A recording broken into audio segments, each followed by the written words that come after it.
and is not ideal for them because it's 7 o'clock in California. Yeah.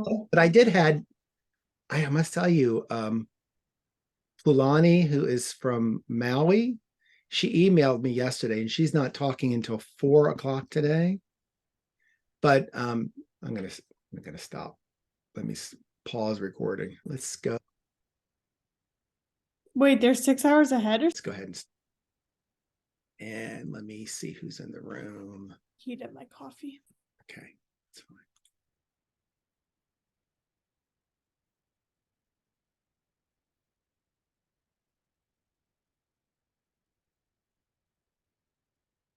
Waiting room.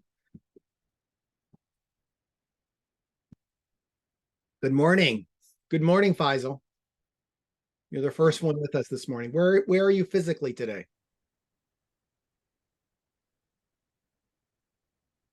Welcome. Good morning, Chief. Where are you physically today? I'm from Saudi Arabia. Yeah. You're in Saudi Arabia now. What time is it in Saudi Arabia? Excuse me. What time is it in Saudi Arabia? Saudi internet. Okay, we're gonna. Saudi internet. Again, because you need.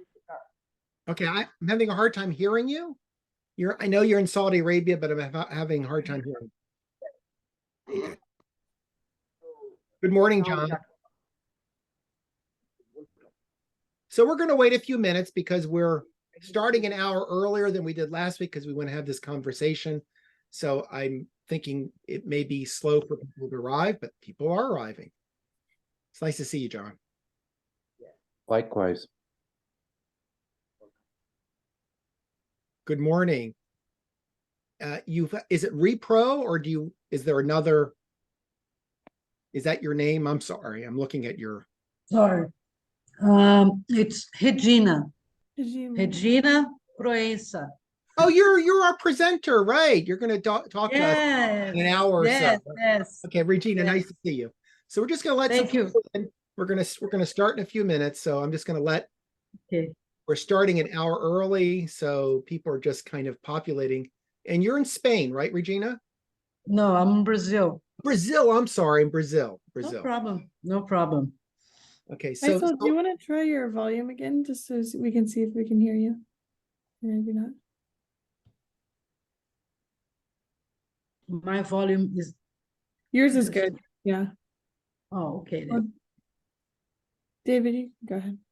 Yeah, I'm still going to give it a minute or so because we've got 7 in the room, and since we are starting a little early, I'm thinking some people are just grabbing their coffee before they arrive. But let me give it another minute or two. But it's nice to see everyone. What part of Brazil are you in, Regina? Well, we are in Sorocaba, which is a city about 100 kilometers from São Paulo, capital. Okay. Kind of countryside, but with a very easy way to go to the capital.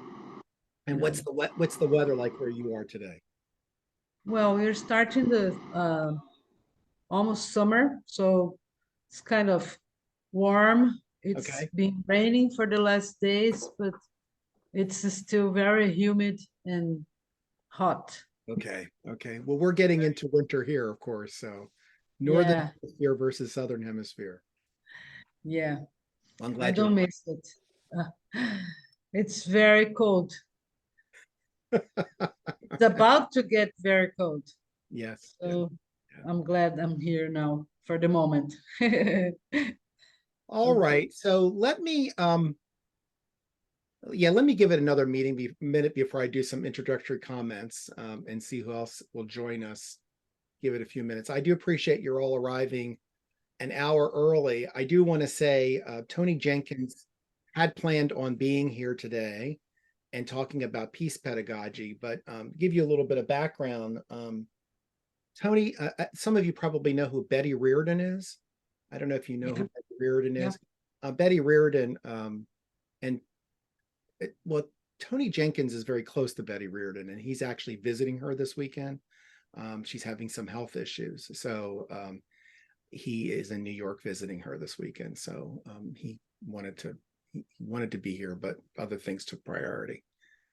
Sure. So why don't I go ahead and start with some introductory comments? I'll take this very slow, and then we'll move into our discussion. Hopefully by then other folks will have joined us. So welcome to part 2 of the 11th annual Community College Peacebuilding Seminar. I want to remind people it's being recorded, and last week was recorded. It'll be freely accessed on our YouTube channel, but that will take us about a week or 2 weeks to get uploaded. Once that's done, Taylor Goodrich will let you all know that it's been uploaded, and you can find that there. This is the 11th year that we've held this seminar. Since 2020, we have been doing it virtually. So 20, 21, 22, 23, we probably will continue to do it virtually. Though the first number of years we did it face-to-face. The first year was at Montgomery College in Maryland. Then we did it for several years at Northern Virginia Community College. And then we did it for a couple of years at George Mason University. And then once the pandemic hit, like everyone else, we went virtual. And we found that virtual, in a sense, though it has a lot of distinct limitations, it also has a lot of distinct advantages. And it has one of the advantages is it creates more of a global community, right? That students can access and people can access from Brazil and California and wherever they may be. So even though it doesn't have the texture of having something face-to-face, probably is something we will continue. The idea of the seminar actually comes from my work when I was at the U.S. Institute of Peace in the early 2000s, where we ran a seminar like this to community colleges, which resulted in a book on peace building community colleges. If you're interested, I can talk to you about that. The Forage Center is a 501c3 corporation. I'll talk a little bit more about the Forage Center's work probably as we get closer to 11 o'clock Eastern time, but we were formed in 2015 to continue the work of Paul Forage, who focused his efforts when he was at Florida Atlantic University and Indian River State College in Florida on humanitarian education for undergraduate and graduate students. And I'll talk a little bit more about that later. So just to let you know, the format, those of you who were not here last week, students and presenters, we actually have, as of today, 75 people registered, though there are only a handful of people right now. And that's the kind of the nature of it. People will kind of go in and out during the day, and that's fine. That's not a problem. The full agenda, you have the link to the full agenda. Every discussion starts at the quarter hour. So we will go from 11:15 to 10:15 to 11, 11:15 to 12, 12:15 to 1, and so forth. And every conversation is 45 minutes. And then once we hit the hour, then if people have questions, we have that period for questions, but people can get up and walk around also. You can present your questions probably, if we're a smaller group, opening your mic or raising your hands are fine. If people want to put things in the chat, because between Naomi and I, we will follow the chat, but we use meetings specifically to create as much interaction and conversation as we can. If you use Zoom webinars, you don't really have the opportunity to do this. And one of the things that I encourage people to communicate amongst each other, and to share ideas with each other and to connect with each other if they wish to do that. When you registered, we have rights to post this, share this, your photographs, your image, though there's not much in the way of images. Those of you who are presenters, if after the program you want to provide us with your presentation, whether it's PowerPoint and other form, that's fine. You're not required to do that. And then we will share that with everybody. But once again, recognize that it would be uploaded on YouTube. Yeah, if you have tech questions, ask us. You have an agenda. Yeah, and last thing, I want to introduce Naomi if you weren't here last week. So I'm David Smith. I'm the president of the Forage Center, and I'm with Naomi Davis. Naomi is a graduate of the Carter School for Peace and Conflict Resolution. I'm very proud to say one of my own students, but she's also a Paul Forage Fellow in the Forage Center, which means she's participated in one of our seminars and she was accepted into our fellowship. So Naomi is here. Not only is Naomi a graduate of the Carter School, she's a graduate of Eastern Mennonite University's Peacebuilding program also. So Naomi has really had a lot of educational background. And she's also a graduate of J. Sargent Reynolds Community College, which is nice to hear also. So we have a lot of community college and peace building going on here. So I think what I'm going to do is I'm going to turn over to Naomi in 5 minutes, because by my clock, I've got almost 10:10, and just take any general questions or questions about last week. And then I'll turn it for Naomi to have a conversation about the questions that I passed out. So anybody have any questions about anything that we covered last week that they want to learn more about? I did send an email out to everyone with some links from things that were raised in last week. We talked about the Fulbright program.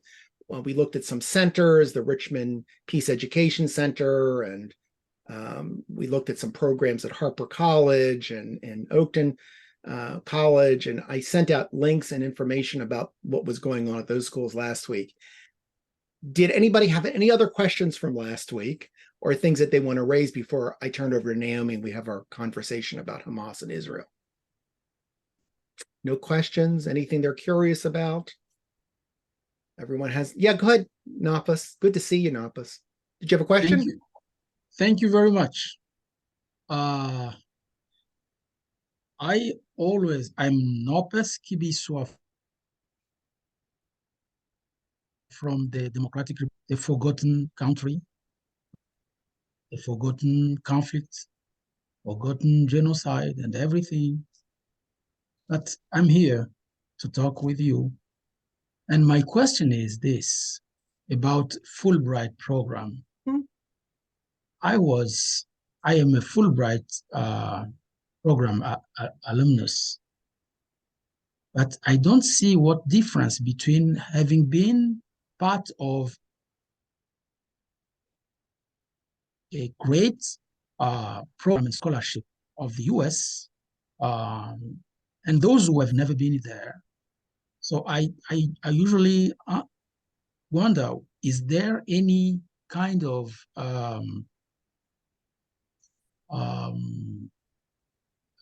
follow-up after someone has been in a Fulbright program scholarship? Is the US care about those Fulbrighters? Well, this is what I would That's my say. question. What I would say is being a Fulbright alumni, where most people end up is I'm active in a group called the Fulbright Association, which is a Washington, D.C. based association of maybe, I don't know, 15,000 Fulbright alumni, both would say outbound and inbound. So I know in your case, you were an inbound Fulbrighter, that is, you came from overseas to come to the United States. But a lot of the Fulbrighters are outbound, that is, like myself, we're from the United States going overseas, and both belong to that. The Fulbright Association had its annual conference in Denver 3 weeks ago.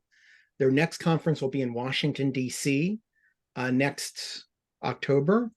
I would encourage you to join the Fulbright Association. I know, Naupess and we know each other very well. I know where you live. I mean that in the best possible way.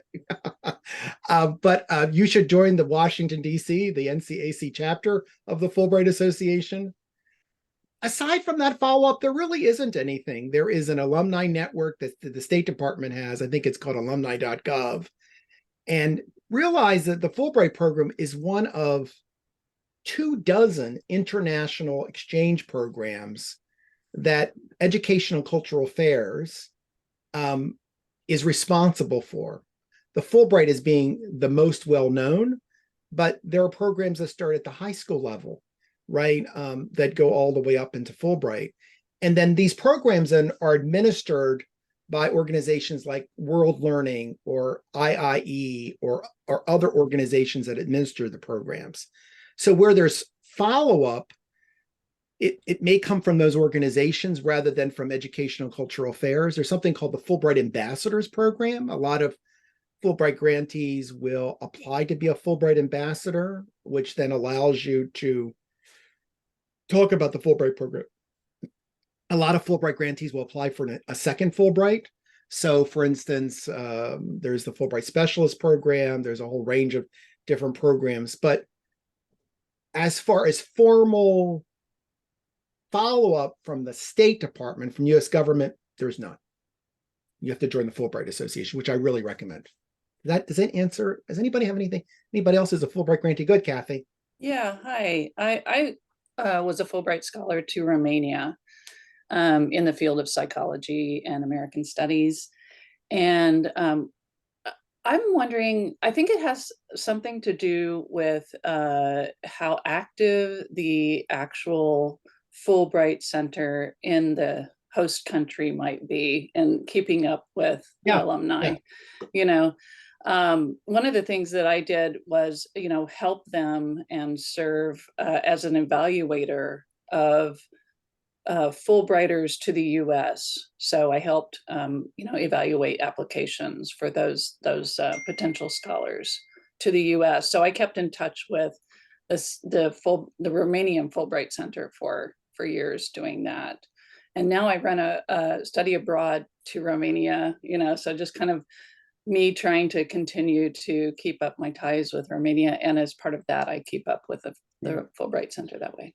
So Kathy was like me. We were outbound Fulbrighters. That was where Americans going overseas. And in those countries that have Fulbright commissions, which is not every country, but Romania must have a commission. Then the commission, which actually selects the Fulbright grantees, then continues to work with the grantees that they have received. I went to a country that has no commission. I went to Estonia. In that case, what happens is the Fulbright grantees are selected by the public affairs office in the embassy. It's a very different process. So if you were a Fulbrighter from the United States and went to Britain, France, Germany, Romania, they're very active and they will keep you engaged. Naupess, you came to the United States as a Fulbright grantee, if I'm correct, right? Did you go to University of San Diego? Was that your grant, your original grant? Or San where did you Diego, go? yes. Yeah, okay. San Diego. So San Diego may have some things going on, but it really is, there's not a lot. And there could be an alumni association in the DRC, in fact, because there's something called I think there is one. Yeah. So in other words, there's something. I think there is one because I have been Yeah. So in the DRC, I've been invited to evaluate some candidates. Right, exactly. Because there must be, maybe there's a commission in the DRC. I don't know. So you have to kind of work it that way. But I'll stop now because we're kind of going into this other time period. But I would really recommend the Fulbright Association. Sorry. And the that's right. And the individual chapters of the Fulbright Association are actually, some are exceptionally active. And the DC chapter is very active right now. Chicago, New York, LA, some of them are just doing things all the time with their grantees. Kathy, where are you? Are you involved in a chapter? I'm not involved in a chapter. I'm in Austin, Texas. Yeah, I know there's a chapter in East Texas, so yeah. You should do that. So, okay. So what I'm going to do is I'm going to actually turn it over to Naomi. We're going to have this discussion for we've got a series of questions. Naomi's going to kind of do the first one, then I'll jump in, and then we'll go until a little bit before 11, because then I want to talk about the Forage Center a little bit. Before I turn it over to Naomi, one of the things that we're recognizing, when you plan a program like this, like we plan this, you plan it a month out or 6 weeks or 2 months out. And so when I'm putting together agenda, no one had any sense that we would have a war erupting between Israel and Hamas. So people have asked me, how come you don't have anything? And I'm thinking, well, you plan things 6 weeks in advance. It's hard to figure out what's going to happen. We did have something, we talked about Ukraine last week. With Tony Jenkins not coming today, I thought, well, okay, let's fit something in there that could be a discussion. And the discussion that I would like to have, rather than the rights and the kind of the justification for the war and kind of the fault line and responsibility, I'd really like to have a conversation about what's going on in campuses, because everybody in this room represents a college campus in one way or another, and seeing what what's happening on our campuses and what faculty and students could be doing on their campus, if that makes sense. If we end up talking about some other thing, that's fine, but we might just kind of pull it back to this campus conversation. So I'm going to stop there and turn it over to Naomi. Thank you, Naomi. Thank you, David. Good morning, everybody. Yeah, just to center it on where folks are, because me and David are talking about how many directions this conversation could go in, and that's fine, but making it more tangible to what's happening around us. What is happening on your campus in regards to activism or protests? So anyone can start it off, just kind of a check-in about what's been going on around you on your campus.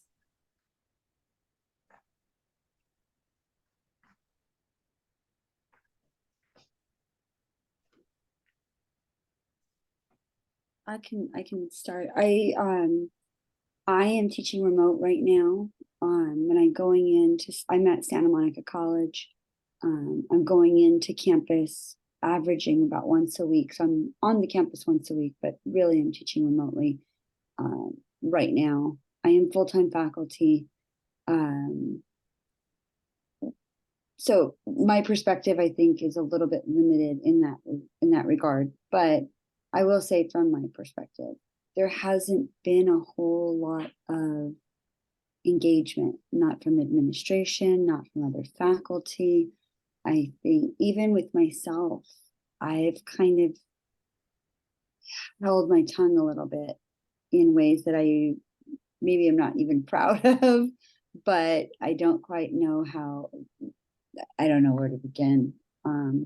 And it's really hard because, I teach modern Europe, the history of modern Europe, which begins in 1914. And then I also teach the history of Western civilizations too. And so me, of all people, I feel like I need to have been doing more or articulating more, and I don't quite know where to begin myself from my position as faculty.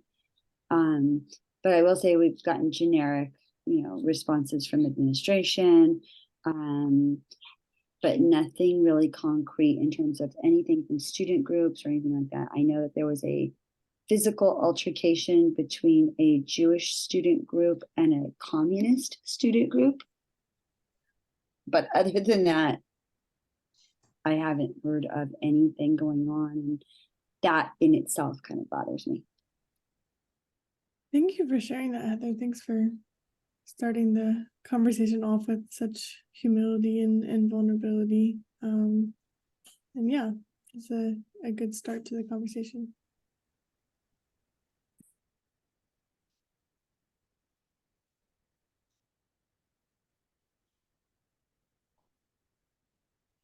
David, I can add, I was at Georgetown University. I haven't been on many college campuses lately, but I was at Georgetown University 2 weeks ago. And I did see there was a pro-Palestinian peaceful demonstration at Georgetown University campus. I did see that. Seeing a lot of flags, is Palestinian flags. I think I saw one or two Israeli flags. So there is some, students are kind of putting out kind of symbols of what's going on. One of the things that I'm struck by is the controversy related to some leaders speaking and doing something, and some leaders doing nothing, right? And when leaders do something, they're criticized. When they do nothing, they're criticized, right? And there seems to be a lot of general statements, a lot of statements against anti-Semitism and Islamophobia. There seems to be more anti-Semitism than Islamophobia, what I'm doing or what I'm seeing. And I guess part of our question is, like, what are you seeing on your campus, right? In that respect, and what could the response be? So I'll stop there. I know I'm kind of seeding it a little bit.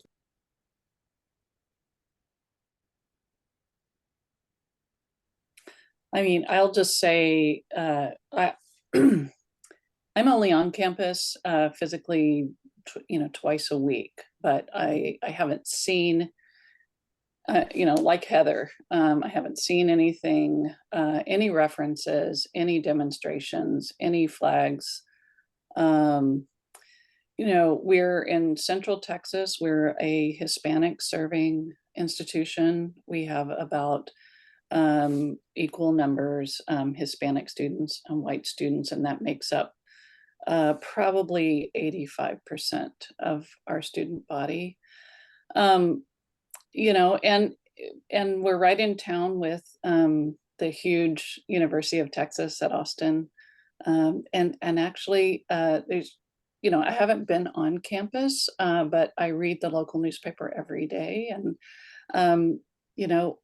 I don't think there is, quite a lot going on UT campus as well, but I could be wrong about that. I'm also affiliated with the Center for Peace and Conflict Studies at our community college. And we came up with a statement that we were planning to make at our school about the conflict. This was about a week after October 7th.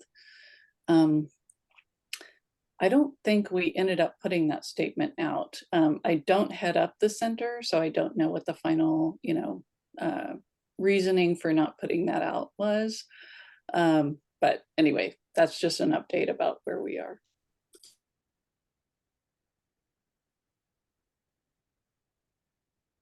Let me ask another faculty member. I'm going to ask John, who's over at Cerritos College, because I know you had a guest speaker come in and talk about the conflict, but I listened to part of that talk, and it was really about the nature and the inequities and so forth. But what are you hearing from your students about this?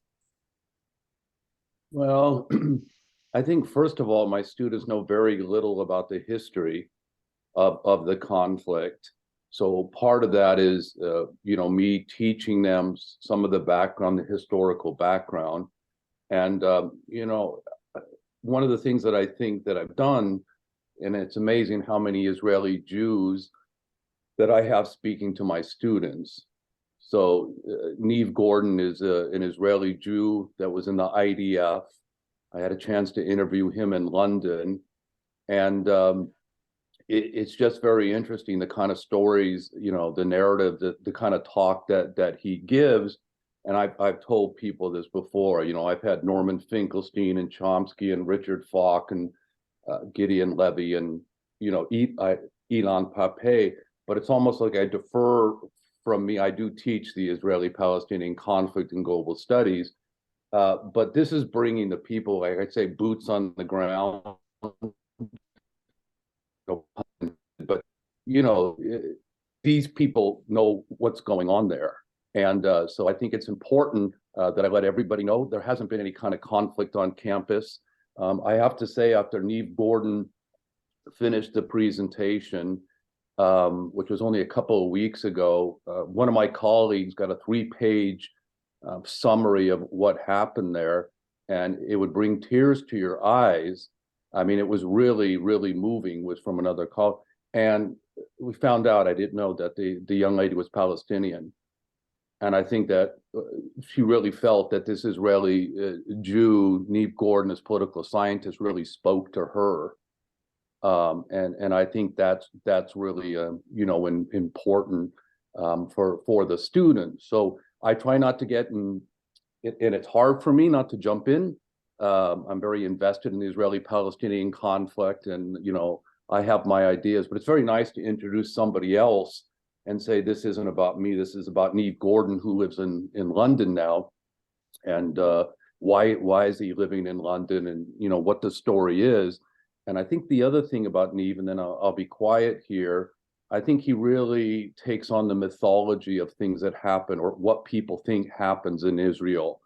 And I'm not trying to be controversial here, but you would see that in the video. And I say, David, feel free.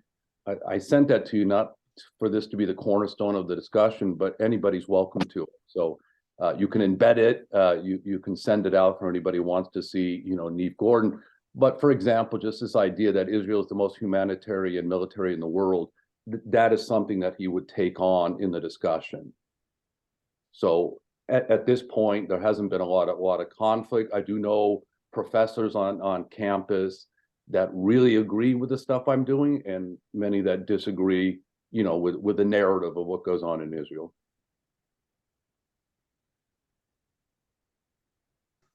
Thanks, John. Appreciate that. I mean, part of the from the faculty standpoint, this is the role of academic freedom, right? Mhm. We have a right to do those things. So I'll go back to Nate. Yeah, thank you. Yeah, can we get one or two more responses about what's going on your campuses?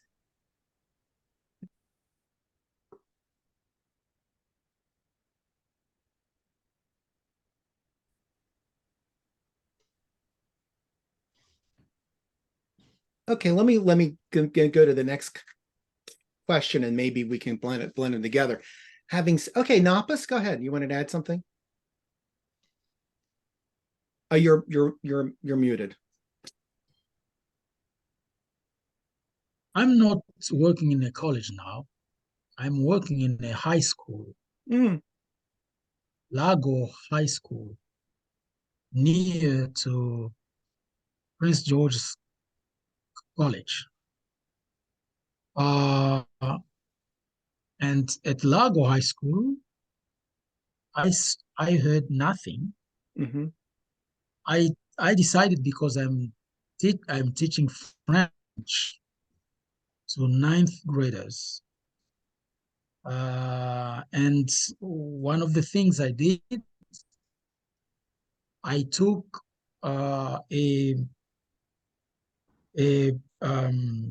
something from France 24, one of the French channels, news channels. So I put news, and I wanted just to make it like an assignment for students, if they can understand what was going on. And the result was that only what was happening in the news there, they could say anything for those who could understand, but apart from that, they know nothing. So they could say anything. And I tried it again yesterday, just to see if there is an evolution. Then I because it was one of the a step where after the bombardment of Jabalia by Israel, and the man was crying on a dead person. He didn't want to leave. That was the moving image to them. Say, whoa, what's that? Then I could say something. But what I want to say is this. In the US, that's one of the difficult subjects. People do not want to talk about it, even if they feel bad about it, or they just don't want to talk about it. Whatever their level of instruction, they don't want to talk about it, because in the US, people are very divided on that issue. Those who are against Israel are vocal, as well as those who are with Israel. So each one is just, okay, let Israel do what he's doing. In my point, I come from Africa, a country where we know about Israel and Palestine only from the Bible. Nothing else. We don't have many contacts with the community of Jews, because some Jews who were there have left in the 70s or 90s. So no, we don't have really the situation. And it's only when I started my peace scholarship, peace and conflict scholarship, then I learned a bit about the situation on the ground, and I could take position, and I studied Holocaust. And then I'm aware of the situation a bit, but the difference would be if the government of Israel were not held by a how do we call this? Benjamin Netanyahu is not easy. That's a very hawkish person. And I think that's the bad luck for those bad guys from Hamas who tried what they did. So for me, it's just difficult to, that's what my observation from what I see in the US. Yeah, and maybe the one who got killed, the prime minister who got killed, if he were on, who was leading the government, the situation would be different. Right, right. So it's now about the government of Israel, not about Jews in general, about the government of Israel and Hamas, extremist Hamas. Okay. That's and those are killing people simply because of their extremism, both. Thank you. Joel, you have your hand up. Yeah, I'm sorry I'm late. My school doesn't support Zoom, so sometimes I have to wrestle with security measures in order to log on. So, but I wanted to chime in just a little bit. My campus, as far as Joel, can you tell us where you are at? Actually, I want to remind people. Sure, I'm at Tell us Madison where area they are and where they teach. That's helpful for us. So sure, Madison Area Technical College in Madison, Wisconsin.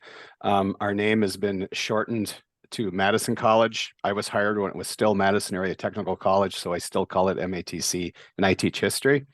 And as I mentioned last week, there's really been no conversation. I tried to bring it up in one of my classes, and essentially everyone was afraid to talk. That's the students who did talk were admitted that. But so the college is still, I don't see a lot of activity, but this fall, I agreed to serve as the college representative on the Wisconsin Institute for Peace and Conflict Studies. And they've issued a statement calling for, the council has issued a statement calling for an immediate ceasefire. And I didn't get it till last night.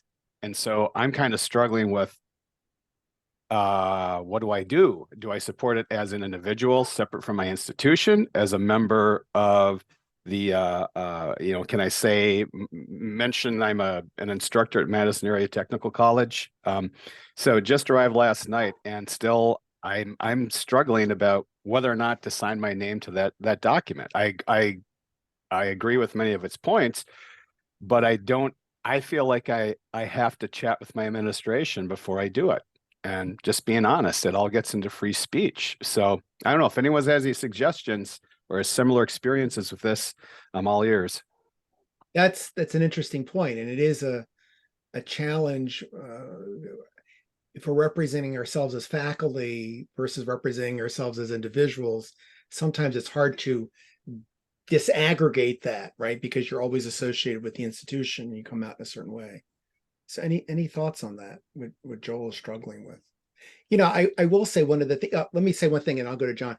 I will say that one of the things Naupess was saying about a high school, but there was a high school in Northern Virginia where there was a walkout. It was a high school in Fairfax County, Naupess, the other side of the region, where a lunchtime walkout, pro-Palestinian walkout, about 300 students walked out. I think it might have been Fairfax High School in a sense. So there are campuses where students are doing something, and I'm wondering if the factor is the percentage of students who are Palestinian versus Israeli, and in some respects the demographics, right?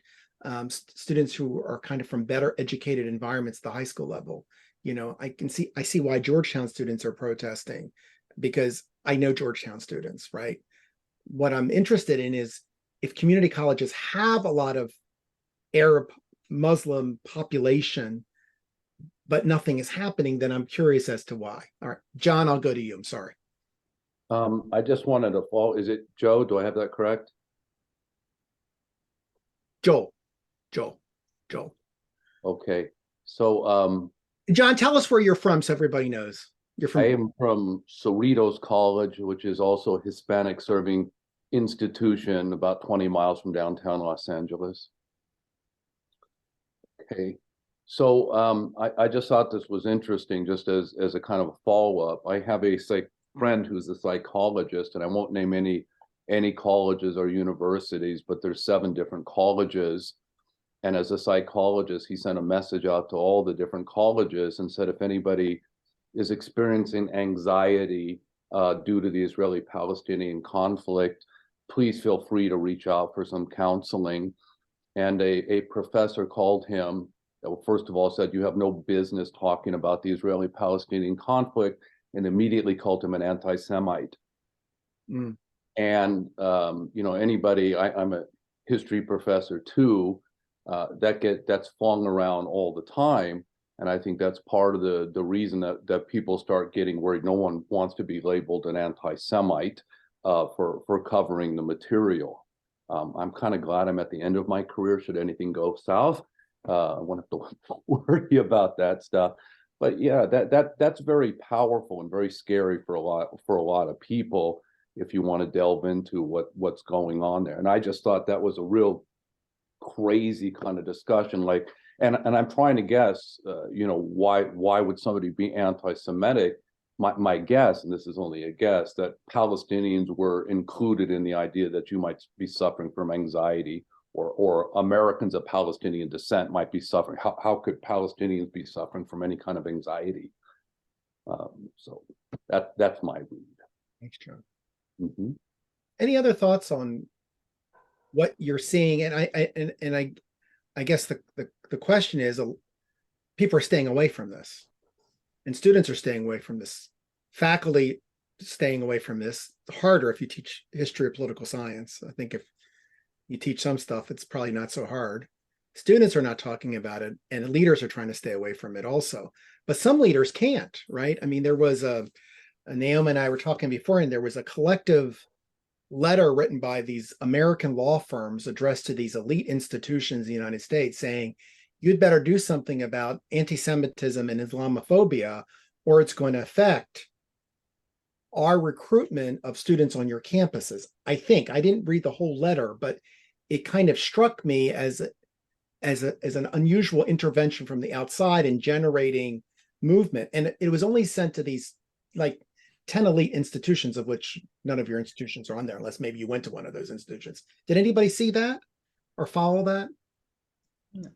Know about that? You might want to look that up. It's been kind of in the education news out there as being something. All right. So then my question is, what should we be doing? Right? Okay. So we're seeing a lot of things aren't happening, right?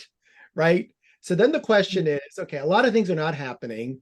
This is an issue that's taking place. This is an issue could blow up. I mean, it's just, and I'm saying we can talk about Israeli Palestine, but we still have a conflict 1,000 miles north of that in Ukraine. That it seems like if you would watch the news, you thought there was a ceasefire in Ukraine, because no one's covering anything in Ukraine now. So you think, well, there's nothing happening there. There is. What should we be doing that we're not doing? So John, I'll let you, John, you had your hand up. Go ahead. I'll start with you and then we'll go around. Well, I'm sure I'll talk a lot and then I won't talk at all, but it seems I totally agree with you that there's a lot of withdrawing because people don't want to touch this.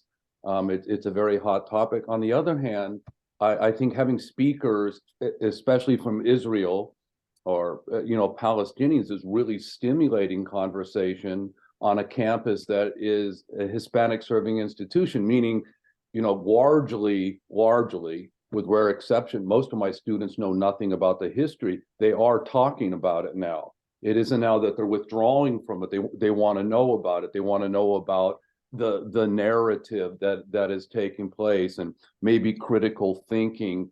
I don't know if this is okay to throw out, but just so people understand, just teaching them when somebody says that, Israel is withdrawn from Gaza, you're playing a game of semantics. It is true that Israel withdrew from Gaza, but you say, who controls the water? Who controls the electricity? Who controls the doctors? Who controls the entrance? That's the kind of stimulate, like critical thinking, where you kick it back to the students. I'm not going to tell you. What I want people to do is not relax and say, well, Israel said that they left Gaza, so they're not part of Gaza anymore. I don't know what the fight is all about. You have to ask the questions of who controls Gaza. And then when you start doing that, and the students kind of, where's the electricity? There's generators. You can't run the generators. You can't leave. Everybody knows what happened at Rafah, where people were stuck there for such a long time, and the amount of trucks that were coming in, it was like a drop in the bucket. So I do think on my campus, and because I have a couple other speakers coming, I think this will really stimulate conversation and no doubt, conflict on the campus with different positions. One of the, thank you, John. One of the conversations that I think is worth having with students is the whole notion of international humanitarian law and the role of humanitarianism in this also. The current oppression, the lack of supplies and aid in Gaza is definitely a political question, but it's also a humanitarian question, which is really a slightly different conversation, right? That if you've only got a handful of aid trucks crossing Rafah and you've got 2 million people in Gaza, you're not really doing anything, right? If you had a humanitarian pause, could you do something? If you had a ceasefire, you could do more. That's a little bit political, but even what the laws of humanitarian, what the Geneva Convention say of what can and cannot happen, that's a conversation worth having because we're a signatory.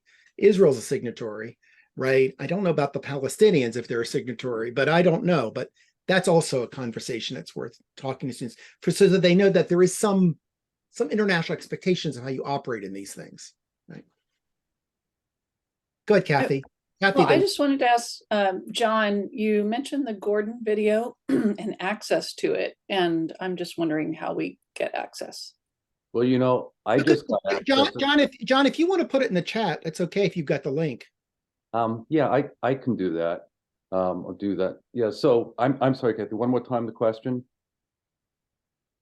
Oh, the Gordon video that you mentioned. Yeah, I just got it back, given the fact that it has to be closed caption, and there was a lot of work with the technology to make sure we were connected. So there was a lot of chitter chatter, and we've edited that all out.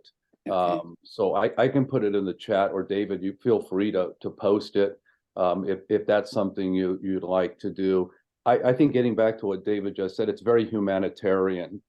I was worried that it was going to get crazy, and I think just calm people. I mean, I think it really just kind of balanced, and Neve knows a great deal about international humanitarian international law in there. So I think it was a nice video all around. Naupess, you had your hand up. Yeah, it's not really about conventions or what is written in conventions, but what is the nature of or the inner persons who are dealing with those issues on the ground. Are they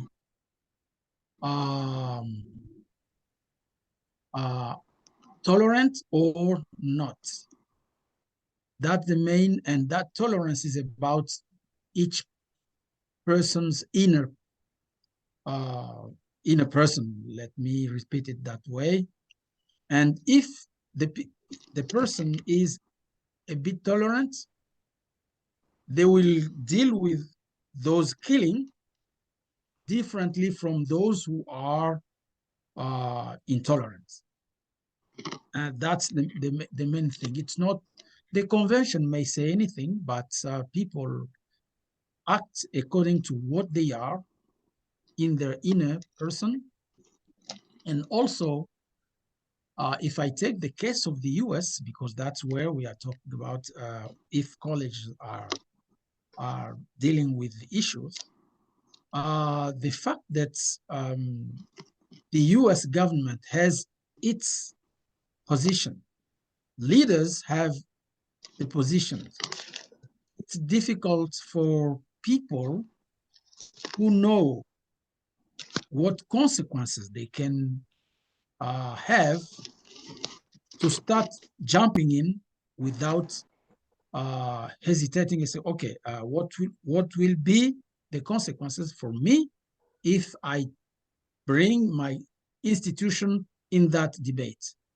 And that's my reading of the situation. Thank you. Regina has her hand up, and then I'm going to go to Naomi. So Regina. Yeah. Yeah. You were asking about what we can do. I mean, it's a very delicate situation. Here, I don't work in a university, but I have a peace education program. And in the very day after the conflict, we have classes on Monday, so the conflict was very fresh. We decided to ask our students what they knew about Israel or Palestine, and they didn't know anything about it. And even me and my team, we had to prepare to talk to them about this because it's a very complex situation with historical background and so many conflicts before. And my students are from 10 to 17. So many of them never even heard in the school. They come from public school. So it was very interesting to see that, because they were already being, like, say, prepared to deal with subjects like peace and conflict, because they are in the program and we bring to them examples. But it was so interesting that they couldn't have an opinion about it, which is kind of positive, because if you take one side, very fast, it means that you have no information, really deep information about the conflict and everything that is involved. And they went straight to the humanitarian side. They were like, it doesn't matter, who did first, what they did before. We're talking about people and children and women and people getting.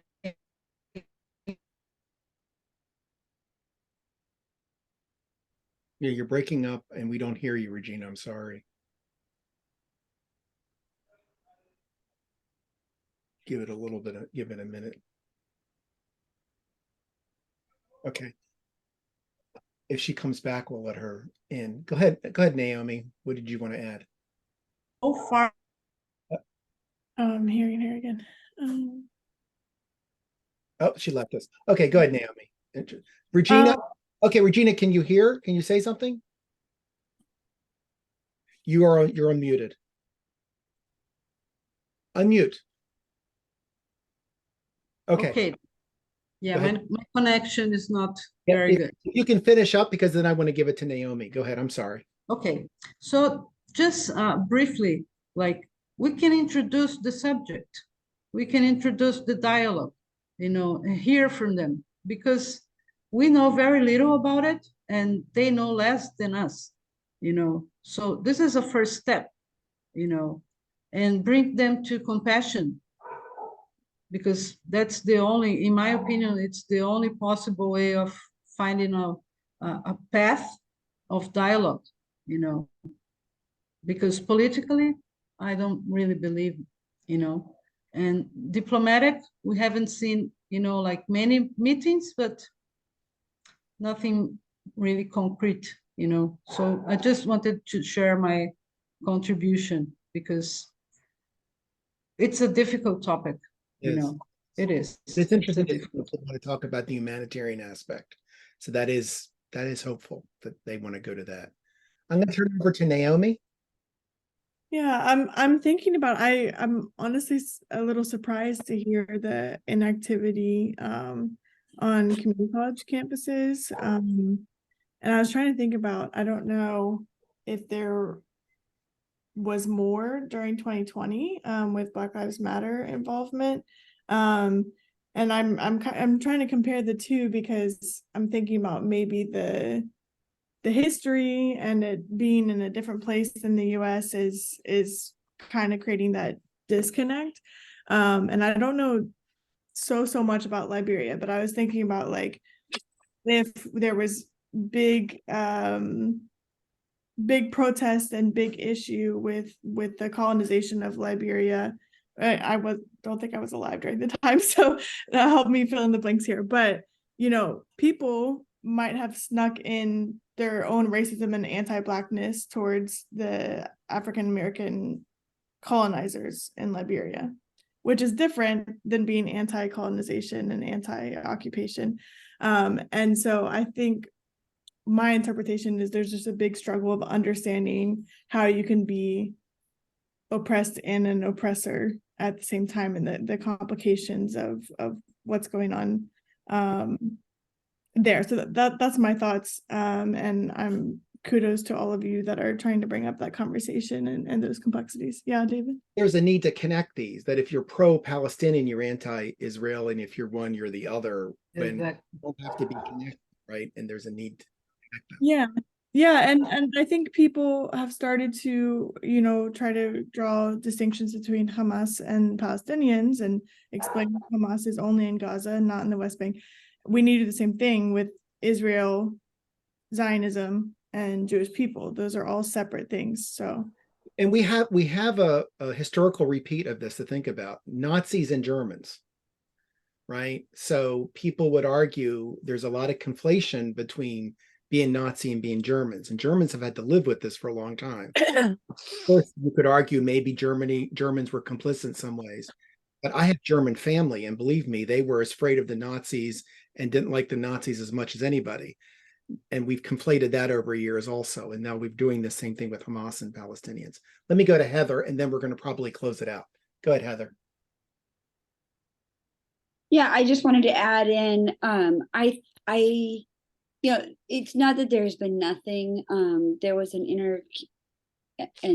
interclub council meeting that apparently remarks veered toward anti-Semitic remarks that received a huge backlash. The college has addressed it both in internal bulletins, but also on their Instagram page. But I think that part of the reluctance, or not reluctance, but the hesitation, is that our campus has a very sizable Jewish population. Heather, remind us where you are again. I'm sorry. Santa Monica College. Okay. So we are in Santa Monica, which is in LA County. We're at Los Angeles adjacent. We're basically in LA. Santa Monica is like its own little city within the city, weirdly.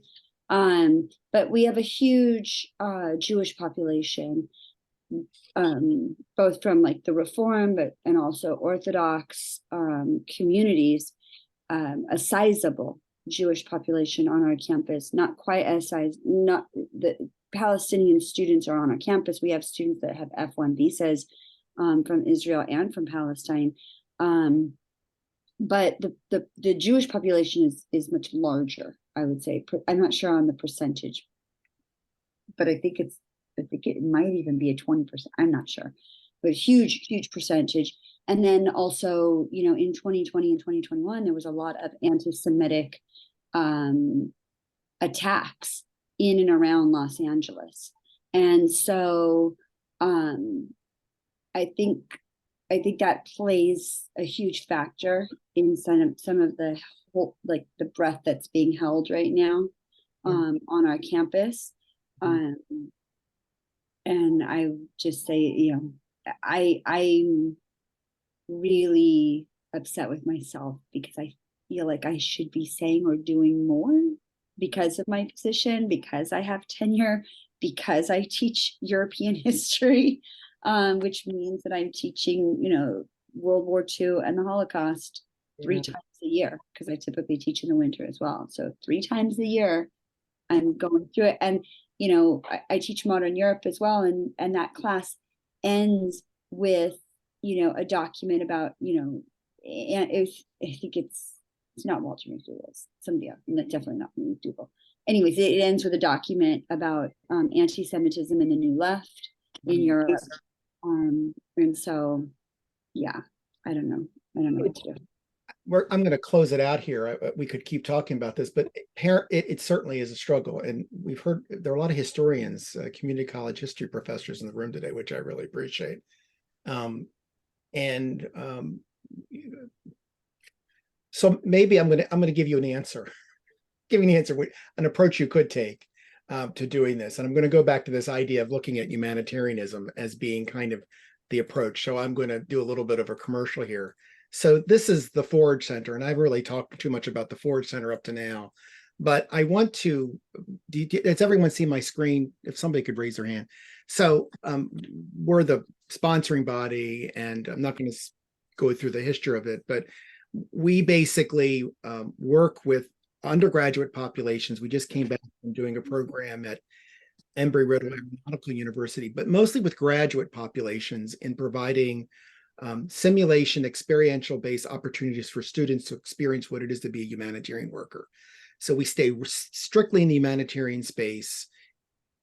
You see Naomi is right here. This is a good, was this last year's program? I think it was last year's program that we did with graduate students. And we've been working with community colleges, and I want to show you how we've been working with community colleges, if this is something that ever is of interest to you. So this is an article that I wrote in Community College Daily. So those of you who don't subscribe to, does everyone see that I've just changed the screen? So Community College Daily is the publication of the American Association of Community Colleges. What we have done for the last several years is we have a site in Garrett County, Maryland, where we run our programming, and we bring graduate students once a year, and then we go out to places and do it. We may be going to North Carolina in the spring. But when we do it in Garrett County, Maryland, our role players come from Allegheny College of Maryland, which is the community college that's like 30 miles to the east of that. And so we bring these students in, we assign them roles, they become internally displaced people for an afternoon. We educate them about what humanitarianism, what the plight of IDPs are, and I'll post this article, and they really walk away. And this is a rural community college that is not particularly ethnically and culturally diverse, but these students walk away with an understanding of what humanitarianism, what the situation of somebody who's displaced is. Of course, we're dealing with displacement in the United States as well, internationally. And so we use them as role players, but I've also been to Allegheny College. And I know Diane McMahon isn't with us this morning, who's my colleague there. We've gone to Allegheny College and done programming with community college students on what it's like to be, what humanitarian principles are, what a humanitarian worker does, and what the complexity of being in humanitarian crisis is all about. And, as we're watching what's going on in Gaza and Ukraine and other parts of the world, we're going to learn about the DRC. We tend to focus kind of on the conflict rather than looking at what the humanitarian workers are and what they're doing. That's what we focus on. We're trying to get college students, community college on up, and Naomi and some other people you're going to see are examples of something that happened in community college, and you can end up then in graduate school studying these things. I'd like to see more things happen in community college where students walk away saying, oh, I know what the international community of the Red Cross does. I know what Doctors Without Borders do. I get a sense of why we get those aid letters and what they're doing with it. And here, me in community college, maybe I could see myself doing that. Or maybe I could do that domestically. Maybe I could do something FEMA-like or so forth. So, and this doesn't require the politicization of any particular issue. It's getting students to recognize that they have within themselves to do this kind of work and to participate in this way. So I'm gonna stop sharing. I want to encourage you to think about that with your own students. If there are things you can do with them through the Forge Center or through elsewhere in getting them to think about ways that they can contribute in the humanitarian context to what's going on. So it's 11:02. So what we're going to do, I know we're kind of rushing through things a little bit, and we're going to have other 15-minute spaces where we have more space, but this one we don't. In about 3 minutes, we're going to have a presentation from colleagues from the Meridian Center who are going to talk about a program for community college students that they focus on. They're going to talk for about 10 minutes. Then at 11:15, Regina is going to come back and talk about her program, Art for Peacebuilding. So what I'm going to do is I'm going to give everybody a 3-minute break and get up and go around. Thank you, Naomi, for helping and facilitating that previous session. Get up for 3 minutes, but please come back in 3 minutes because we're kind of shoehorning this Meridian presentation in, but I think it's a really, really important program for community college students. So come back in 3 minutes or just can hang for 3 minutes and then we'll go from there. So thank you. And where is Vishva? She was there. There you are, Vishva. How are you? Good, great. Do you have a colleague with you? I do. I think Miracle is on the call. I see her here. Okay, Miracle. Okay, I'm just gonna put your bio. We're gonna wait about 3 minutes, and I'll give you a solid 10 minutes, and I'll put your biographies in the chat. And the two of you are welcome to stay in all day long if you want to. We're gonna do Art for Peacebuilding, and we're gonna learn about conflict in the DRC. At the end of the day, I've got a colleague who's going to talk about what's going on in Maui right now.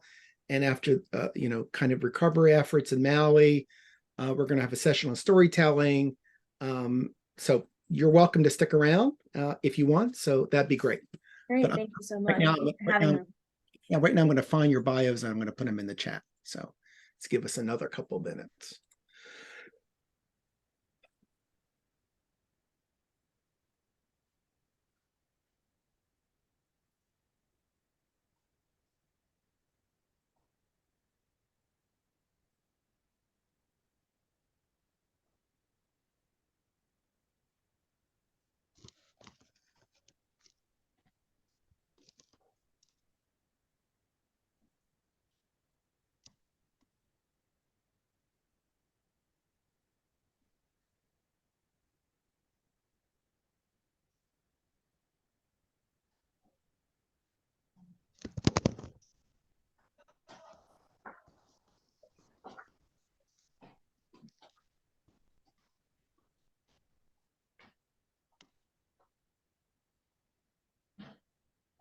Yeah, it did take.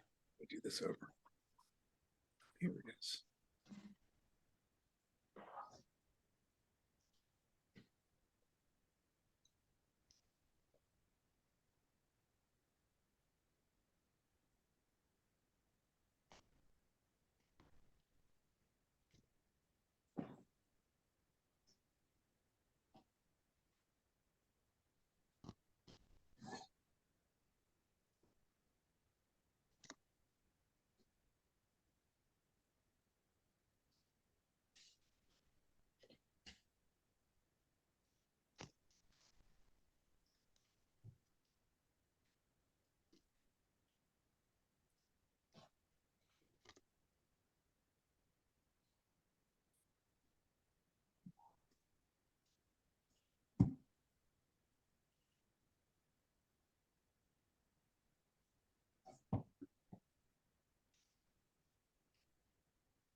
All right. I have just pasted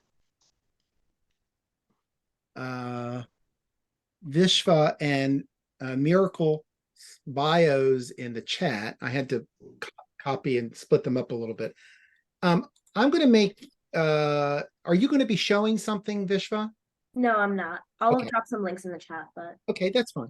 All right, so it is 11:07. We're going to go to 11:17, so kind of bleed into the next session a little bit. I apologize, we're a little bit falling behind.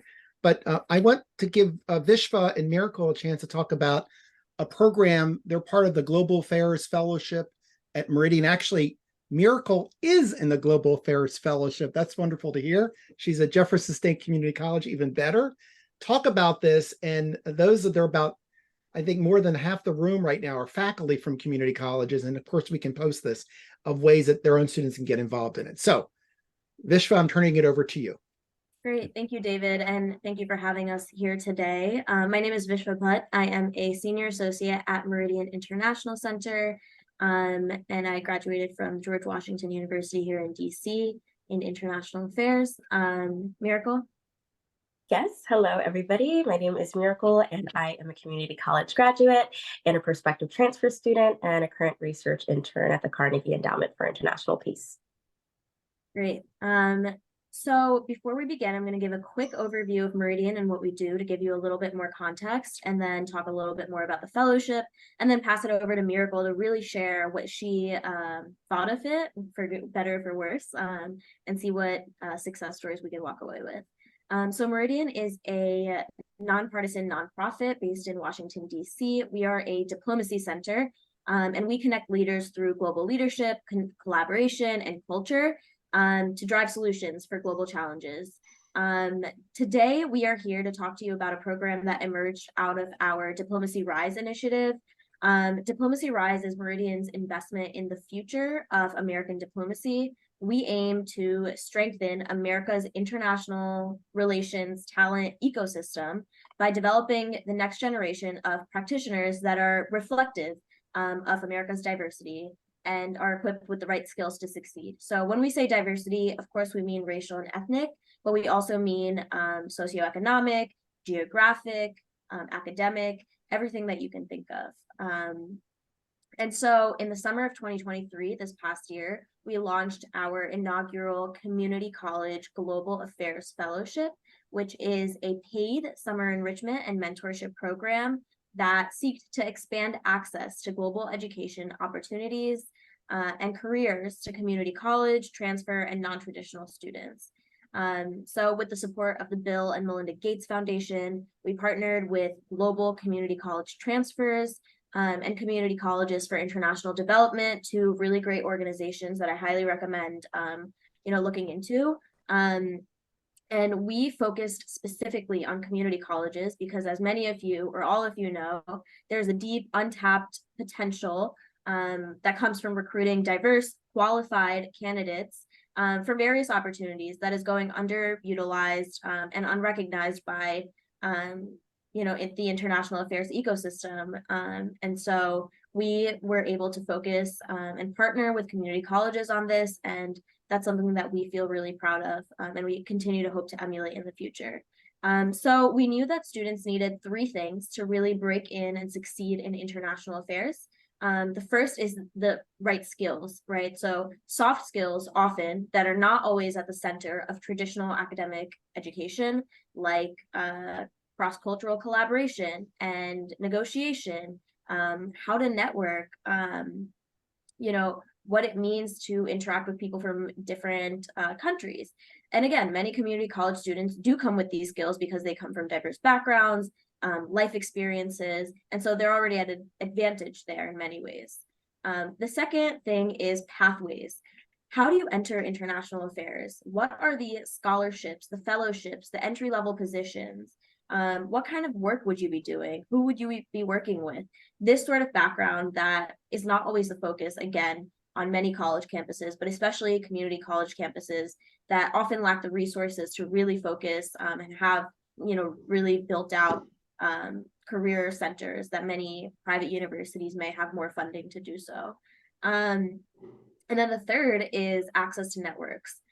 We all know, for better or for worse, who you know is just as important as what you know. And so a barrier for many community college students was breaking into those networks. Not everyone went to school in Washington, D.C. Like I was privileged to do so. You don't get to build those relationships with practitioners, and it makes it more difficult for you to enter and get that mentorship and get that guidance that you need to really succeed in a field like international affairs that is not as direct as something like engineering or medicine might be.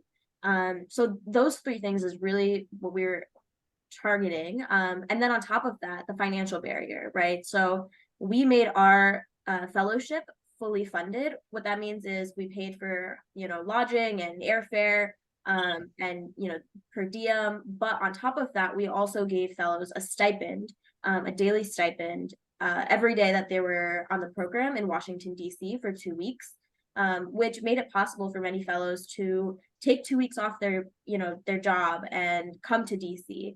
That might not have been possible previously.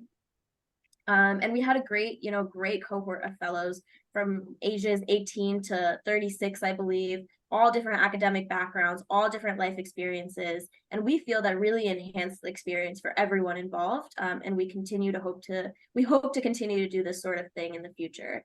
And so to wrap up really quick before I pass it over to Miracle, we had a 2-week summer enrichment program here in DC, and that was followed by a 2-month virtual mentorship program and professional development program.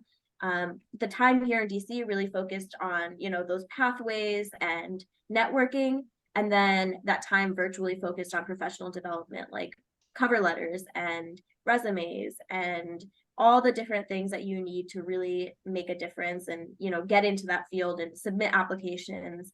And as Miracle will share, a lot of our fellows have already secured really wonderful internships or fellowships in DC and beyond with the State Department, Carnegie, the World Trade Center, all different things that we're really proud to have been a small part of. So with that, Miracle, would love to hear from you on your experiences and your takeaways from the fellowship. Yes, of course.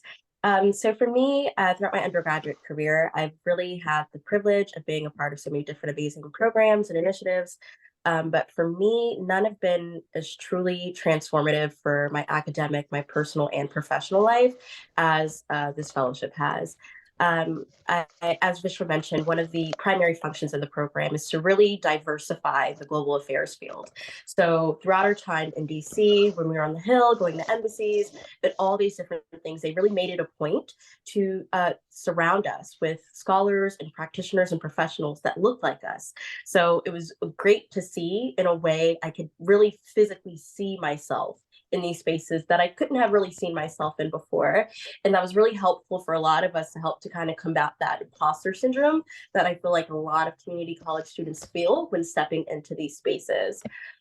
Really outside of that, a lot of the professional development component, it really gave me a clear outlook on my professional trajectory, the places I want to go, the things that I want to do.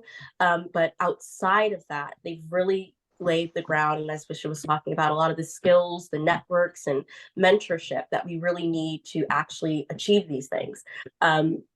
And so I really do say that I'm really a testament of this, because I know that a lot of students need that, particularly community college students need that. And so I've been so grateful to really have so much mentorship and so a great network and so many different tools at my disposal. And it's really even pushed me into where I am now. Like I said, I'm currently researching at Carnegie, and I'm also an Ibrahim Fellow. So that's based out of CUNY in New York. So I would be traveling across the Middle East for about a month. So I'm very excited about that. But really for me, even throughout my fellowship, I've really left with the conviction that it's kind of more than just about professional development. I really do believe that this fellowship is helping students to find their place in the world. And so one of the things that it's really has taught me, and one of the things that I've been really lucky enough to share with other students, is that your personal narrative, your perspectives, and your talents, they're all unique to you. And so those are things that you should revel in, and those are things that you should cherish. And so even though you don't feel as though you belong, you do. So it's been really amazing, all in all, to really share this experience with so many great mentors, practitioners, and fellows. But it's really been a blessing. That's it really has. I'm going to take the moderator's prerogative and ask a question of Miracle. I'm so impressed with you, Miracle. Jefferson State Community College, that's in Alabama? Yes, it is. Jefferson State Community College is out of Birmingham, Alabama. Okay, so you're based in Alabama, and now you're in DC. What are your plans after graduation? It seems like you've got lots of plans. Are you yes, you're going to transfer somewhere? Yeah. Sorry? You're going to transfer somewhere too? Yes. So right now I'm currently in a gap year, so we're kind of working out where we want to transfer. That's another good Oh, thing gap about, year. yes, Yes. it's another great thing about the fellowship is that even though that our fellowship has ended, it hasn't ended. You know, I still have access to all of the tools, all the old fellows that have been there, cohorts. So it's like really given me that to really be sure in taking my next steps. It's also really, like I said, really helped me to kind of develop my vision of where I do want to go. Currently, I am researching. I work in the Middle East department at Carnegie. And so like I mentioned before, I'm also an Ibrahim Fellow. So that's kind of the direction that I've been going and specializing in Venezuela affairs. So really, really excited about that. Don't know quite where I'll land just yet, but I just do know that my heart is somewhere in the Middle East. So that's kind of where I'm leading to, where I'm going. So That's wonderful to hear. I would ask, I know Vishva put the link. If you also have contact information, if either one of you want to share your direct email, that's wonderful too, if you feel like you can do that. There are at least 6 community college faculty in this room, from Santa Monica, from Austin Community College, from Cerritos College, from Madison College, and a lot of community college students here, if I'm missing anybody. So you've got a lot of people who are interested in this. I think this is one, I heard about this program actually when it started 2 years ago. And I thought, what a great effort. I've been arguing for years. And actually I made the argument to Northern Virginia Community College about 6 years ago that they ought to have a fellowship, bring community college students to Washington for a week. And I'm glad someone listened. I didn't know who was listening. And I'm glad you guys picked it up, because it's so really important. We have these Washington programs, you know, like Washington semester at American University, and we have these programs for high school students, and you know, but we don't have anything that really is for community college students, which really, that's, I mean, as Miracle is demonstrating, is the most diverse, the most open to opportunities. It's a population we often just forget about. Of course, I know I'm preaching to the choir here, so I'm really glad to hear that. So wonderful. Absolutely. Yeah. And we were really proud of, being able to get 30 students that haven't done any sort of fellowship like this before, which, often in DC at least, or the DMV, you see the same cohort of students kind of repeating through the Boren and, the Fulbright and all these fellowships. So getting students that aren't already a part of this ecosystem involved is something that we're really proud of. Yeah. And there's no Fulbright for community college students. In fact, Right. there's little for community college students. So this is really the first kind of push in there. So thank you. We're actually going to transition, but thank you, Miracle and Vishva, for putting that in there. You are welcome to stay through the rest of the day. Put your contact information. I have a feeling you've got some takers who will be in touch. And raise your hand if you're a taker, community college faculty, you're going to follow up. So we got people from Santa Monica that are going to follow up, from Madison, from Cerritos College. You've got some takers there, so you'll be in touch with them. So thank you. All right, so we're going to transition because I'm trying to also stay on time a little bit and move to, we're going to look at art now. So Regina, I know you're there somewhere. You are. So let me give you a bit of context here. I went to Tony Jenkins. You know Tony, right, Regina? Yeah. I went to Tony Jenkins and I said, Tony, I'd like you to do something on art or the arts. And Tony said, oh, I know the program you've got to talk to, right? So he sent Regina program in their art for peacebuilding. And I'm not going to share the story. I'll let Regina do that, because I think when we look at peacebuilding and conflict resolution in these various fields, we often forget about the humanities. We think about the social sciences, but we think about where the humanities aspect of this is really important. So Regina's bio, if you link on it talks about her organization. I'm going to probably mispronounce it. OpenZine, is that right? Would that be close? That's our digital magazine. OpenZine, okay. Our organization is Fora da Caixa, which means out of the box. So when you go to the website, it's first in Portuguese, pick the English, unless you can speak Portuguese, and then you'll learn about Regina. So I'm going to make you co-host, Regina. And if you need to share anything, let me know. And we're going to go from there. And you have we'll go till 5 after the hour, 5 afternoon. So give you full 45 minutes. Okay. So I'll give you like a brief information, because our project, it's a very dear one, but it's not the only one we have. Okay, so I'll share the links later.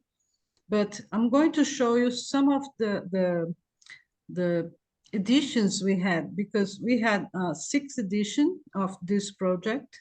Okay, so I'll share my screen, and then afterwards we can, let me just see. No, I'll have to minimize it here. Just a moment.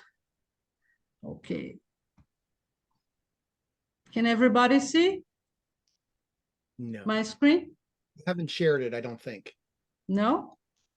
No. Just a moment.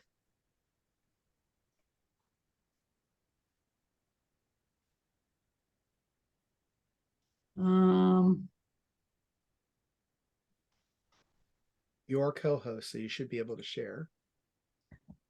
Yeah. I don't know why. Just a moment.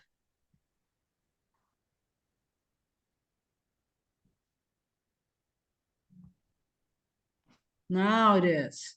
Okay. Yes. So, okay. Can everybody see? Yes. Yes. All Yes. right. So this project, in the beginning, okay, it was a very local project because we started in 2004. Okay, so the beginning was a piece of the program we had for a Gandhi Week, which is a week we had in October to share Gandhi's knowledge. And it started with a tribute because an artist named Hermes Tadeu was killed, over a cell phone. And all of his students were so sad. And they decided to join our Gandhi Week and make an exposition of their drawings. So when his friends sent us the drawings and all this commotion we had, because he was so young, he was starting to draw for the Marvel comics, so he was a big talent, and we kind of felt the opportunity of, using this situation, this event, let's say. And we decided to make an edition in the following years. The quality of the drawings and all the reflections that were involved really touched us, so we thought that, maybe we could use this opportunity with our students to talk about peace, to talk about this possibility of expressing their protest or their anguish, or the way they saw, the conflicts. In 2004, we had a different war. So we had many drawings about peace too. And when we planned here, this program, we didn't know that we would have a new war, so it was kind of, if you look at the drawings, it looks like it was made for this period we are passing. Unfortunately, we, have this situation again. So when the technology was advanced, from 2004 to now, and we decided to use this image and digital art. And with our students, we presented many times during our meetings or during the program we developed of peace education. And these drawings were very inspirational, and we decided to use this as a way of approaching, this compassion, the way we are now, so radical or so ready to judge, and try to find a way in a violent manner, and it's not working. Our students, they don't see that this is a possibility of long long time solution, you know.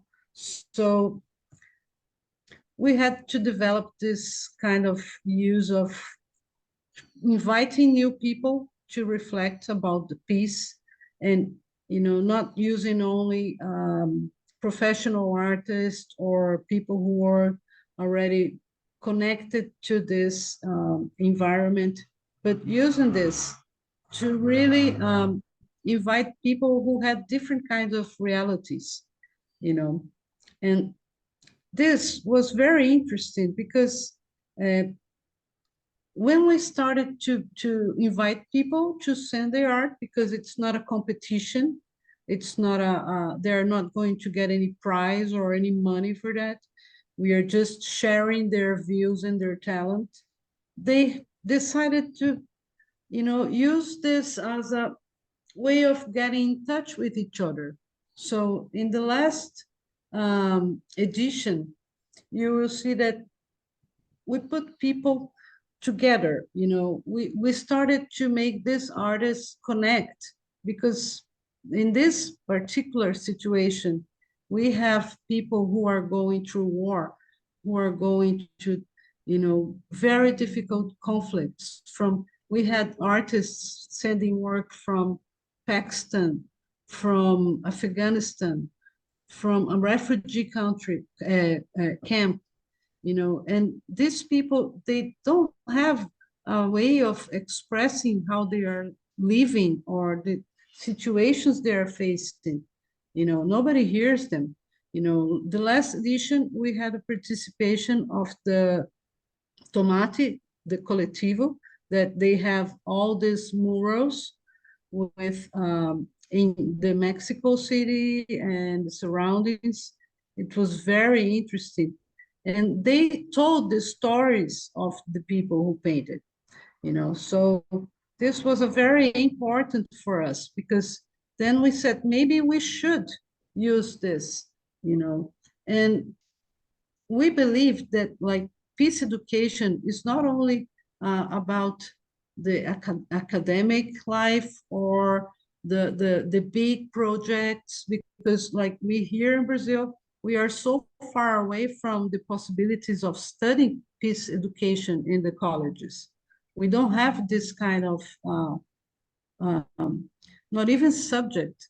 I tried to go to university to present a project for a doctoral and in education, and they just were not interested.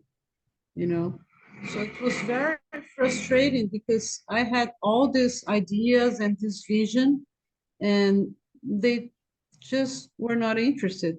And then I decided to do one by myself, said, okay, I don't need the university, And with all this movement that we created this Education for Peace program, we created this Art for Peace. I was in touch with Emory University in 2019, 18, 19, and I said, hey, I have a peace education program, and then they said, oh, okay, we are developing one too with His Holiness, so we will be in touch with you, and maybe we can talk, because I sent them my program, my framework, all the inspiration we had. And then I was invited for the launching of this e-learning in India with His Holiness, because they found that my program and their program, of course, not comparing the university and all the fundings and everything, but the framework was kind of going to the same direction, and it was very nice for me to see that even me being like an independent person and with a very small team, and we are all volunteers, we are not connected with any university or any formal institutions that, supporters or anything. We could kind of cut through all these obstacles and be there and share the same values, So this is a very interesting framework. We have our own framework. So I use bits of it, but it's very easy to download and to get to know the trainings and everything. So this is like a very good entering gate for peace educators who are outside of the academia, you know, in my opinion. So we have this, all the exhibits that we had in this website, where we have the last one that we just finished, and I'll show you the exhibit. And we have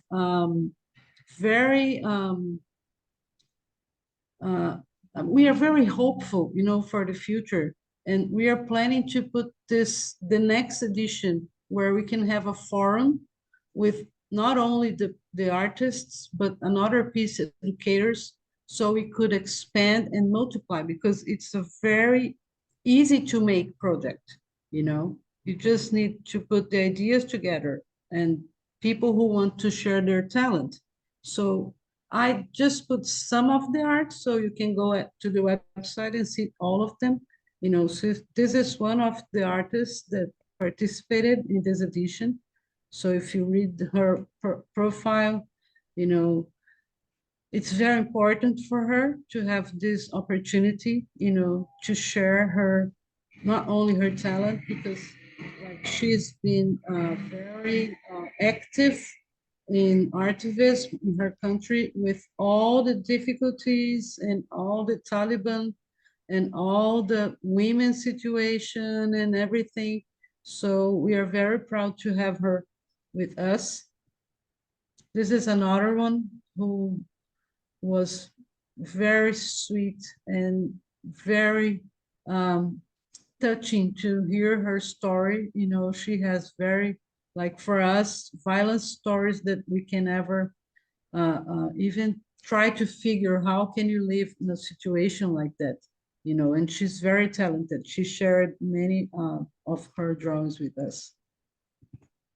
This is another one. She is also very, very active in the activism, and she's a refugee now, so she lives in Pakistan, but she's very good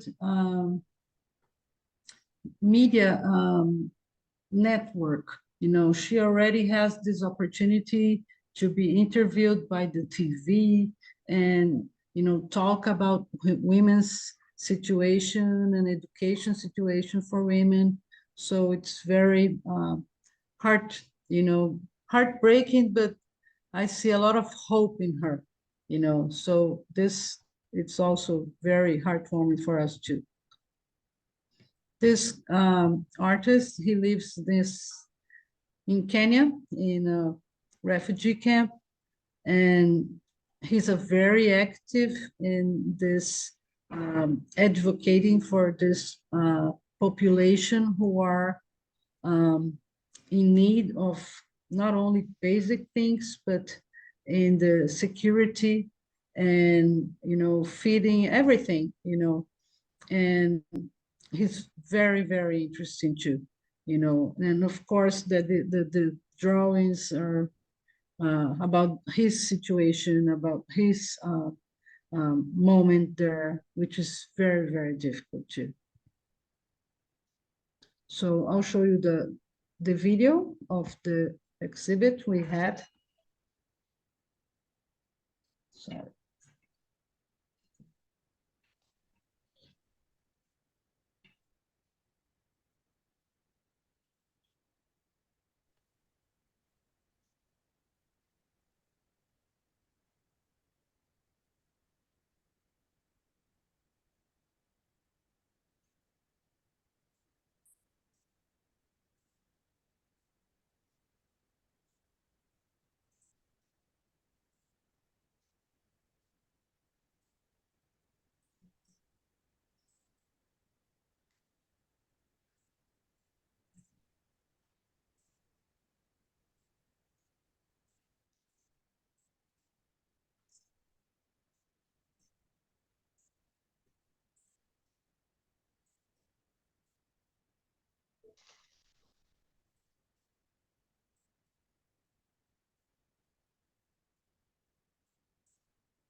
Sorry.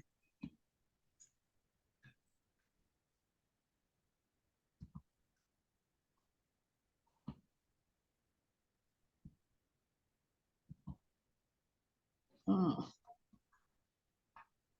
Okay. You're showing it a second time. Did you want to do that? Yeah, sorry. Okay, so this is our website where you can find not only the links for the exhibition, but for the other projects too. And now I'm going to ask you guys a question, do you have any programs or projects where you fit art in it? Because it's been proven that it's a very effective way of getting people together, and breaking barriers. So good question, Regina. Yeah, just that's it for me. No, it's you stay on, Regina. That anybody, are you engaging, or do you know anybody on your campus that's engaging and using any type of art in one way or another in promoting peace? Just open your mics. John, you've got your mic open. I have a very good friend from Northern Ireland, a renowned artist. Her name is Rita Duffy. And I would highly recommend people tap into. I had Rita stay with me and present at my college, but most of her work deals with the Troubles from 1968 to 1998. So some of it is against patriarchal society. It's fairly easy to look at the paintings and the pictures and figure out what she's going after. Some of it is very to say, it kind of shows violent scenes, but the purpose is to look at peace. And she's just very, very gifted. So I brought her to campus to talk about the Irish Troubles through her art. Nice. Very nice. Yeah. Anybody else? I use art within my course. So I use remind us where you are, where you're teaching, so that everyone knows. I'm teaching at Santa Monica College, UCLA, and Long Beach College. Thank you. So I usually integrate art and text, specifically working within the antebellum period, and I talk a lot about Dave the Potter's work. I talked about how the text can be used, and then I try to correlate that with the students' idea. I have them do research projects and how they can explore context on their own to have text integrated into their art for protest, to raise awareness. And I think that that's a great way to introduce these type of programs. I'm not full-time, so I really don't have like the opportunity to really go in hardcore at one place and try to do like a big program. But in the long run, I would love to be able to have the opportunity for students to be able to cross sectors and, like art. There's so many different sections in art. So you got to figure out like, who you can work with to basically bring the faculty together to try to get the students to come together collaboratively. So I think it's a wonderful program, and I love seeing how you modeled it. So thank you for that. Thank you. Well, I'm not an artist, but I have an artistic spirit, So of course that I'm always trying to find a way to introduce not only art, but theater, because I think that that's another way of communicating. We had like many opportunities to have, we have a friend who is playing Gandhi, and he made a monologue telling his story, and he's a very, very wonderful person. And we had this presentation many times in our place and for students in public spaces in our city, because we are very connected with nonviolence, and this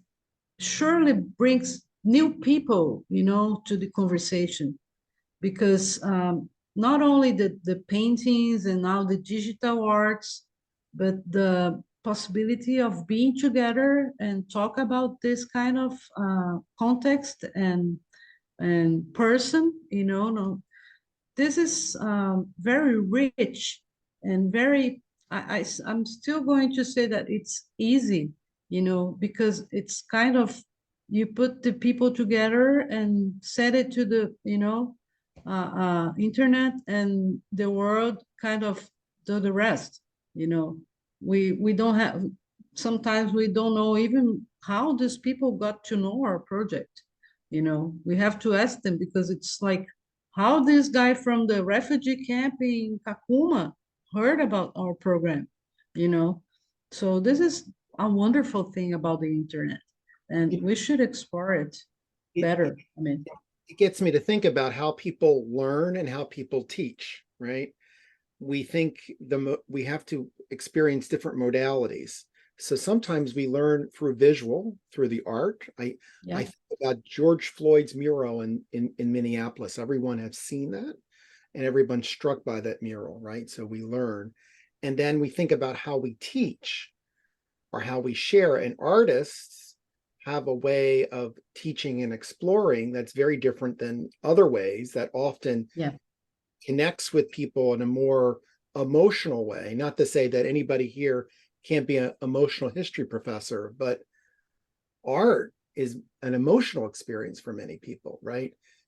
And that becomes more integrated, right, into them. I know that, go ahead, Obi, you've got your hand up. Yeah.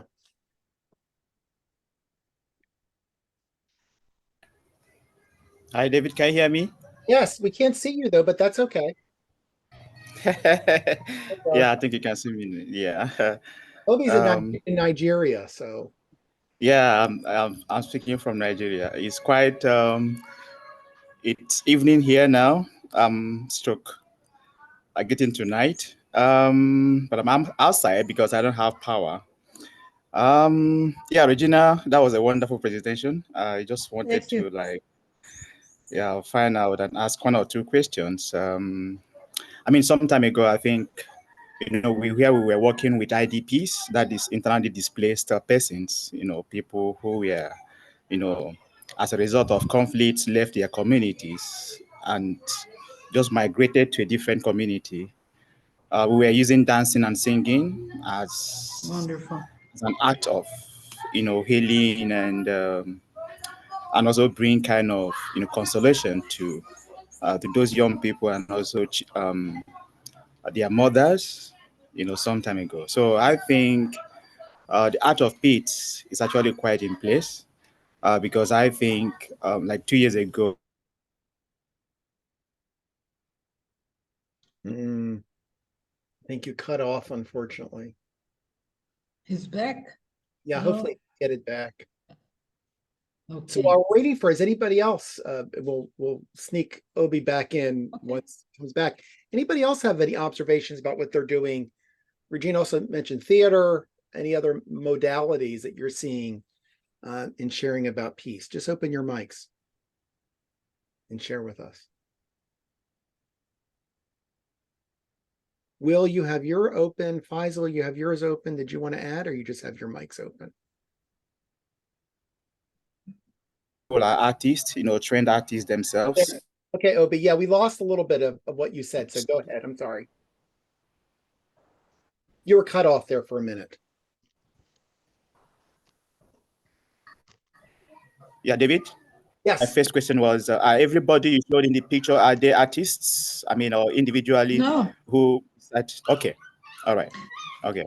So in the first two editions, because it was a tribute to this local artist who died, some of them were professional artists or were ex-students of this guy. But after that, we decided to open to the community, because that wasn't making a point, to narrow to people who have like special training, let's say, from other people who have talent and they don't have this opportunity to show their work. Now, in this edition, we had like a 10-year-old girl from Australia, and she sent two beautiful, beautiful, beautiful drawings, you know. So because we were like, should we accept, you know, like 10-year-old and adults together? And then we thought, no, we can, because we have different kinds of talents and different kinds of experience. You know, children tend to be more like pure. They're not so worried about the technique, or, you know, they just wanted to share their work. So some of them were not very artistically, you know, like in quality, but they were all in the magazine, and they were all for everybody could vote and choose, you know, which ones they like it, you know. So it was like an open voting. And then for the physical exhibit, we had to narrow because we don't have so many space or, you know, possibly structure to do. We want to make it bigger next year, but you can see all of them in the website, you know. I think that it would be only fair, you know, that all of them could have their drawing and, you know, their expression valued, you know. That was the main. They must, the individuals that get it, they must take a lot of pride in the fact that you're able to promote their work and put it out there. Yeah. Some of them, yeah. You're in Afghanistan and you're parts of the world, and you know, you're just remote and you're cut off, and that feeling of pride to know that my piece of art is out there in the world to see is just a very strong emotion. Yeah. And then they get to follow our networks, you know. So when they share new works, we put in our stories, because we know that they're facing like more difficult situations, and then they have this urge to, you know, share, you know, what they saw, what they feel, and we kind of support this way, you know, because that's how we can make them acknowledge, you know, like, I know you're existing, you know, and I feel for you, you know. That's the way it's simple and not expensive, and everybody can do this, you know. Thank you. Any other questions for Regina, or observations of what they're seeing on the artistic front, or things they would like to do with their students? Sometimes we don't realize that we all have an artist. Everyone has a little bit of an artist in them, right? Yeah. Kind of bringing it out and letting them do something. And sometimes that's the only way people can share their thoughts, is through art. Exactly. You know, I think about art therapy, for instance, and responding to trauma with young people, right? We've been doing it for a while, and it's a very important means, because young people can't articulate anything else except through drawing sometime, and the experiences that they've had. So that becomes very valuable in that type of healing. Art is not only about sharing my experience, but it's about a healing mechanism. Exactly. That's there, right? Yeah. Anybody else have thoughts about this? Things they've seen, things they could do with their students? Even in a history class, you could do some art. Yeah. Right? I don't think mine is art per se, but I have begun with the final exam, letting them choose for some of my classes, that choose first, not the scholars class or like the transfer alliance program classes, but for any of my other classes, I allow them to choose between an essay and a presentation. And also in the midterm, I've allowed them to write their answers or to deliver them verbally through video. And that's been great in terms of equity, but also I've been able to see a lot of their own expression. It gives them an outlet for more of an artistic expression. And so, you know, they're answering questions about Brexit, for example, but they're doing it through like a multimedia presentation. So it's not quite art, or fine art, but it is much more of a creative outlet and an individualized expression than the traditional essay might be. Great. Thank you, Heather. Anybody else? We have a few more minutes until noon. Any other thoughts? Things that they're doing, things that they'd like to do? I have a suggestion. Go ahead. I have a suggestion that, like, for example, we are going to have this next edition in 2024. You know, maybe we could build a net of, you know, spreading the news, because you already have one project. You know, it doesn't mean that, of course, you can build your own programs and projects and everything, but this will make more people, you know, join. And considering that we already have this possibility of sharing, you know, so all the exhibits, like if you do one movement in your college, you know, you can do one exhibit in your college with the drawings, you know, even these ones, you know, all you have to do is download and set a place and say, wow, this is the art for peace for this year, you know, what are your thoughts about it? You know, so it's open, you know, for people to not only do their own exhibits, but to integrate, you know, with our exhibits. That would be a very good possibility, you know, and of course. When do you start your next open season? You have like a period that you accept art? Is that what it is? Like a date? Yeah, we start about March. You know, we opened March 2024. You know, we are going to open for submissions in the website. You know, so people get the submission and rules. You know, they have to fill a profile, and they can send the arts until June.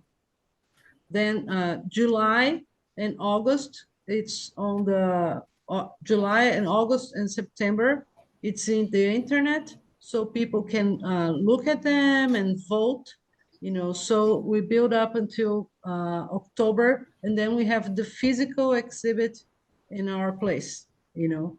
But it's kind of very good period, you know. We live for a long period, because we know that sometimes the person, she gets inspired on the way, you know, like she wants to come and to send, but she doesn't have the drawing at that period, you know. But then as they already had this commitment of sending something, they start to, you know, produce, let's say, and they can send like 5 different drawings, you know.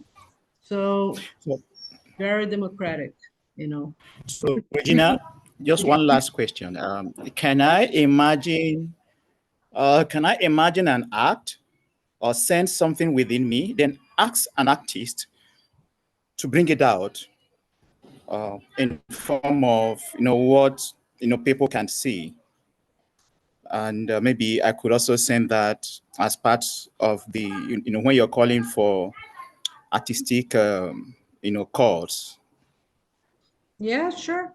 And I think that I tried, but I didn't get any enrollments on that line. But I tried to get some videos too, you know, because like it doesn't need to be long. It was, I don't remember right now how much, you know, was the length that we defined it, but it was like, it was a possibility. So you could send like the dancing, you know, this, whatever you're using to promote peace in your community, you know. Yes. That would be like a wonderful display, you know. We could show this during the festival and bring more people to it, you know. And it's, I have big dreams, you know. So I don't know, I didn't get to the full of it, you know, for now. And my team is always like, say, oh no, she's thinking what's going to happen, you know. But I think that it's very, very, for me, it's like a fun thing, but it's a challenge, you know, like how can I get people to talk about it, you know? Could you put your the link in the chat? Sure. Whatever you want people and how people should reach you.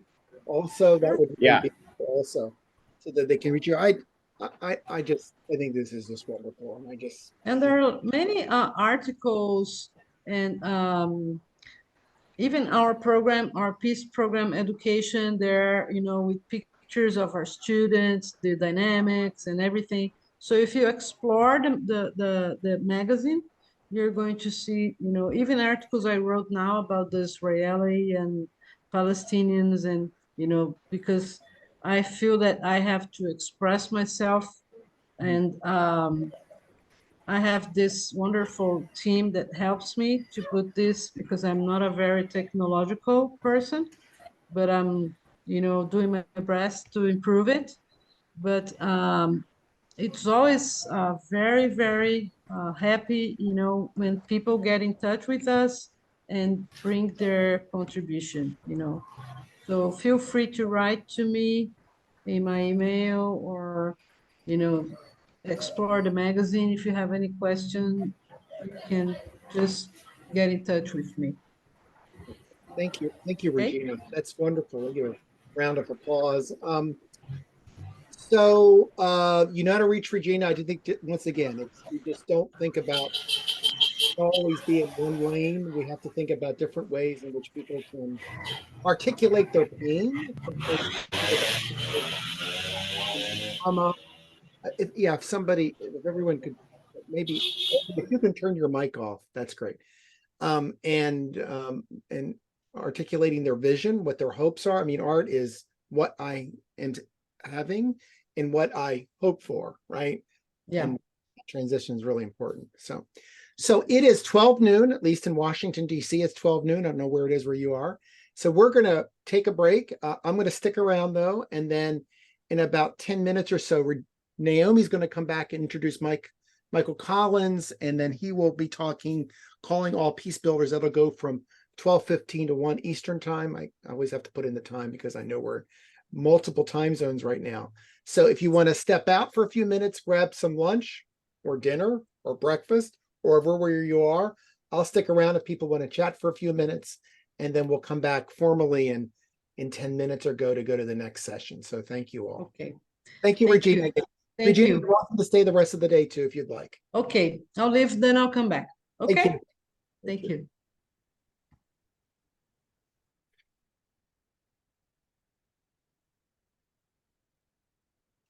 Nice to see you, Elizabeth. I'm glad you're here. Yeah, good to be here. Great.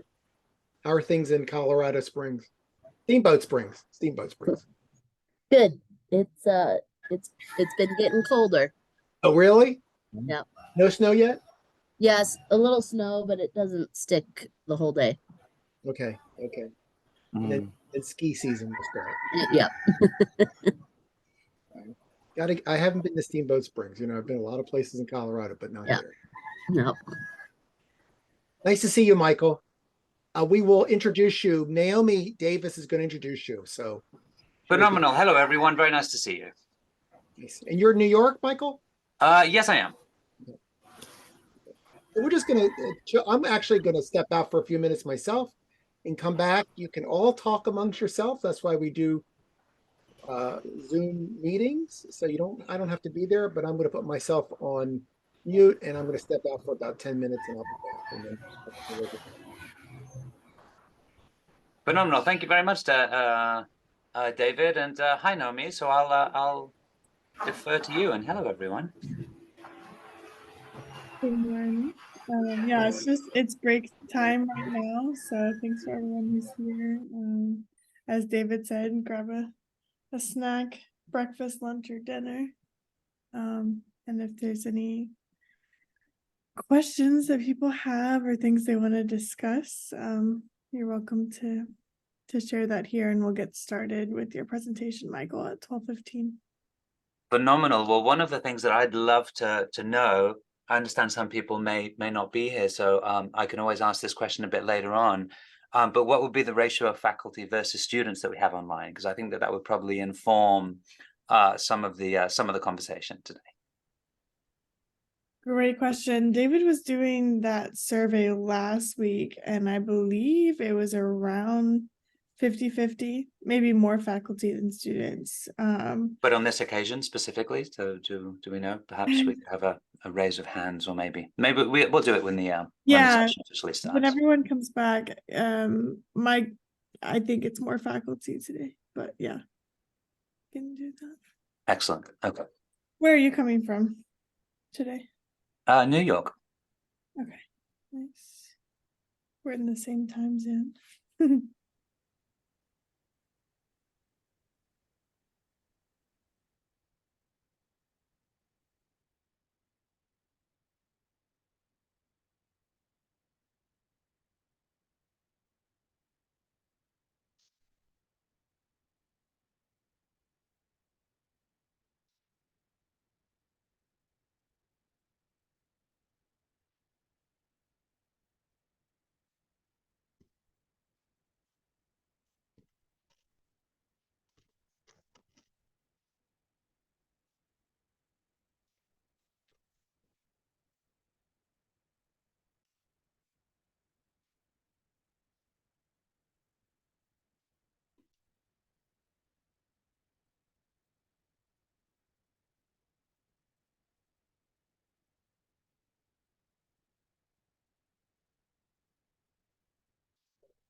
All right. Hello, everyone.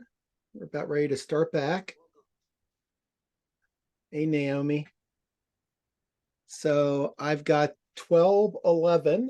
We're going to start in just a minute. I'm going to hand over the moderator duties to Naomi, and we'll go until 1 o'clock Eastern time. If there are questions, we can take questions between 1 and 1:15, and then at 1:15 we'll go to another session. So I hope everyone got up and walked around, grabbed something to eat, fed their cat, whatever they needed to do, and stretch their legs.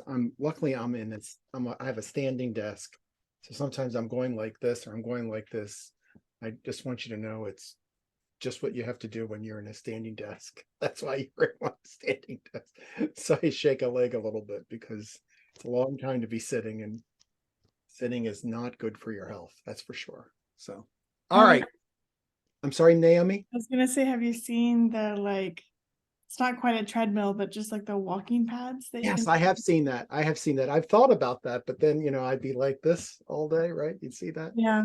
But I have seen that too. No, but there was a study that came out I don't know, a couple weeks ago. My wife always shows these things to me. Says sitting is not good for you. You got to be up and around, even if you're getting up here and there for a few minutes. It's important. So, all right. I think most people are coming back. I'm going to turn it over to Naomi, who can introduce Michael, and then Michael, I'm going to make you co-host in the event you're going to share anything, so that you're also co-host. So Naomi, it's off to you. Okay, let's do it. So Michael is calling all peace builders today to learn practical peace building skills and take home an evidence-based framework and tools that you can use to develop effective, positive peace projects in your community and around the world. Michael Collins is the executive director at the Institute for Economics and Peace in the Americas. And Michael, we just welcome you today, and we're excited to hear what you have to say. I saw on your LinkedIn that Lisa Shirk is on there. Is Lisa Shirk your colleague? No, she's not, but I love Lisa Shirk. Okay, I had her at the Summer Peacebuilding Institute as a professor, and she's okay. Yeah, it's funny. I contacted her out of the blue, and I never got a response. She wrote this book on the difficult little subjects, and it was about dialogue specifically with David Camp. And I thought it was an excellent book, a really excellent book. And I actually thought at the time, and I promise this feeds into the conversation a bit, but at the time, this was pre a lot of the polarization that we are seeing, but it was starting to increase in the United States. And I was thinking that the structure of that book in particular could serve for a form of corporate training, for peace building training within corporations to be able to reduce polarization in the workplace. So I actually reached out to both David Camp and Lisa Shirk with this idea, because at the time I wasn't working with IEP, and I just sort of finished my work in the development sector, and And I didn't hear from Lisa, but I did hear from David, and we continued the discussion, and then I started working with IEP. But yeah, Lisa is phenomenal. I think I don't know much about her. I know that she does a lot of work with Alliance for Peacebuilding, but it seems like a few people here know her as well. Yeah, she does a lot of, well, my connection was about peace technology, so that would be another angle that she would be really interesting to talk to in this time about how, I mean, you were going in on the angle with divisions and polarization, but yeah, how media is so relevant. But so I wasn't planning on talking about that at all, but I'm delighted to jump down that rabbit hole.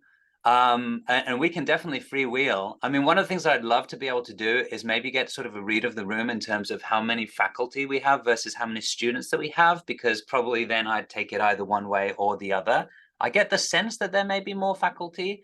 What would be a very good way to verify this? Could I ask maybe sort of like a hands up or an emoji for the people who may be faculty? Let me see. Great, thank you. Thank you for those of you. So most of us, right, I think? Okay, I am going to take that there is a majority faculty. So probably what I am going to do, and I'm going to sort of present some material, and I'm probably going to present it through the lens of a faculty member, although I should say that I'm not a professor myself. But one of the things that we do with a lot of our material is engage in peace building sort of workshops and the development of peace building projects. So this may differ from some of the conversations that you've had prior. I know that through one of the emails that was received that there was going to be a specific section talking about the some of the notable conflicts worldwide now, notably the Israeli-Palestinian conflict, and understanding again, at least in the United States, a lot of campuses that have kind of sort of been the center of high levels of polarization related to that. I don't know, and Naomi, do the faculty joining us, are we all from the United States? We're currently in the United States. Do we have faculty joining us from other countries currently? So I know we have one from Brazil, and there's a bunch of different time zones, Hawaii, and yeah, David might know more than me, but I don't think it's all US. Everybody's US. Naupess is based in the US now, but and I don't even know if he's on the call, but he was an educator at the Catholic University of Kinshasa in the DRC. And he spent his academic career there, but now he's in the US. But I think everybody else is US based. Okay, great. So there is going to be something that I'm going to sort of touch on in sort of the presentation that I think will sort of talk about how some of these tools could potentially use to be able to discuss these topics in a way that is less confrontation. Essentially, positive peace as a form of mediation tool. I'd like to keep it really sort of the whole session informal to a degree. So please feel free to interrupt in any instance. If it was more of a sort of a student group, I'd actually probably go through a number of these activities, but consisting mostly of faculty, perhaps what I can do is actually sort of speak to them to a certain degree. And I don't know to what extent you have this interest or alternative, the opportunity to be able to talk about peace building, positive peace building within and outside the campus. But we definitely hope that, some of this work would contribute towards your tools. So, we all love starting with learning objectives. So this is what we usually present. And again, we do a variety of different sort of workshops around the world. I'll tell you a tiny bit more about the Institute for Economics and Peace in a second. But one of the things that we often do is start with this particular image here. It was made by a friend of John Lennon's when John Lennon was shot. It's called The Knotted Gun. It was this Swedish artist, I think it was. And he made this sculpture, and it's progressively become this kind of sort of international symbol of peace, and for sort of, good reason, right? It's very visual and very stark. And it's a great definition of a great sort of visual representation of peacefulness, at least a superficial peace, right? The bullets are no longer flying, there's silence. But I often present this at the beginning of the workshop because it allows me to sort of unpack the different meanings of peace and the different ways we would have of measuring peace.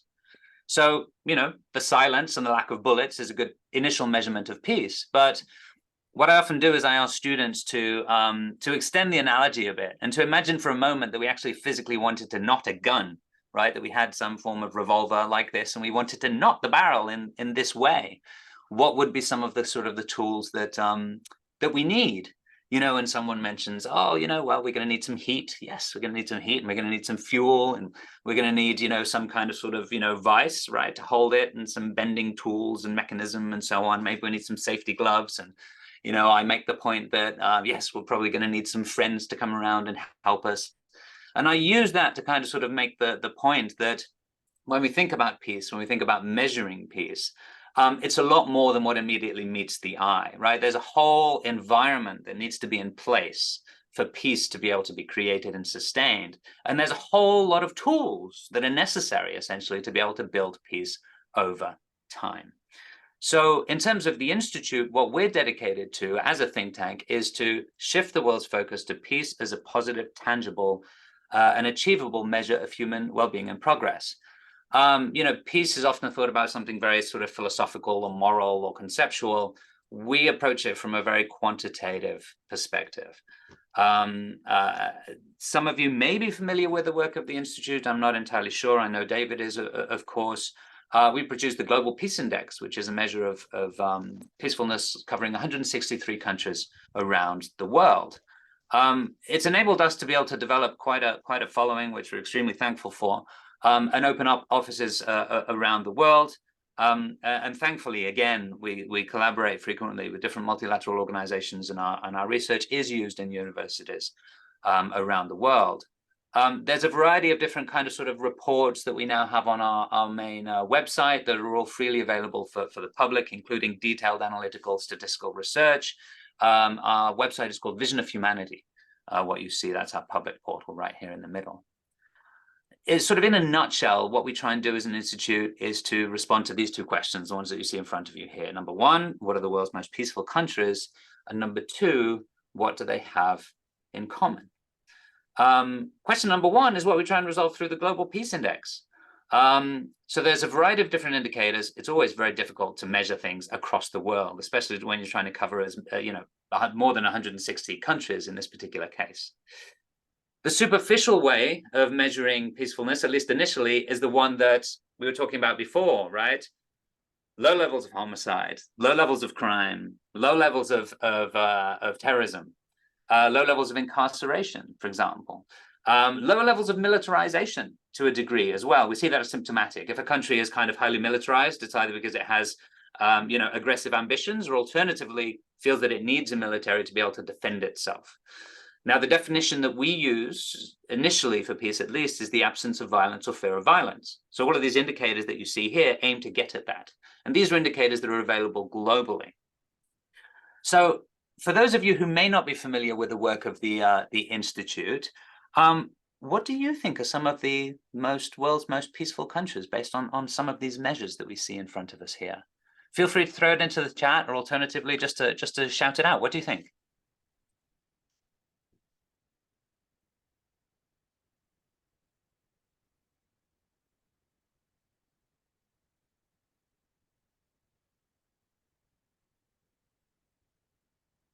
I'm not going to put anyone on the spot, I promise. Are you able to see the chat, Michael? We have Let me see. Finland. Oh, great. Excellent. Thank you. Thank you very much. So Iceland. Denmark, Costa Rica, Germany, Switzerland, Sweden, Iceland. Excellent. Thank you. Thank you very much. So some absolutely great guesses, of course, here, and obviously a very informed audience, because most of these guesses are tremendously right. Costa Rica, for example, the most peaceful country in the, actually, with the exception of Canada, in the whole Western Hemisphere, but certainly within the Latin American region. Denmark and Finland both scoring very highly. Iceland, the most peaceful country in the world, according, of course, to the Global Peace Index. Germany and Sweden and Switzerland all doing very well too. So excellent. Thank you very much for that. And if I was to extend the question, and this is when it all gets very programmatic, out of 163 countries, where do we think the US ranks?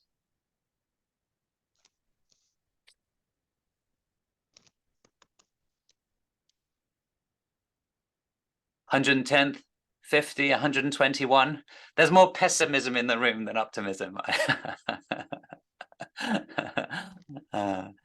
And actually, yes, you wouldn't be far off. 89th. So it's currently ranked 131st, which is quite low in the Global Peace Index. And people are often kind of sort of shocked about this, especially when you look in the rankings, and sometimes in certain aspects it compares to many places in Central America where a lot of people are actually leaving and going to the United States from. But there's a variety of different reasons. Militarization does weigh heavily in the case of the United States. Now, it's not any form of kind of sort of moral, judgment. Obviously countries need a military and there are optimal levels of the military, but it is nonetheless symptomatic of a lack of peacefulness, right?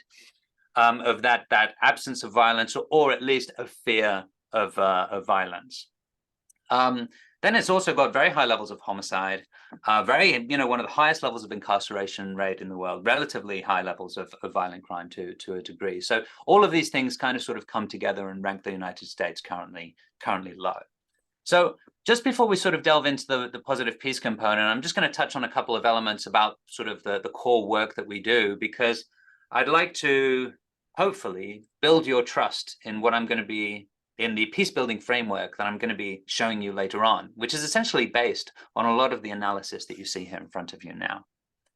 So this is kind of sort of a mud map, or a color map of countries according to their level of peacefulness in red. Currently very unpeaceful. Now, again, it's not a value judgment. For example, in the case of the Ukraine, as you can see, it's red here. It's debatable how much or how little the Ukraine is actually responsible for its current lack of peacefulness, right? So it's not a value judgment. It's simply a measure of current levels of peacefulness. It does enable us to do some pretty cool stuff, which is to say, okay, well, the world overall has become less peaceful. In fact, this is the least peaceful that we have ever been since the inception of the index 16 years ago, and also the deadliest that we have been over the last 16 years. So although more countries have become more peaceful, the ones that have deteriorated more in peace have deteriorated significantly more. Now, we can also sort of do a variety of different things, like unpack all of these different indicators to see which ones are improving globally and in individual countries and which ones are deteriorating. We can look into sort of, how different regions are doing around the world. For example, the Global Peace Index covers 9 regions specifically. Europe remains currently the most peaceful region, but has been deteriorating over the last year. Here is the rank of the top 10 most peaceful countries in 2023. The United States, we talked about before, being pretty low. Canada is just outside of this mark currently. And on the bottom end of the spectrum, these are the countries that we would currently see as the least peaceful countries. Now, I just wanted to kind of sort of make a quick point on here, is that often when we think about peace building, it's actually these countries that we're thinking about, right? Which kind of makes sense. Obviously, these are the countries where peace needs to be most built. But oftentimes, our idea of peace building and our methodologies behind it are about essentially trying to guess or assuming that we know what it is that is missing in these particular countries, rather than what is present in these countries. And we think that that's a sort of a fundamental, paradigm shift. Because here, really, we are assuming, right? We're assuming that we know what is missing and what needs to be built. Whereas here, we physically have the opportunity to be able to actually see what these countries have in common specifically. So we're going to be delving into positive peace in a couple of minutes, but I'd just like to share a couple of sort of additional insights that we get through something like the Global Peace Index, including countries that are improving in peacefulness over time, countries that are deteriorating in peacefulness. The Global Peace Index came out very beginning of July. So this deterioration in Israel, for example, specifically, is not related to the recent conflict. It's prior to that, largely related to the judicial reform. It also allows us to highlight things that are potentially being underreported, such as the significant amount of deaths in Ethiopia, eclipsing currently the deaths that we've seen in the Ukraine, for example, and certainly in Israel and in Palestine. Due in part due to a near total media blackout emanating from the region. It allows us to focus on a variety of kind of sort of different countries and phenomena that are happening in these different countries. And interestingly, it also allows us to see improvements, even in what is currently the least peaceful country in the world and has been for some time, Afghanistan. seeing a significant improvement in peacefulness due to the US troop withdrawal in this instance. Again, it's not a value judgment, but it does provide us a baseline to be able to measure peacefulness. Okay. Lastly, in terms of that sort of core information, those indicators allow us to be able to track trends over time. Because again, it's momentum is really important, right? We can think of peace essentially, or conflict for that matter, as sort of a steamship. And it's very difficult to stop that momentum, and changing direction takes time. So understanding the trends in peacefulness is critical to be able to see how, whether we're going uphill, downhill, and how fast we're going as well. We can do that across all of the indicators to boot. And here, actually, on the left-hand side, the totality of the indicators that we track in the Global Peace Index.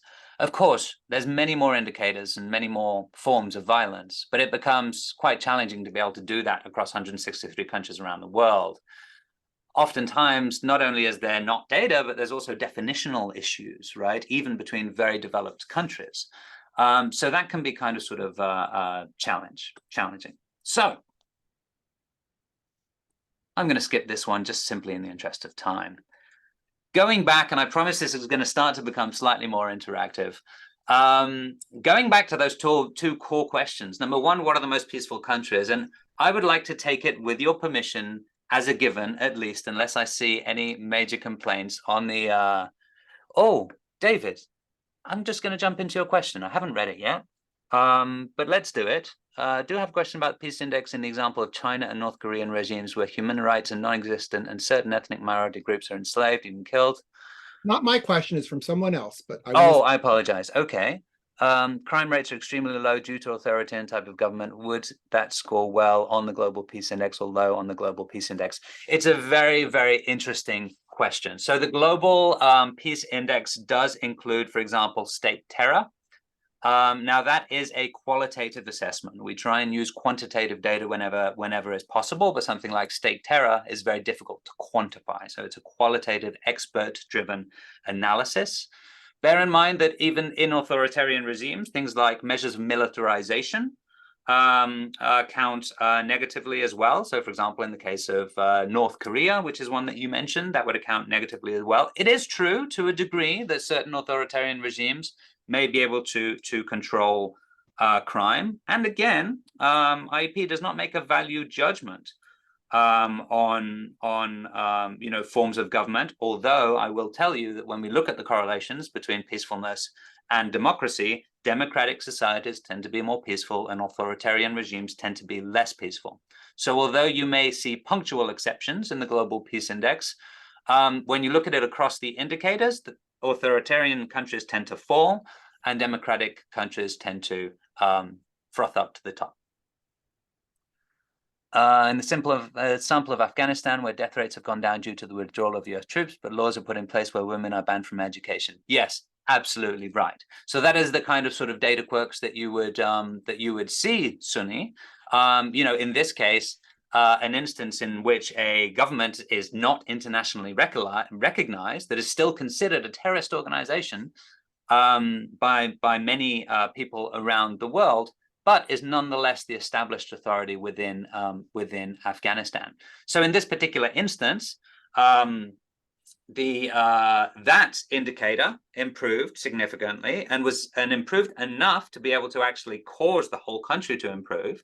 But there are a number of other indicators that deteriorated, including you're catching me here, but for example, no major improvement on the impact of terrorism, because they're actually significantly continuing to have significant issues with terrorism there. But this actually feeds in some respects to what we're going to be talking about next, positive peace. So the premise about positive peace, and this gets back to this second question: what do they have in common, right? Are peaceful societies ones that ban women from higher education, for example? Now, the important thing is to start with the premise that we don't know. It could be beer drinking, for all we know, right, that creates peaceful societies. It could be how early before Christmas people put up their holiday decorations. The idea is that we don't know.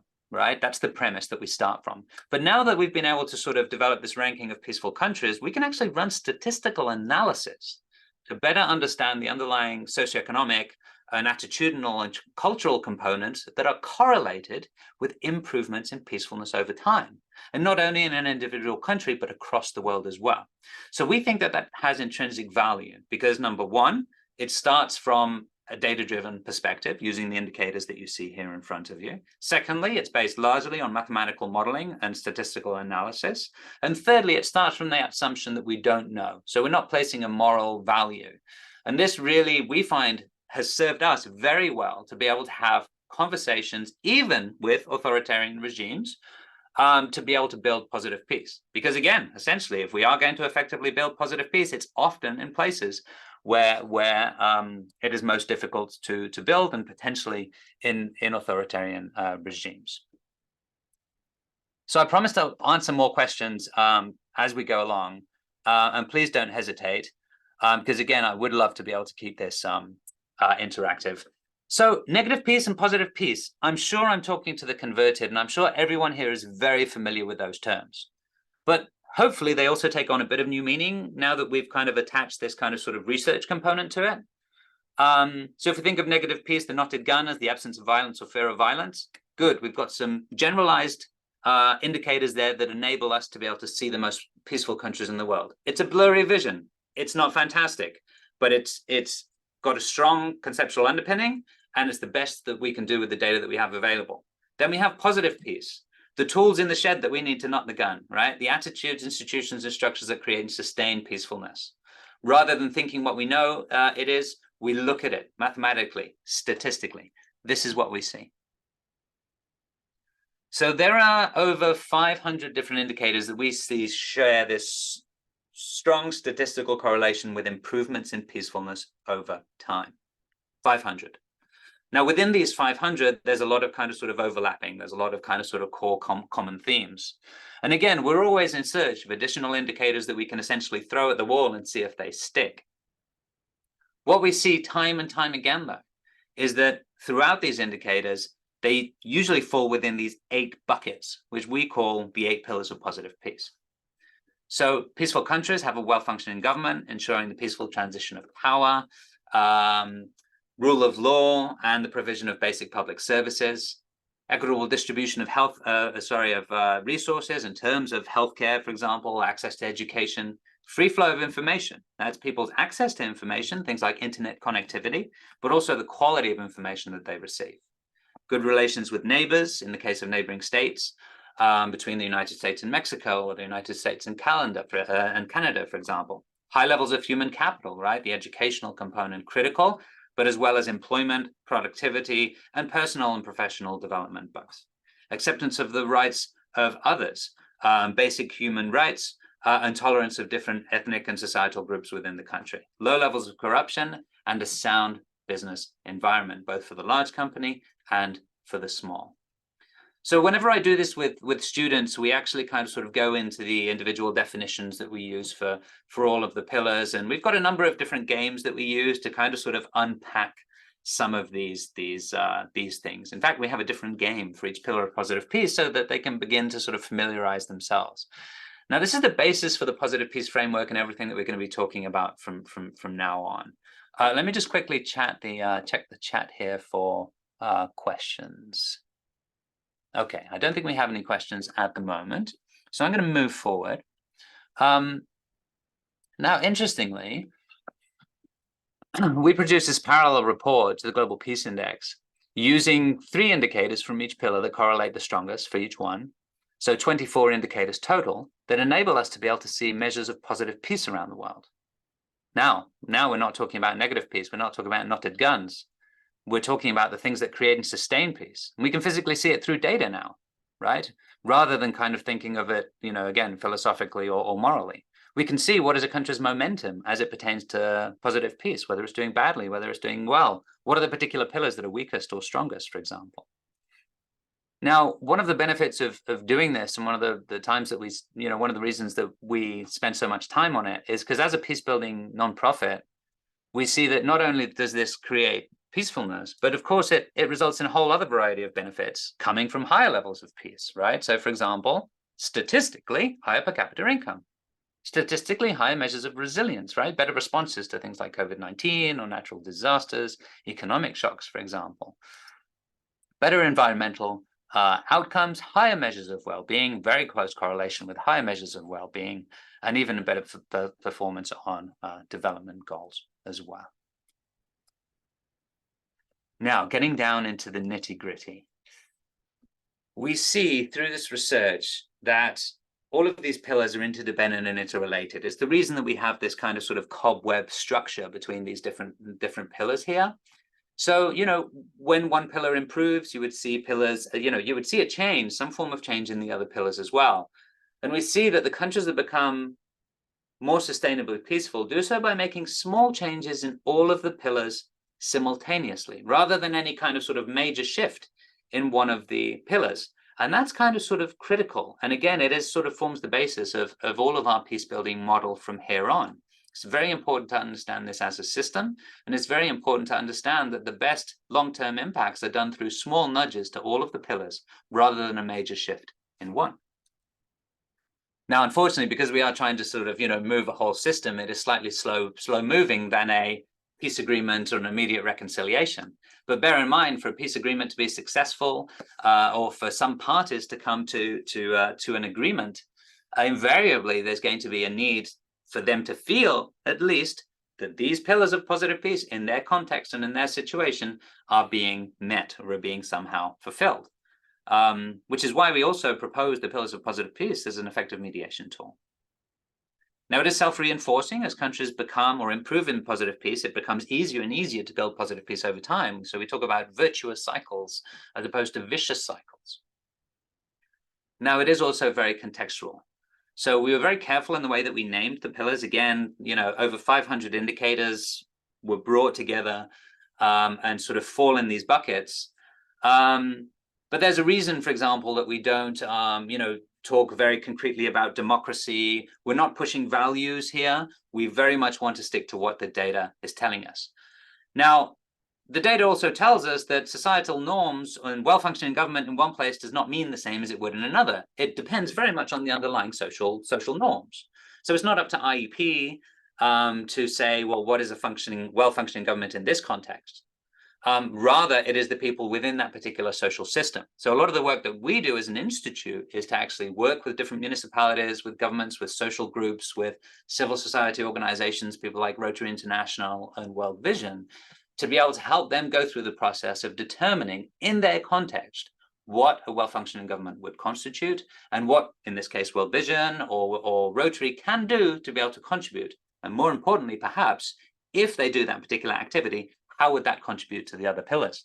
So hopefully we're starting to see this as kind of a quick and dirty way of understanding what is the impact I'm going to have on the system and how I can potentially lead or help build positive peace. So we measure things at the nation state level, and that's simply because that's where most of the data is available. But we can see that all of these social systems are interconnected in many different ways. In fact, positive peace is really kind of sort of built on the idea of physical systems. And therefore, the principles of positive peace apply equally at the city, at the town, at the district, or at the school or community college level.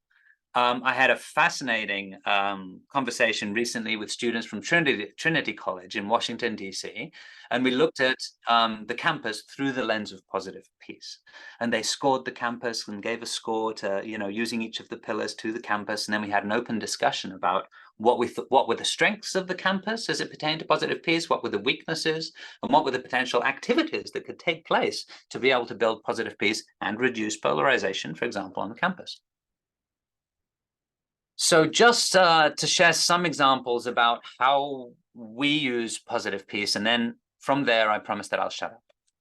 The first one is a simple tool for building social cohesion, reducing polarization. So this is a recent workshop in Colombia, including reintegrated members of the guerrilla forces, the FARC, and Victims Association as well.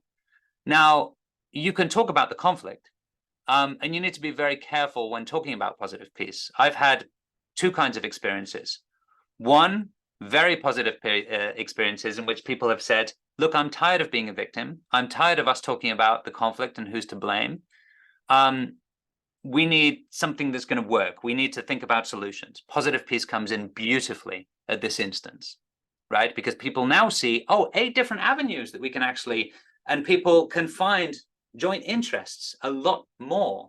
The simple discussion about what constitutes a well-functioning government can unpack a whole wealth of sort of points of commonality between different parties in conflict.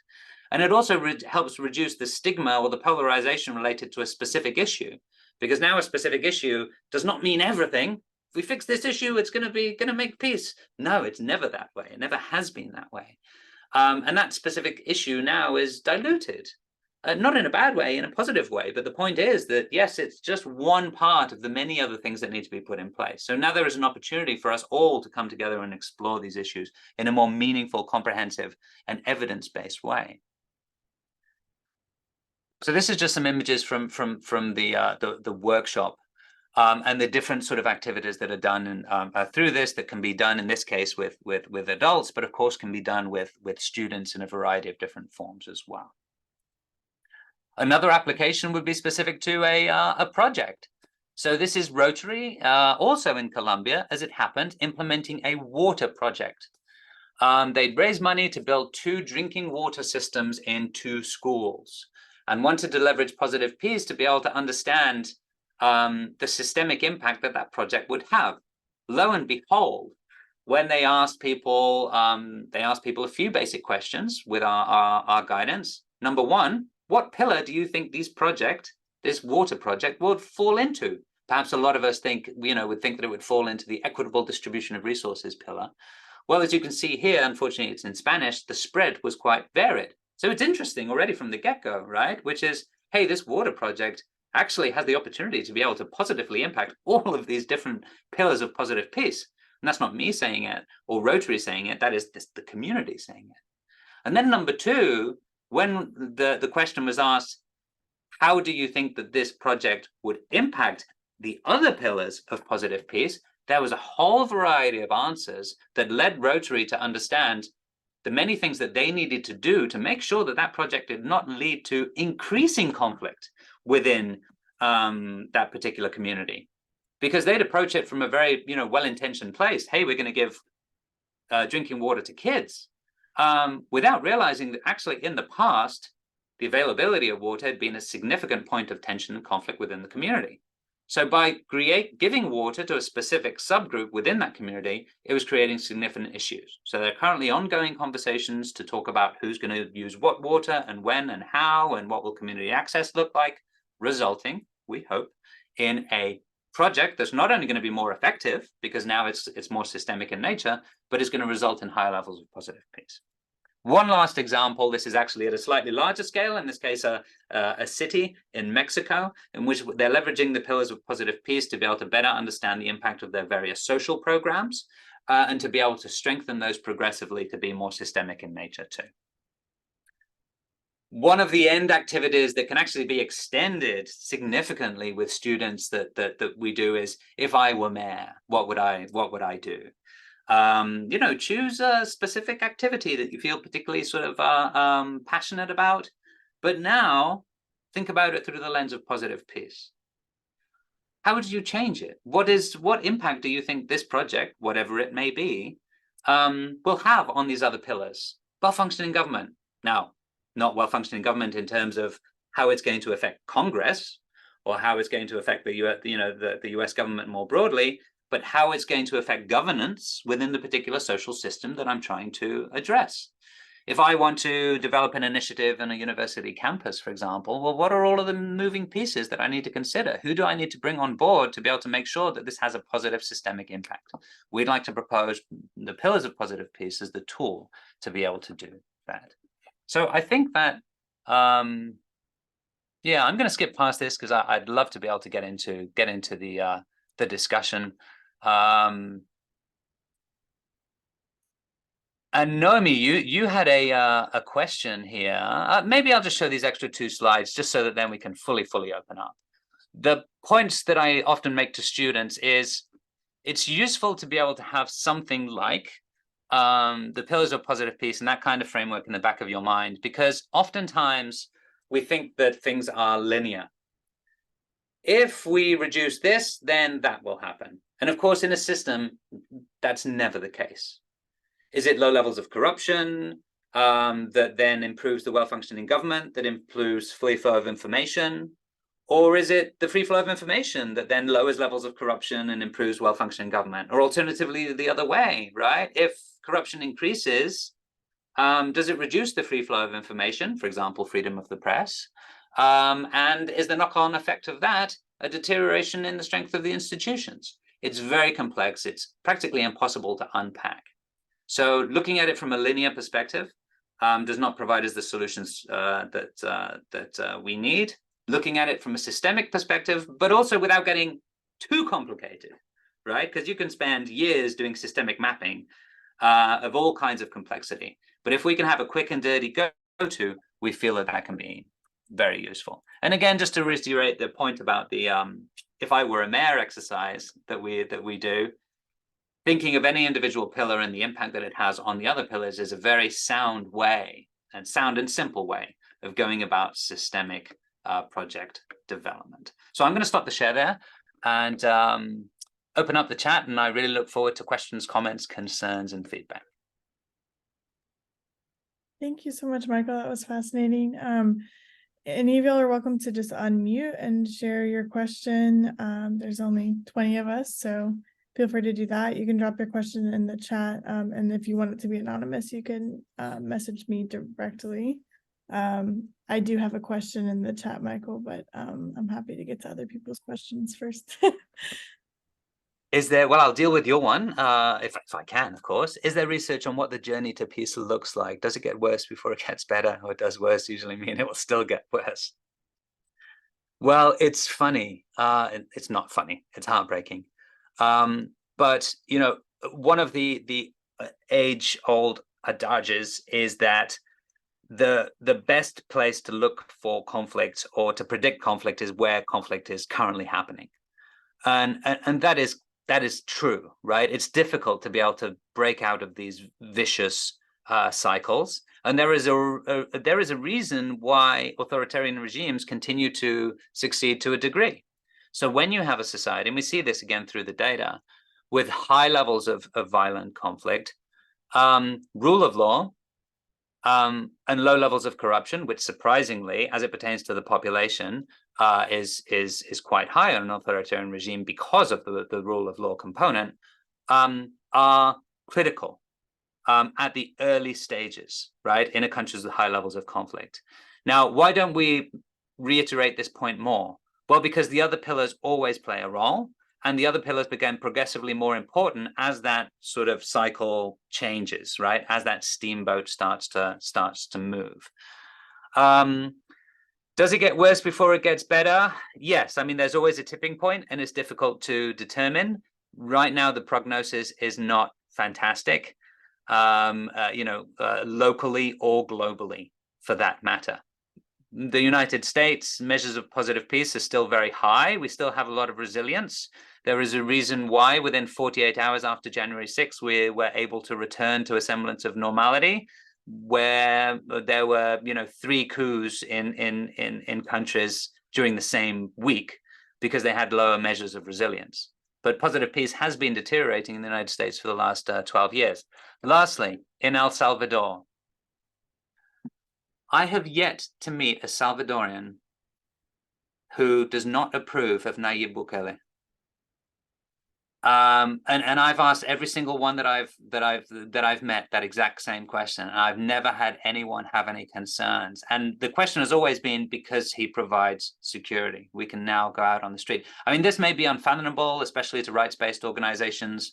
To see that the tragedy of the overpopulation of the prisons and the summary justice and likely wrongful imprisonment of a lot of young people. But it's very interesting to note that particular sort of element that continues to receive very high levels of support in El Salvador. So yes. So Diane, yeah, has a comment in the side. yeah, Diane, in relation to your question. So the short of it is yes to varying degrees. So the United States government, through bodies like USAID, actually work with us to be able to use positive peace as a measure. They have their own legacy frameworks that are in place, country roadmaps, for example. So the progress is relatively slow in that respect. We've actually done consultancies for people like the Ministry of Mining in Zimbabwe, looking at positive peace metrics related to that specifically. One of the unfortunate consequences of the success of the Global Peace Index is that people tend to look at that for insight about peace and peace building rather than the Positive Peace Index. So that is something that we are very much trying to change, and we often try and do through these kind of talks. Because the Global Peace Index is great, it provides headlines for sure, and hence its reach, but it doesn't really tell us that much, other than which are the countries that are peaceful or aren't peaceful. It's not about how more peaceful they can be or how less peaceful they can be. That's where positive peace comes into play. Thank you for the question. Joel, about Northern Ireland, I'm unsure. I need to consult with the IEP Europe team. I know that we're working with mediators Northern Ireland, but I don't know the details about that, I'm afraid.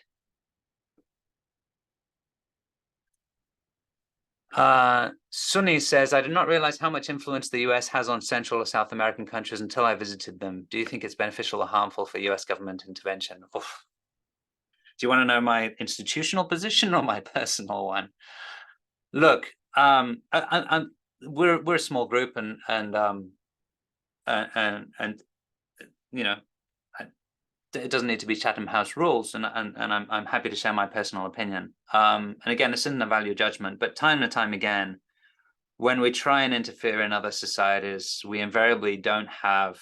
It's actually one of the reasons why we spend so much time trying to move people like USAID into positive peace, because it provides a better understanding of the underlying system and provides you a better understanding of how much impact you are going to have, even with the best possible intentions, let alone whether the CIA or anyone else is planning, you know, a coup to help overthrow the government, even if that is with the best intentions.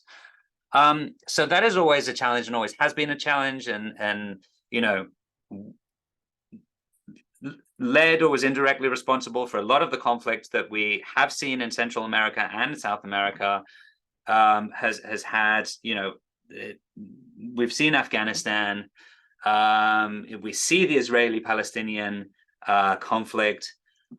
So yes, and this isn't unique to the United States. And I'm not saying that the opposite, you know, complete isolation is the answer either.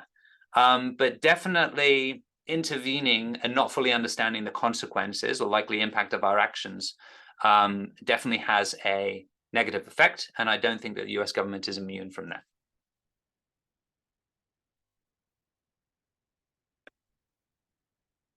So Diane says, is there any global overlapping systemic mapping going on to see if there are interconnecting triggers? Diane, could you expand on the question? So I'm trying to say, I would imagine, I know every country is different. There's unique things about every country, but I would imagine there are some things that are common that triggers peace or war. So I just wonder if you do any kind of comparative analysis kind of things, I guess. Yeah, well, positive peace is that comparison, that comparative analysis. So if we think of it in terms of, let's just think of it as war, right? Now, when we look at the Global Peace Index, we track a lot of other forms of violence. We do track things like battle deaths, that's one of them, but we track a whole lot of other stuff. But imagine that we're just doing battle deaths. So we measure that across the world, right? For individual countries, battle deaths. And then we say, okay, well, let's take the 50 countries with the highest battle deaths. And let's do that historically as a trend over the last 10 years.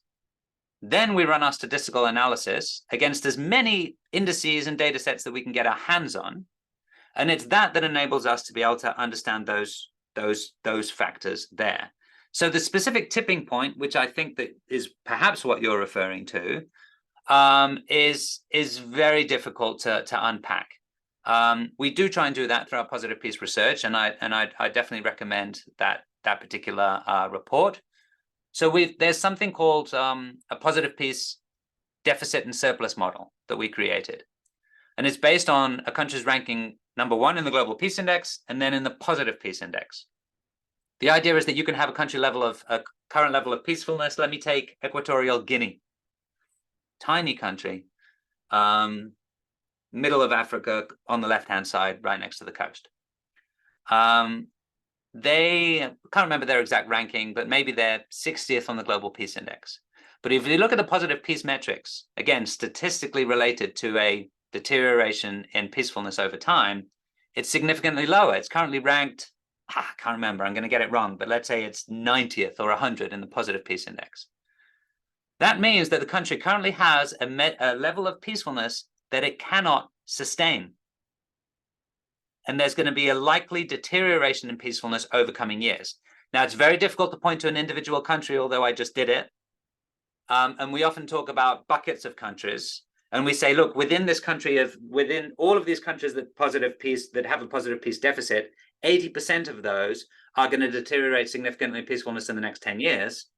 And that model has proved to be true. We're able to identify Libya, we identified Syria, we did not identify Ukraine, just to give an example of where the model goes wrong. But the short answer is yes, and we do work on that analysis. John. Did you call out John? Yes. Okay. Somebody raised a question about Northern Ireland, so I just throw out a couple little parts of that. I tell people now there are more suicides in Northern Ireland than there ever were during the Irish Troubles. So the trauma is very, very heavy. The unemployment is very high. The economy is very bad. And what you have is a lot of young people romanticizing their parents in the Troubles because there's nothing for them to do. There's no occupation, there's no employment. And whether they understand the Troubles, they know that their parents were historical, meaning, I mean, they're in the history books. And so you have a lot of people resurrecting that sectarian violence that was in the Trouble. And I just think it's very important. You know, people talk about peace, and then there's that sustainable peace. It's very hard in Northern Ireland to keep that sustainable peace, especially with such a bad economy. Thank you very much for sharing that, John. And that kind of sort of just reiterates that the need for those underlying conditions to be moving forward well for any discussion of peace to be had. Yeah, absolutely. And actually, coincidentally, in a recent report called the Ecological Threat Report, which we launched yesterday, we talk about, or we actually see through the data that youth bulges, for example, correlated quite closely with increases in violent conflict and in terrorism as well. So that whole idea about the youth not being employed, I definitely see a lot of validity to that. Thank you for sharing. Yeah. So we are getting into our break time. That doesn't mean we have to close out the questions quite yet, but just so y'all know, this is the time built in to be able to take your break. We have a question about Afghani peace and the US Taliban agreement and what your thoughts are on that, Michael, and then also about whether climate change is factored into the rankings. Sure. So Masood, I mean, as an Afghan university professor, I'd like to know your opinion. I read the peace agreement. It was 3 pages long. It did not include the government of Afghanistan at the time. I thought that it was very quick. I felt that it didn't address or even try to address a lot of the underlying systemic challenges that we've talked about today, including a lot of grievances that the Taliban may or may not have had as it pertained to social issues. I'd love to hear your thoughts.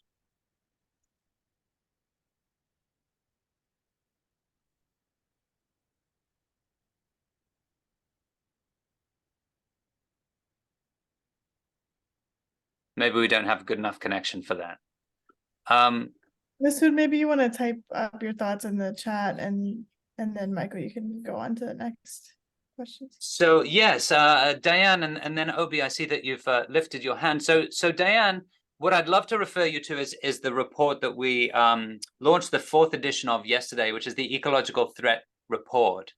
And what that does is it looks at levels of food insecurity, water stress, demographic pressure, rapid population growth, and natural disasters around the world through the lens of peace and conflict, to be able to better understand how these things contribute to conflict over time. Measuring climate change and the impact of climate change from a peace and conflict perspective is intuitive, but from a data-driven perspective, it's very, very difficult, if not impossible, with the data that we currently have. So that's why we call it the Ecological Threat Report rather than the Climate Change Report. Understanding also that a lot of these issues like food insecurity and water stress are already happening significantly around the world. Over 1 billion people around the world already live with severe levels of food insecurity, for example, right? Let alone what's going to come. So if we can't manage what we have now, how are we going to deal with a lot of the future challenges emanating from climate change? But thank you for the question. Obi.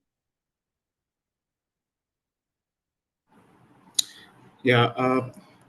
Hello, colleagues. My name is Obi. I'm speaking from Nigeria, actually, and I have a bit of concern, when you use mathematical or the mathematical model and systemic model in your analysis and measurement, I guess, but you consider the moral and the philosophical facts, non-inclusive. So I'm a bit worried because in some of the countries, where you reported on, there are a whole lot of issues and values that also, that are within the democratic, values and norms of those countries. So, and I'm just wondering why you do not consider, those areas in your report. Because for me, if we're talking about positive peace, it impacts overall system. It's not just the government. It's not just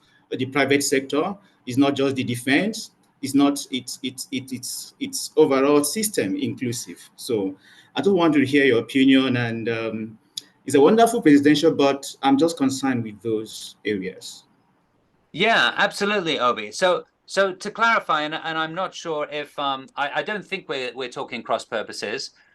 So one of the things that I said about IEP and the work that we do is we try and avoid having a moral opinion about what creates and sustains peace, or alternatively, what contributes to peacefulness. For example, it would never be the role of IEP or any foreign government or any person for that matter to come to Nigeria and to say, these are the values that you should have. This is how you will build peacefulness. What we aim to do through our work is, again, statistical analysis to be able to show as certain metrics within a society improve, right? To give you a very simple one, educational attainment, for example, right? We see improvements in peacefulness over time. Now, the point that we make through our research is that it's not just educational attainment. There are other components too. But what I would say is that it is not up to IEP or anyone else to say how an individual country or society should reach those particular levels of educational attainment. So, for example, when we present the pillars of positive peace, we don't say, this is what the government should do, or this is what a well-functioning government should look like. What we do is we say, what does a well-functioning government look like to you? So that it is any individual country or any particular society that makes their own determination about how to build positive peace. So we provide the broadest possible framework for those discussions to be productive. I fully understand your concern. I hope that I've been able to alleviate some of it.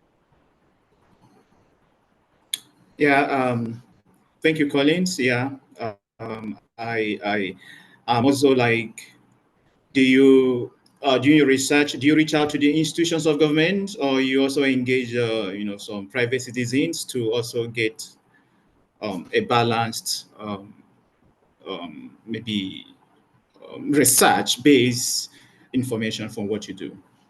So the short answer is yes. I mean, we are a Western think tank. We're based in Sydney, Australia. We do have a very large network of IEP ambassadors, and I'm actually delighted to report that after the United States, Europe, and India, Nigeria is our largest audience worldwide. We've got a network of over 900 Nigerian peace ambassadors, all of whom leverage the pillars of positive peace to be able to undertake social work of all kinds. Great. Thank you. Thank you so much. We're gonna have to wrap up this presentation. Thank you so much. Naomi, is Collins going to share his slides? Yeah, I'm gonna, if Michael, yes, if you want to share Absolutely. anything here or share it to me and Naomi, and then we'll get it out to everyone at the end of the seminar.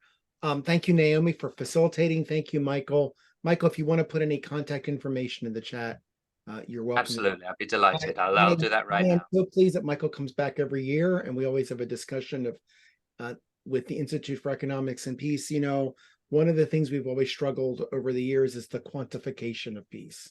I feel peace. It looks like peace to me. You know, it's peaceful, right? And that's great, but that doesn't cut the mustard when it comes to funding, measuring, you know, comparing countries to each other. And it certainly doesn't cut the mustard when you're trying to figure out what exactly do you have to do to cross the finish line to make changes. And I think that's what the Institute for Economics and Peace really provides us, is a way of thinking about it in those ways, right? So, yeah, so thank you. Heather, you had your hand up real quickly. Do you want to go, and then we'll take a Yeah, break? just real quick, I just saw in the chat that Masood was able to send a chat back responding, and I would really like to hear. Yeah, okay. Can we response. find that? Sorry for my weak connection. As you know, the situation in Afghanistan, we all faced with many security, international human rights, and freedom challenges. Even we can't talk about our rights. I would like to ask you how you think about the situation and what will happen in the future. Go ahead, Michael. What do you think about that? Oof, you're asking me the impossible question, Masood, and I'm very unqualified to answer. I think. I mean, I think unfortunately, but also fortunately, we are all responsible for the things that we're seeing in the world. If we are to take this sort of systems thinking to the nth degree, that also means that individually, you know, we have few opportunities to be able to have the measure of impact that we would like. I think it was obviously beneficial that the US withdrew, and I need to be cautious with my words here. But I think it was beneficial. I mean, you know, given the fact that the conflict had gone on for so long, I don't think there was a whole lot of planning. And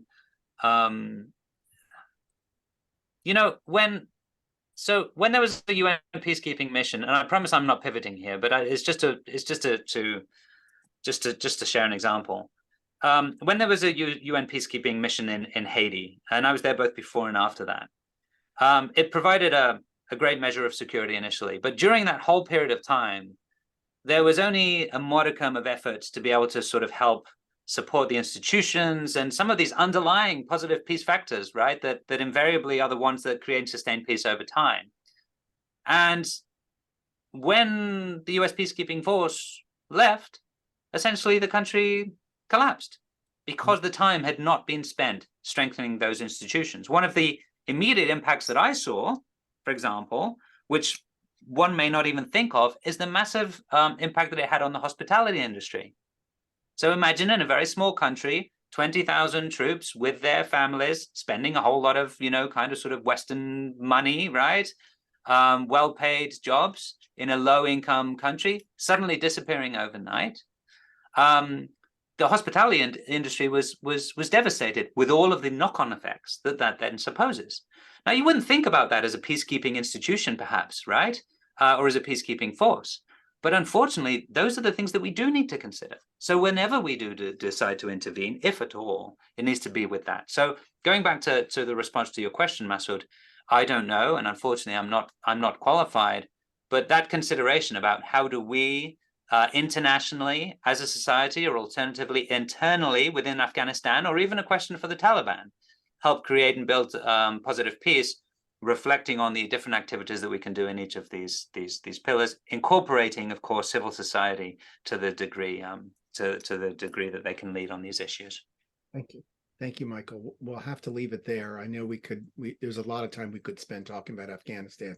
I know last year or the year before, it is last year, I had an Afghan refugee speak to us who was in Germany, talking about really his evacuation in August of the year before from Afghanistan. So we've actually, in past seminars, we spent a lot of time on Afghanistan. So there's a lot to talk about. And as one conflict goes on top of the other conflict seems to disappear. And I think that's one of the challenges, is that we're now focusing on Hamas and Israel as if there was a ceasefire in Ukraine, there was peace in Afghanistan, and there was no conflict in Africa, right? When in fact, all those things are still going on. It's just that we don't have the ability to focus on more than one thing at a time. At least that's what the media would tell us. Anyhow, that's my commentary. Let's take a solid 5 minutes if we can. It's 1:15. Come back at 1:20. That'll put us behind about 5 minutes, but that's okay. It's time for your coffee, if you haven't gotten your coffee, because now we're going into the afternoon East Coast time. So get yourself a nice cup of coffee. We've got some great topics. We're going to talk to community college students who are now in graduate school. We're going to look at storytelling. We're going to go to Africa, and we're going to go to Hawaii. So we are doing some traveling this afternoon also. So get ready to travel. Okay. So come back in 5 minutes, and then we'll pick it up from there. And thank you again, Michael. Take care, everyone. Thank you very much.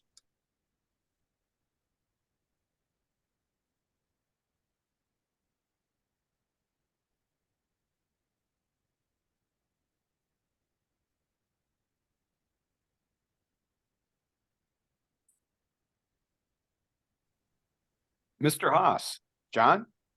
Yeah. You there? I've got a couple of questions for you. Is Northern Ireland like your main focus of study, or one that you focus on? One of many for John, I think. Okay. Believe it or not, I'm writing a bio on Eamon McCann, who led the civil rights movement in 1968, and I got bored one day. It was so random. And I said to Eamon, who's now 80, but he was the principal shaker and mover in 1968. And I said, Eamon, has anybody written a book about you? He's written many books. And would you like someone to write a book? I thought the answer to that would be yes, somebody's written a book, and no, I don't want any more. And I was really quite surprised. I was really quite surprised that nobody had written a book and he wanted someone to write a book. And like all community college teachers, I can't whine. I teach 6 classes, so I feel like I'm really, letting them down. I actually have tablets. I've written probably 30 pages and done the research. And what I do is every couple of weeks, I reach out to Eamon, and we have a discussion, and he kind of feeds me some of the material. And I'm just trying to get Northern Ireland. But yes, I've interviewed many women peace builders in Northern Ireland, and Derry and Belfast have become kind of a second kind of home. And his partner Goretti, they were all involved in Raytheon 9. Are you familiar with that? Mm-hmm. Mm-hmm. Yeah, so they did that together. Broke into Raytheon and destroyed things, and were arrested, and all that, and then were acquitted in the end, because they were stopping the bombing of stopping Israel bombing other countries and things like that. So he was acquitted and all that. So I've been spending quite a lot of time with Eamon and Goretti, his partner, and all of that stuff. So yeah, and it's kind of sad, really, but when I'm in the car, I can pick up I know who's speaking, even when I'm driving the car, and I'll tell my wife, who's British, I'll say, oh, that's Eamon McCann, or that's somebody. Northern Ireland is so small, you get really used to all the people. Mm-hmm. And if you're not careful, you start speaking like that. My wife said to me the other night, she says, how was the traffic? And I said, nightmare altogether, or, I told her, I said, catch yourself on there. Oh, sure. You know, you're listening to these for 12 hours a day with the Irish accent and the expressions and, you know, all that other stuff. But yeah, I've done a lot of work and I've really expanded my knowledge in the last 6 months only because of Eamon, trying to figure out all the stuff that he did. I mean, I didn't know that he was a music journalist. He was a women's rights, you know, fighter. There's just so many things. And I think I got myself into a, you know, I never thought he would say, yes, I want someone to, because he's very much like he doesn't care about anything. You know, he's brash. He says, you know, I don't give a, you know, whatever about the Irish nation. And I remember the first time I listened, what do you mean you don't give a shit about the Irish nation? And he says, what I care about is Irish people, and most importantly, working class Irish people. All right. So he doesn't believe he doesn't like the orange, he doesn't like the green, he's not a Catholic, you know, he's really an outsider. Have you seen it's just a film? Well, for one thing, growing up, well, I Joel, got so well, I'm gonna have to cut you off because it's 1:20.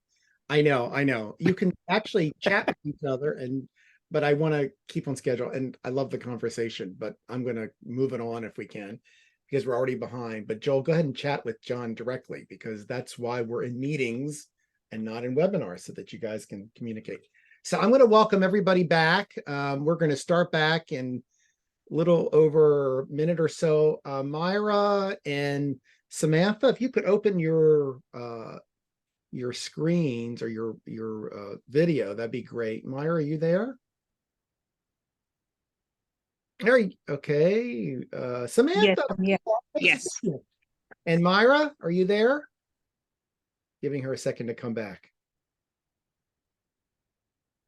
All right. Well, let me while Myra's walking back, we have. I just want to say what we've done today so far, which is really great. You know, we started the morning and having a conversation. Those of you who missed it, on looking at Hamas and Israel, and specifically focusing on what happening on college campuses and responding to that, and looking at things we could do.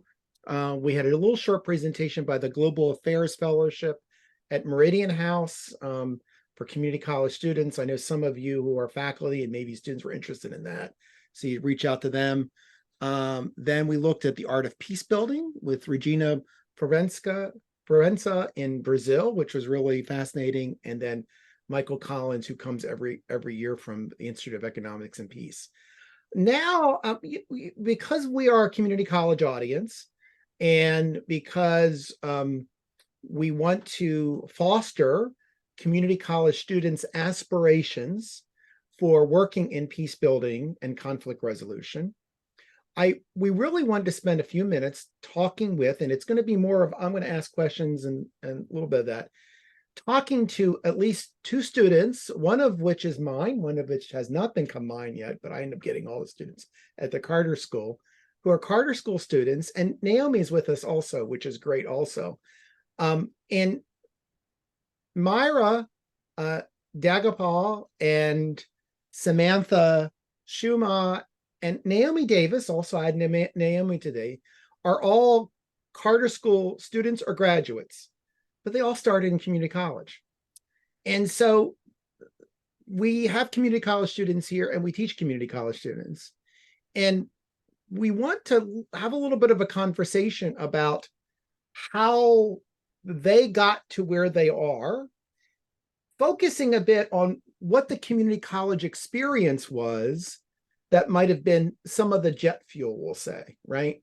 Some of the inspiration that got them to that. And I'm going to ask Naomi first, if I can. I'm going to bring her into, because I know Naomi said she can't stay for too long, because Naomi is actually working at the same time. So Naomi, let me ask you this. You went to J. Sargent Reynolds. Tell me, I'm going to change the questions a little bit for Myra and Samantha also, but Naomi, tell us about your community college experience. Then I know you went to Eastern Mennonite, then you went to George Mason, but looking at that, was there something that happened in community college for you, and what was the impact of that? Yeah.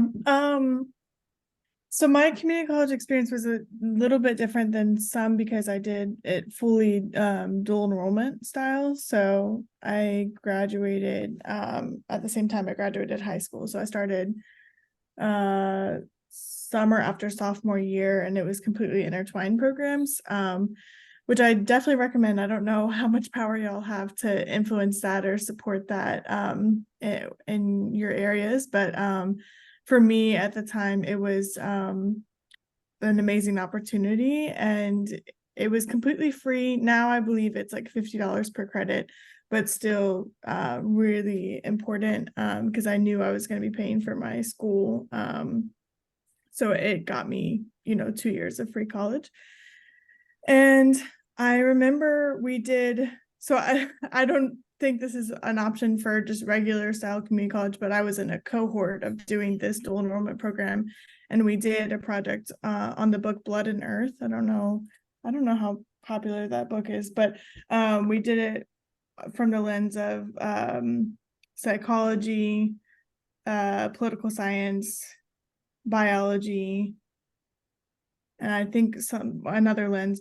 And that one really, that book and that project, we were talking a lot about human trafficking, a lot about ecological damage, and all these connections. And I think that project really made me, I don't know, I have a very systemic brain, but I didn't realize at the time. And doing that project and thinking about psychosocial ecological lens on a global thing and connecting it between the Congo and the US and whatever other countries were involved made me realize that I had that in me. And then I also did a little camp at George Mason. I did the little I forgot what it's called. So Was it a summer camp? The summit, yeah. Youth Summit. Yeah, I used to present at that. Yeah, so I did the youth summit, and my cousin was a graduate of George Mason, but if that had been advertised to me from community college, I think, and maybe some of my classmates would have gone to that as well. But yeah, I think those connections between those classes and that book and having that systemic mindset pushed me into the peace building field. So then you went to Eastern Mennonite and actually studied peace building, right? So Eastern Mennonite University is in Harrisonburg, Virginia. It is we think about Harrisonburg as all of James Madison University, but it's not. There's another school there too. It's much smaller, but it is a traditionally, it's a Mennonite university, politically on the left, I would say, but peace building is a big component of that. So what kind of drew you there? George Mason not giving me enough money. No, I wanted to I responded to the wrong person, but the book is called Blood and Earth. I wanted to go to George Mason, and I was just enticed by it having such an international and historical impact. But I again was paying for my college, and I was like, yeah, I can't afford whatever package they gave me. Still a little bitter about it, but it's okay. But I am really grateful for how it worked out for me, because George Mason is a lot more they're a lot more macro, I would say, and more kind of formal in peace building. And Eastern Mennonite University does have the international connections, but it's a lot more grassroots and faith-based and those type of connections. So both were really valuable programs to be a part of, and I compare the two all the time, and I think it's really helped me come up with a solid frame on how I think about peace building and conflict resolution. What were some of the things you were involved in at EMU? Black Student Alliance, Latino Student Alliance. One of the major things, I mean, I was there during the pandemic and during 2020. So one of the major things I'm glad to be a part of was we did a vigil in 2020. It was after, actually 2021. It was when Ma'Khia Bryant, I can't remember all the names, unfortunately, and two Black a black boy and a black man were shot like all in the same week by police. And it wasn't really in the news as much. And Ma'Khia Bryant was shot. There was a fight on her, like in the front porch. I don't know, whatever it was. One of my good friends came in and said, like, she was killed in the same Crocs that I wear every day. She's like, I wear these rainbow Crocs every day. And this teenage girl was shot in them and nobody's talking about it. And I was like, oh gosh, like, let's talk about it. Like, let's talk about it. So we did a vigil. Several white students, we like put together a safe space for students of color on campus and helped get the ministry's budget to like pay for food and snacks and coloring and whatever, have a safe space event, and then a vigil the next day. And that was really impactful. And I think that was like a big culmination of my peace building education, to learn how to act and organize and how to respond, both in the like supporting of people that have been hurt and also activating people for change, so less people get hurt in the future. I know I have to go, so I don't want to keep you too much longer, but then you went to George Mason. Any seminal experiences, significance at George Mason, your master's degree, and then tell us what you're doing and what you're interested in now. Yeah, I had a great time at George Mason. I also was impacted by my two jobs. I worked for the Better Evidence Project, which does research on what works and what doesn't work in the peace building field. So it's secondary evidence, but people kind of like a resource library on where peace has and hasn't worked. And then I also worked in student life. So those are both really great connections. Somewhat of a, well, not negative, but just a catalyzing experience I had at George Mason. It was Professor Corstellina was teaching a class on social identity theory. And she had us close our eyes, imagine like a great childhood memory. What did it smell like, taste like, feel like, all these things. So everyone close our eyes, told their classmate. We were able to explain it in great detail. And then she said, close your eyes and imagine a depolarized US. What does it smell like, taste like, feel like, whatever. I took a little liberty with the interpretation and imagined like a liberated United States and what is it, all those things. And I was pretty much the only person that had a response to that question. Everyone in the class, it was half PhD, half master students. Oh, that'll never happen. Or, there's so many things. Like everyone had a like very disgruntled, defensive response to that question. And it wasn't how do we get there? It wasn't what needs to happen. It was just imagine it, just smell it, taste it, feel it. And that was a very powerful experience for me, because I was initially mad because I was like, why are we here? If we can't imagine it, why are we here?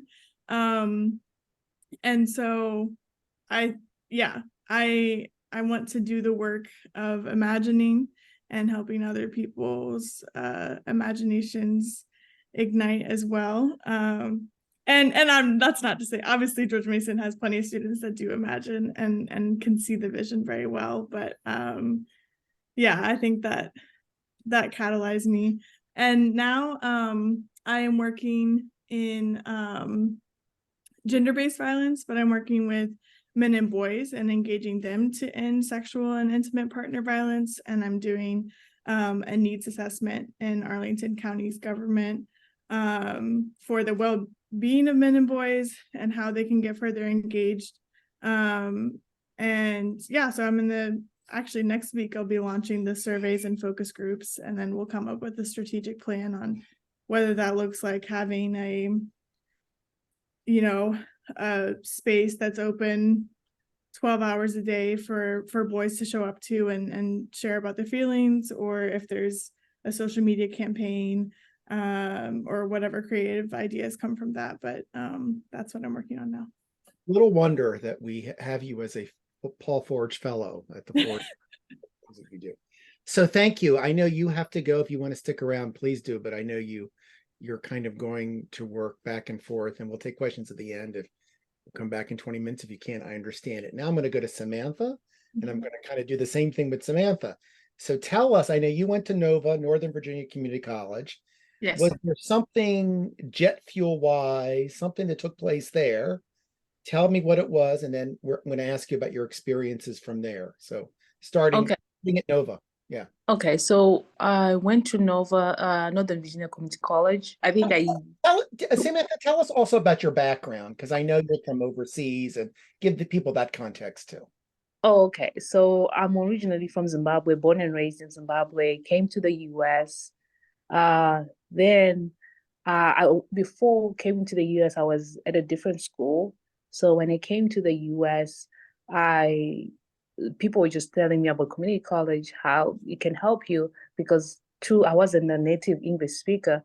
So that helped me in writing English and everything else, like my basis for English. So I went to community college. So I basically took classes, I think at almost all the campuses, anything that I can get, because I was trying to balance working and going to college. So Nova allowed you to balance all those things. Yes, it allowed me to balance, and just in the flexibility, like classes, you could take classes almost like summer at any time. And there were also short classes too. And I know you have a family too. You have children. Yeah. So yes. that balance all those things. Yes, it balances all those things that I was able to do, and work at the same time, go to school without jeopardizing my schedules. So then you transferred to where?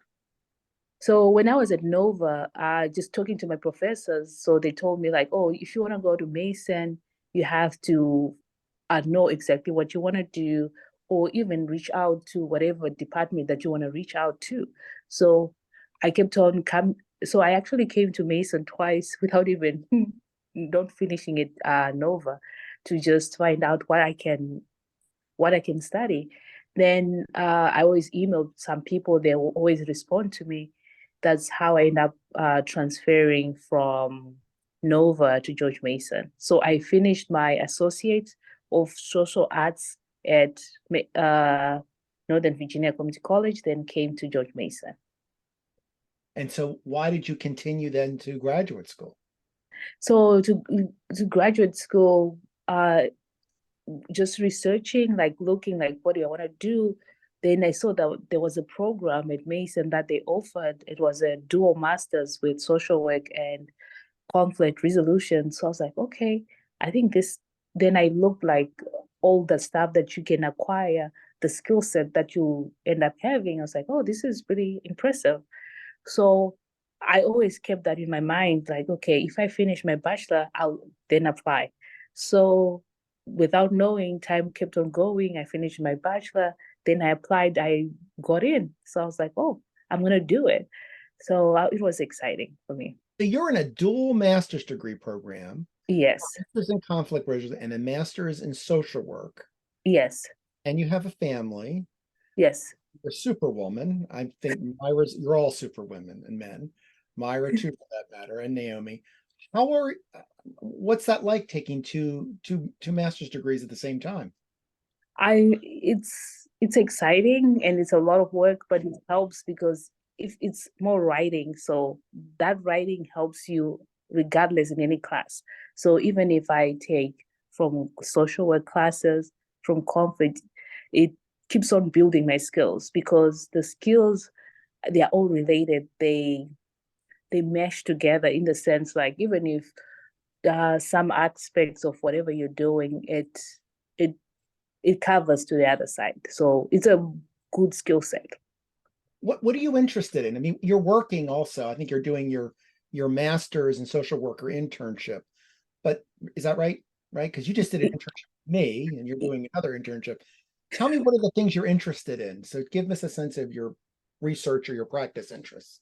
So I'm pretty much interested in Peacebuilding, just like anything dispute resolution, just trying to build on that. And right now I'm doing an internship for social work at the Lutheran Social Services of National Capital Area. And that's with immigrants coming into the country.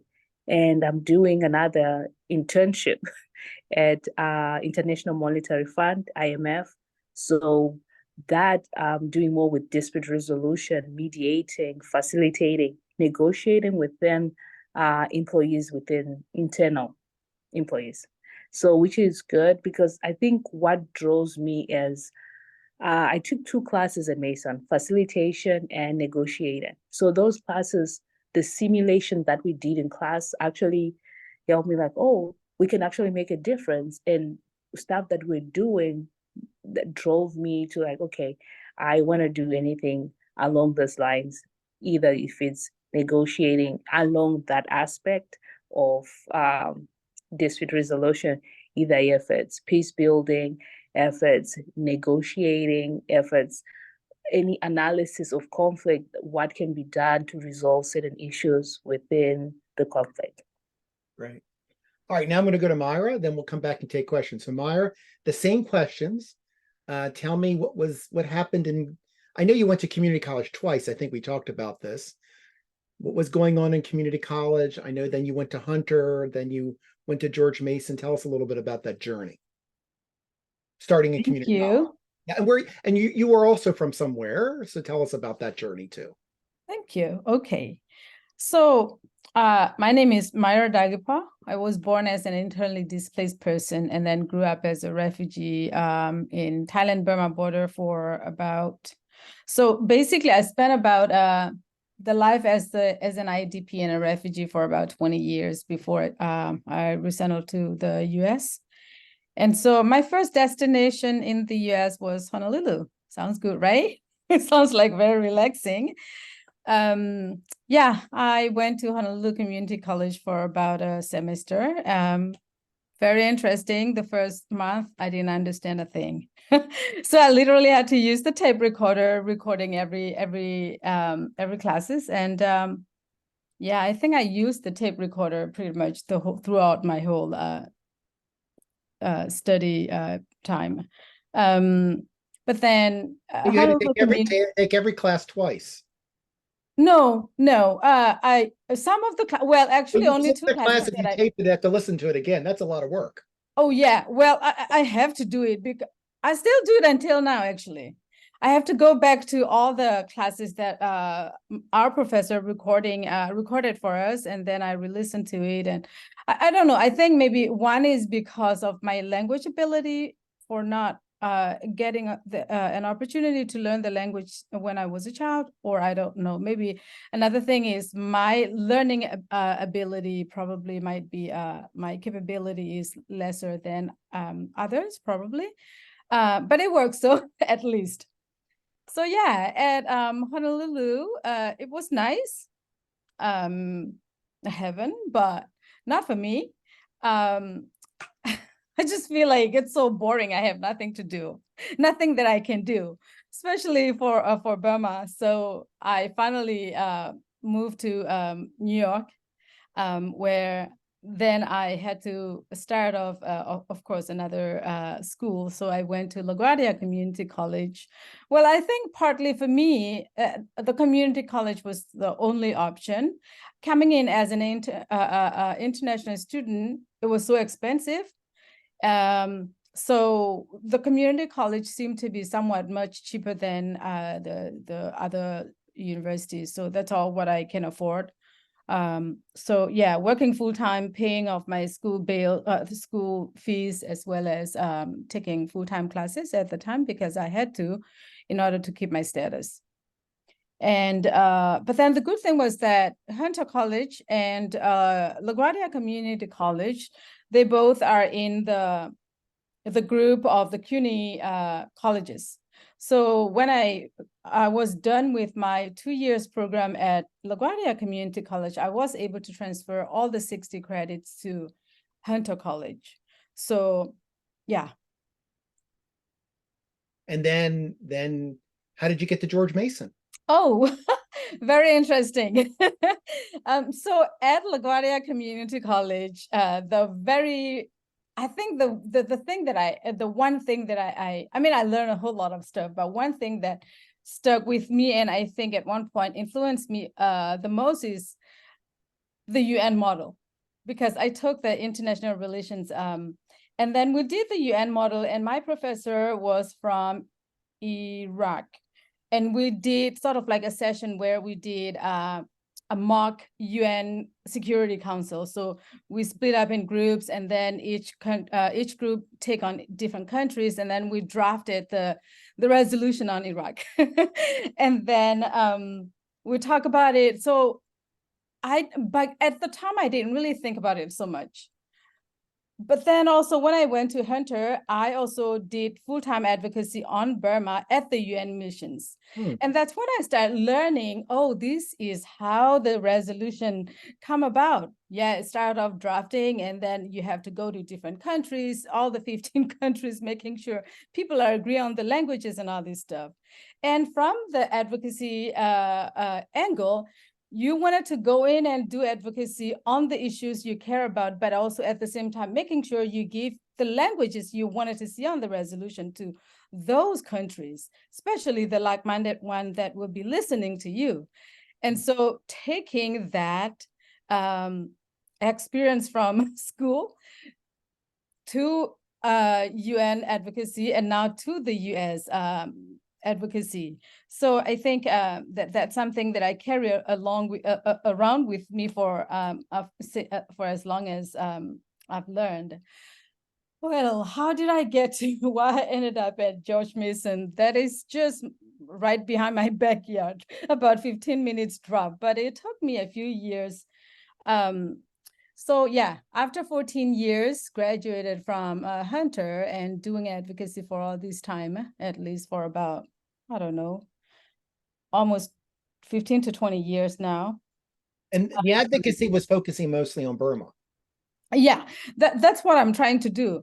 And I think one thing that bothered me so much is that we have many different peace process that took place in Burma, but all the time it's ended up with not working, breaking down and all this stuff.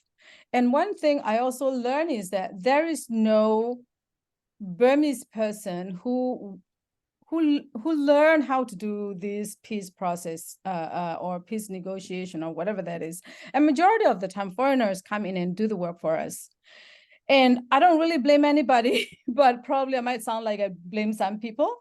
I think one thing, when people don't have to live through the atrocities by themselves, they understand peace slightly different from people like myself. And I'm pretty sure other people who are from other countries will be able to relate to this, is that I don't look at peace as peace, just peace, but peace that has to come with accountability and justice. And only then we may be able to sort of like sustain peace to a certain extent. But a lot of people that come in, they look at peace as peace, and then they are talking about being able to be impartial, be neutral, and all those stuff, which I understand. But at the same time, I think accountability is very important. You can be partial, but also taking accountability and justice into the process of for peace. And so that's where I was just like, I've been doing advocacy for 15 to 20 years, and I'm getting some gray hair right now, but my country doesn't get anywhere. So what? And so last year, I reached out to Professor John Dale, because he's also doing quite a bit of Burma stuff. And I expressed my thought, and he was like, great, trying to get into it. But then with work and travel, I didn't get a chance to get a hold of anything, and then I missed out the deadline and all this stuff. And so this year, I finally made it. So basically, I come to Mesa with like a big hope that I can become something. You are something, and you've done great work. But you're working for an advocacy group now. Yeah. Can you tell the name of the advocacy group? Well,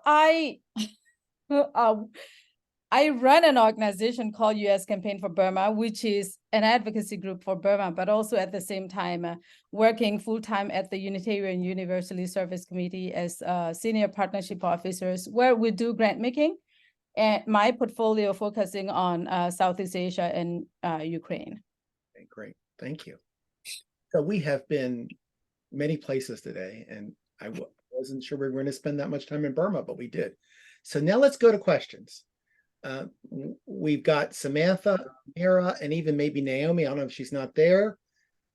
Lots of great stories, lots of how they got to where they are. We've got the community college in the room. We got community college professors in the room. There's no reason we shouldn't have some really great questions. John, go ahead. How did you know I wanted to speak? As you opened your microphone, that's the giveaway. I was just open to possibilities. I wanted to ask Myra, did she know Louisa Benson Craig? Yes. We've known each other pretty well, and we were on the same board together for one of the Korean organizations. Yeah, she was a dear friend of mine, and I became very tight with the Burmese community. They came to Cerritos College on many occasions, and I think the one thing that really resonated with me about the Burmese people is forgiveness. That seemed to be a big part of the peace building. I took 7 Burmese up to a radio show. I was asked to just step in, and they followed me all the way up to Monterey, and they gave one of the most wonderful presentations there. So I was very tight with the Burmese political community. Thank you, John. Thank you. Other questions? Just open your mic.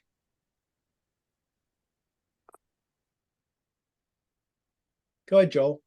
Hi, Samantha, Myra. Just a question about the transition from community college to four-year colleges. How did that go for you? Was the transition pretty smooth? Did you face any challenges? I just wanted to hear what you have to say about that, because I have students who go on to four-year college, and some of them have absolutely no difficulties, and some have more obstacles. So I just am curious what you have to say about that. I think it was pretty smooth for me, because the two schools are already in the same system, and of course the reading, the study, all this stuff, let's say the amount was increased, yes, if not double, but at least almost double.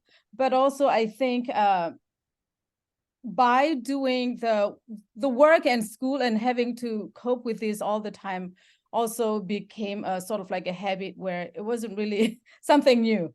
It just to add up some pages for reading.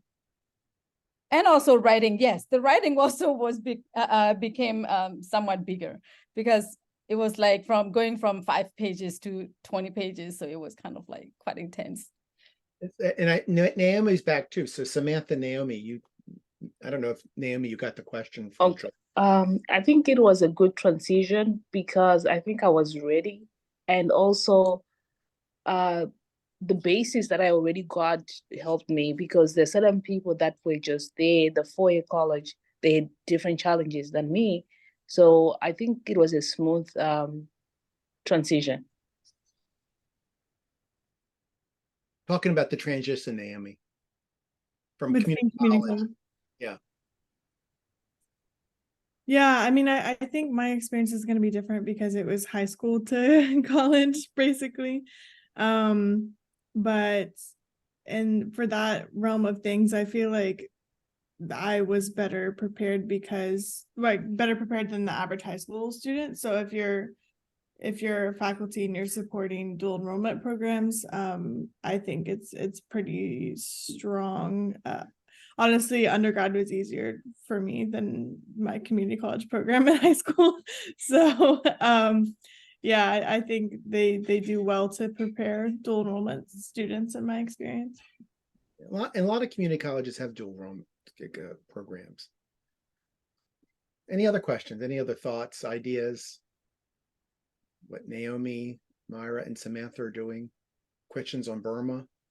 Got a chance to talk about Burma. We didn't think we'd do that.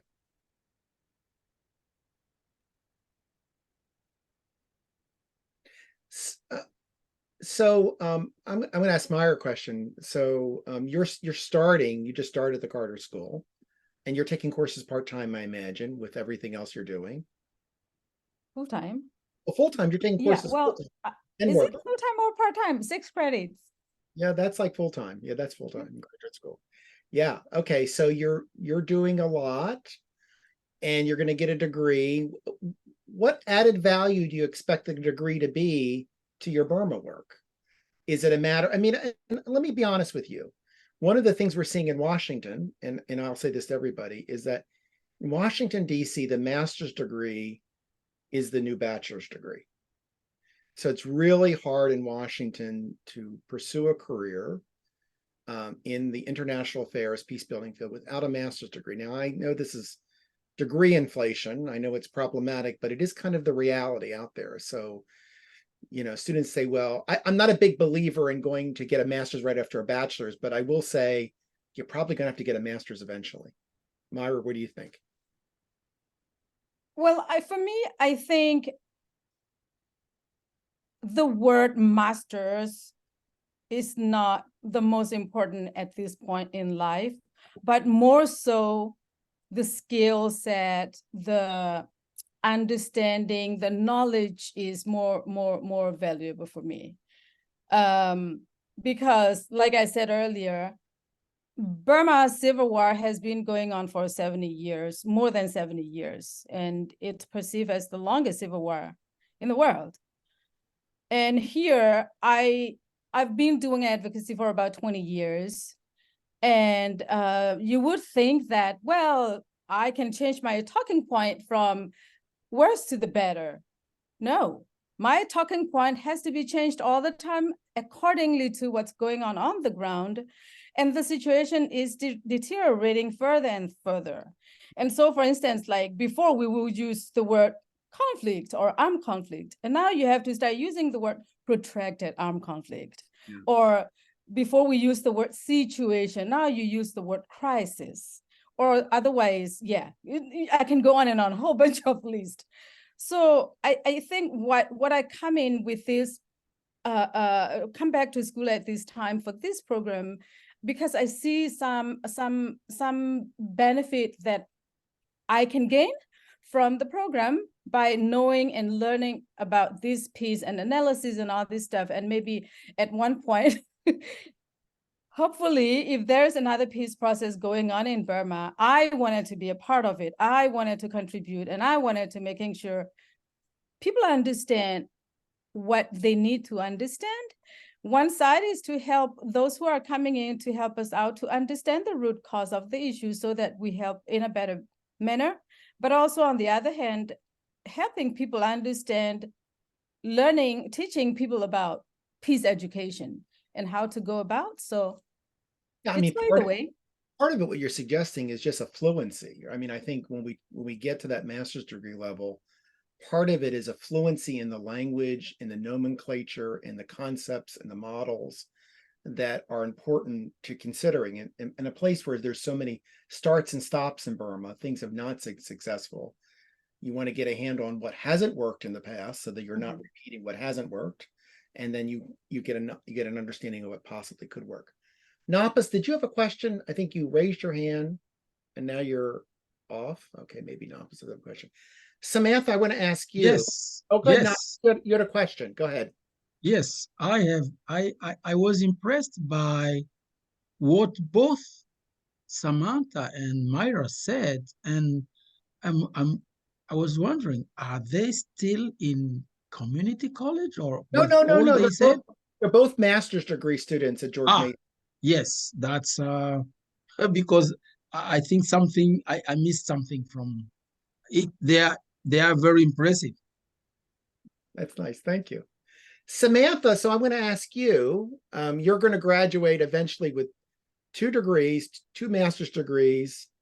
What does that mean for you career-wise and, you know, the next level? What is that going to do for you?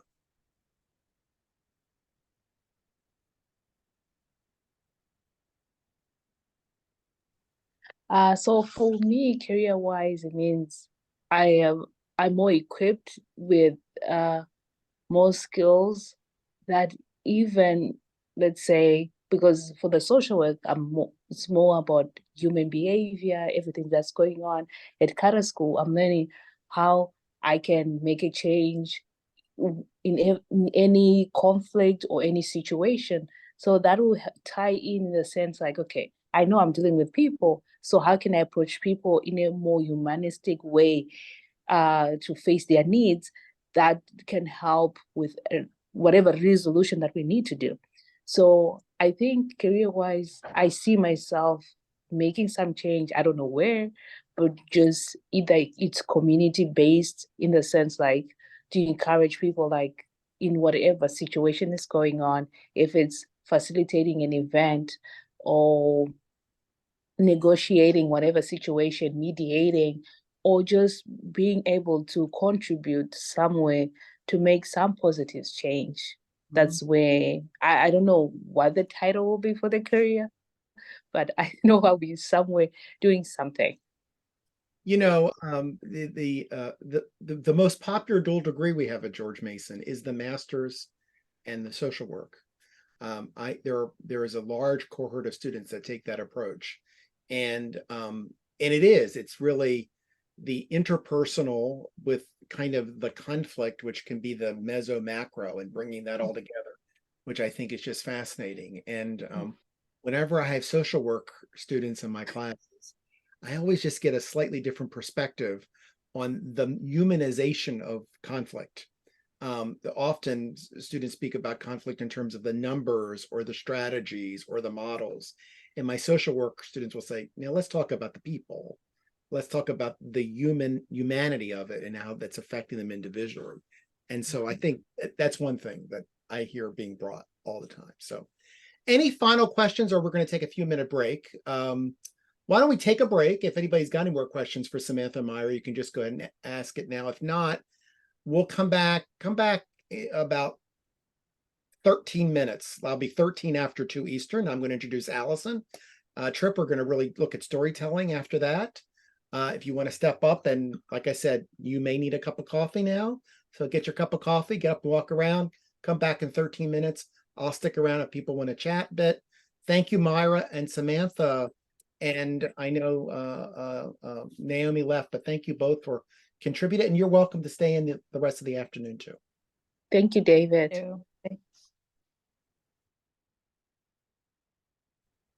Samantha, are you there? Yes, I'm here. Yes. Hi, I'm Joel. I just want to let you know that I've been married to a social worker for 30 years. And in my teaching career, when I have difficult emails to send that are emotionally fraught with students who may be having difficulty, she's been invaluable. It's like she looks over what I'm writing. So that might be a good side gig for you. Just a suggestion. Thank you. That's no, it is, because I feel like sometimes as humans, we forget like, oh, there are other humans to experience certain things, which I think a lot of people now are taking the mental health situations more seriously than before, which is exciting.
Hi, David. I just want to say it's nice to meet you kind of visually.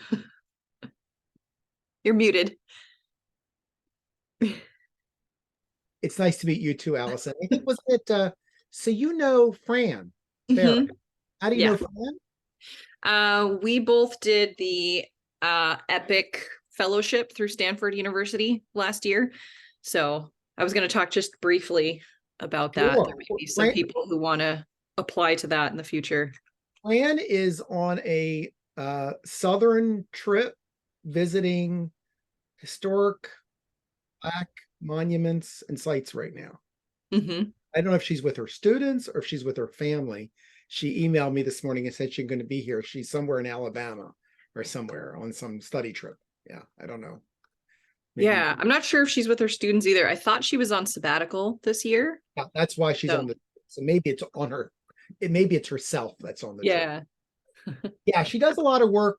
Fred also does a lot of work with Euphrates Institute. I don't know if you're familiar with Euphrates. So Fran's on the board of Euphrates Institute, which actually I've had speak here. It's youth, mostly youth, peacebuilding organization, works worldwide. Does a lot of work in Afghanistan and in Africa, and she's on the board of that. And they work with youth and other groups, so she's on the board of that. Besides teaching peace studies.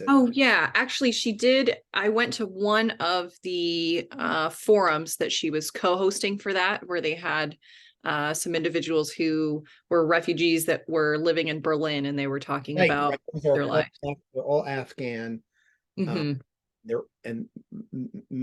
of them had been working with Euphrates Institute before they left Afghanistan, right? That she worked. In fact, last year, or maybe it was the year before, maybe it was last year, I had one of the refugees give a talk about their experiences, and we did that. So she always participates, but she couldn't this year. So well, it's nice to meet you then. And you're at Chaffey, and how long have you been at Chaffey College? I want to say since 2016. Okay. Yeah. And where's Chaffey? It's in California, you know that, but yeah, we are in Rancho Cucamonga, okay, which is in Southern California. So it's about, I'd say, an hour to an hour and 20 minutes, depending on traffic outside of LA. Okay. And you're an anthropologist. That's great. Yes. Yeah. Yeah. So I've arranged this based on hearing that it's going to be more students, so that I was going to talk about a lot of anthropological research methods that anyone could use to make us better, more rounded people, and then get into the storytelling later. So, well, the way this tends to work out is, and I'm not revealing any secrets or anything like this. We had 75 people register, but out of that 75, about 15 are faculty. So many students register because they register for free. But that doesn't mean they show up, right? Someone should say, well, I should charge them $5 and maybe they'd show up. I don't know. So we end up getting, right now we have 19 in the room. We had about 30 in the room last week. Maybe we'll go up to 25 in the next hour. But most of them are actually faculty right now, or at least I'm seeing 1, 2, 3, 4, 5, 6, 7 faculty. 7 out of the 18 that are here are faculty. And it'll move back up and down. But we also record this, we put on a YouTube channel, we spread it out, and people get it in that version too. So, but I'm glad that you're interested in working in the community college space, obviously, because I mean, you probably recognize that community college faculty are often not exposed, and students are not exposed to some of these issues, right?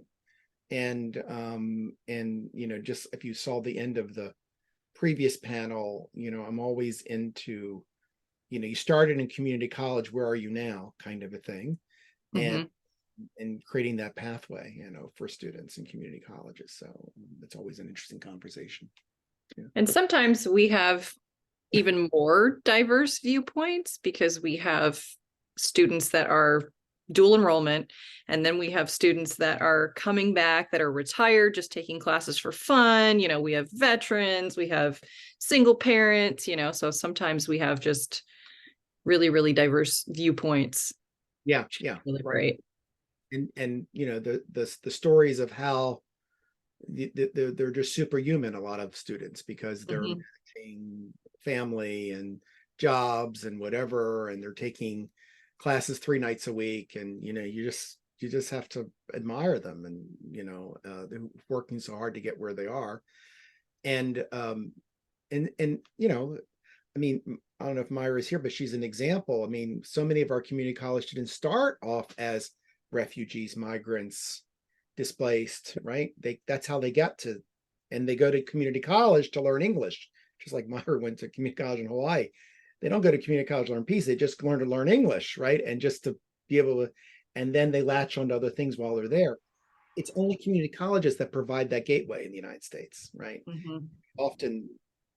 We often don't recognize it's such a leverage for community college faculty and what they do. We seem to forget that and seem to attribute a lot of this to what the 4-year liberal arts institutions are doing, which I think is, yeah, they do some good stuff, but we got a lot of stuff to do here too. That's really significant, Mhm. So, all right. I've got about 2:10. I'm imagining people are coming back, and we got about 20 in the room, which is great. If you want to open your screens as you're coming back, get that cup of coffee. It's 2:10 in Washington, wherever you are, maybe later, maybe earlier, but it's always coffee time. No one can disagree with that. Wherever it is, it's coffee time. So get yourself a cup of coffee, especially since it's a Friday afternoon. So, all right. So I've got 2:11, so I'm going to go ahead and start. Welcome everybody back. And I'm going to introduce Allison very, very quickly and really turn it over to her. Well, Allison, let me make sure I'm making you a co-host in the event you need to share anything and so forth. So we're going to now move to talk a little bit about storytelling, and Allison will talk about her work. Allison Tripp is an anthropologist at Chaffey College, which is a 2-year college in California. She was actually brought to us via Fran Ferris. Allison and Fran were in the same program together, which Allison will talk a little bit about. And I said to Fran, I need somebody to talk about storytelling. I thought that was a great thing. And she said, I got your person. So we've been talking in the seminar. We tend to talk about problems around the world and approaches, but I'm also interested in, for lack of a better word, pedagogical tools, way in which we can express ourselves, way in which we can share our experiences, right? That can be then impactful for ourselves and certainly impactful for other people. And those of us who have a little bit, and I've got a little bit of experience knowing how much a story can offer that, right, for people. And so I'm going to turn it over to Allison. I'm going to let her introduce herself more than that. And Allison will go until about 3 p.m. East Coast time. If we've got more questions, we'll take questions after that. But you've got an unfettered 45 minutes for sure, whatever you want to do. So thank you, Allison, for joining us. Thank you. I'm just going to put it in the presenter view and share my screen. Are you all able to see my screen?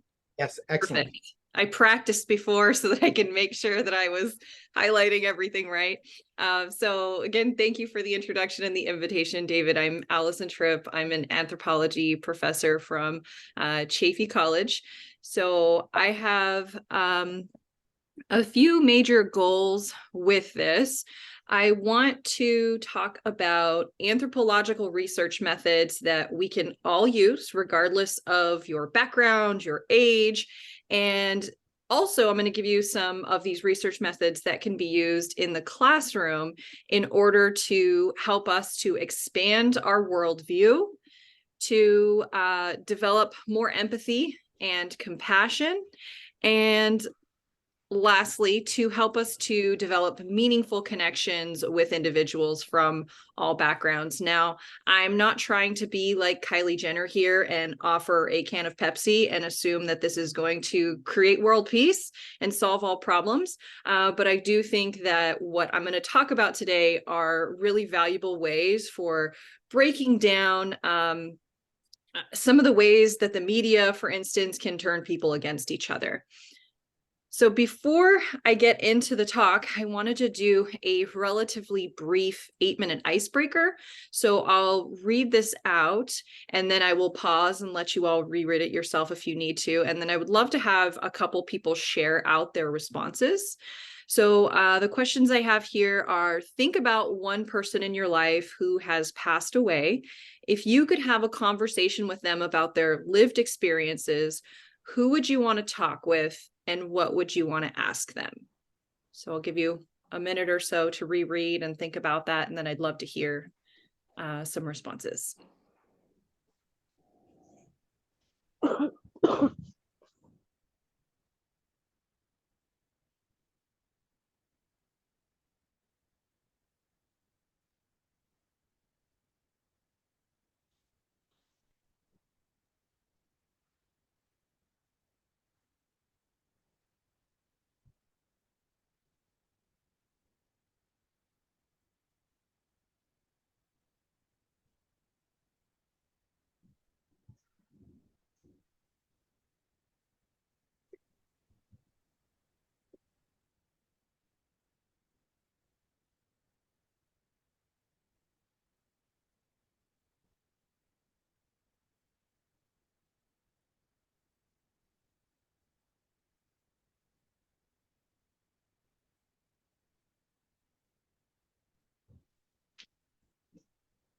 Does anybody want to share? I can't see the chat, unfortunately.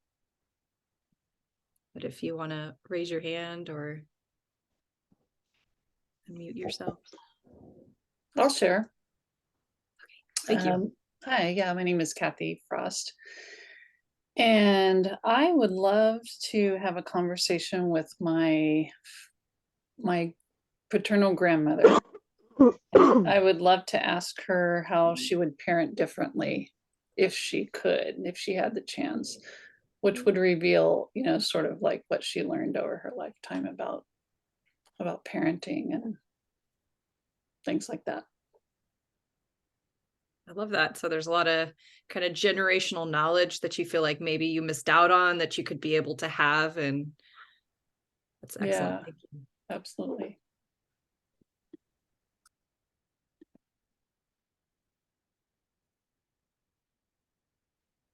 Allison, since you can't see the chat, there's something in the chat that I can share.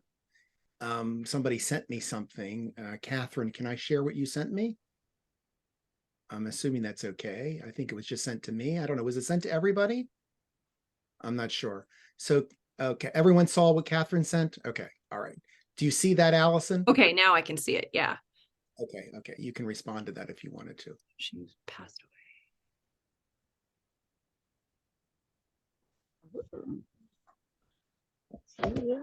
Wow. Okay. Yeah, really interesting. So when we think about health and happiness, that is something that we can really get insights into culture, right? I'm going to kind of come back to this a little bit later, but I think this is really fascinating because we get this knowledge about what it means to be happy from our family, from the media, from our culture. So this could be definitely a very interesting conversation. And being a mom of 7, also lots and lots of knowledge there as well. Does anybody else want to share? I can probably take one more or 2 more.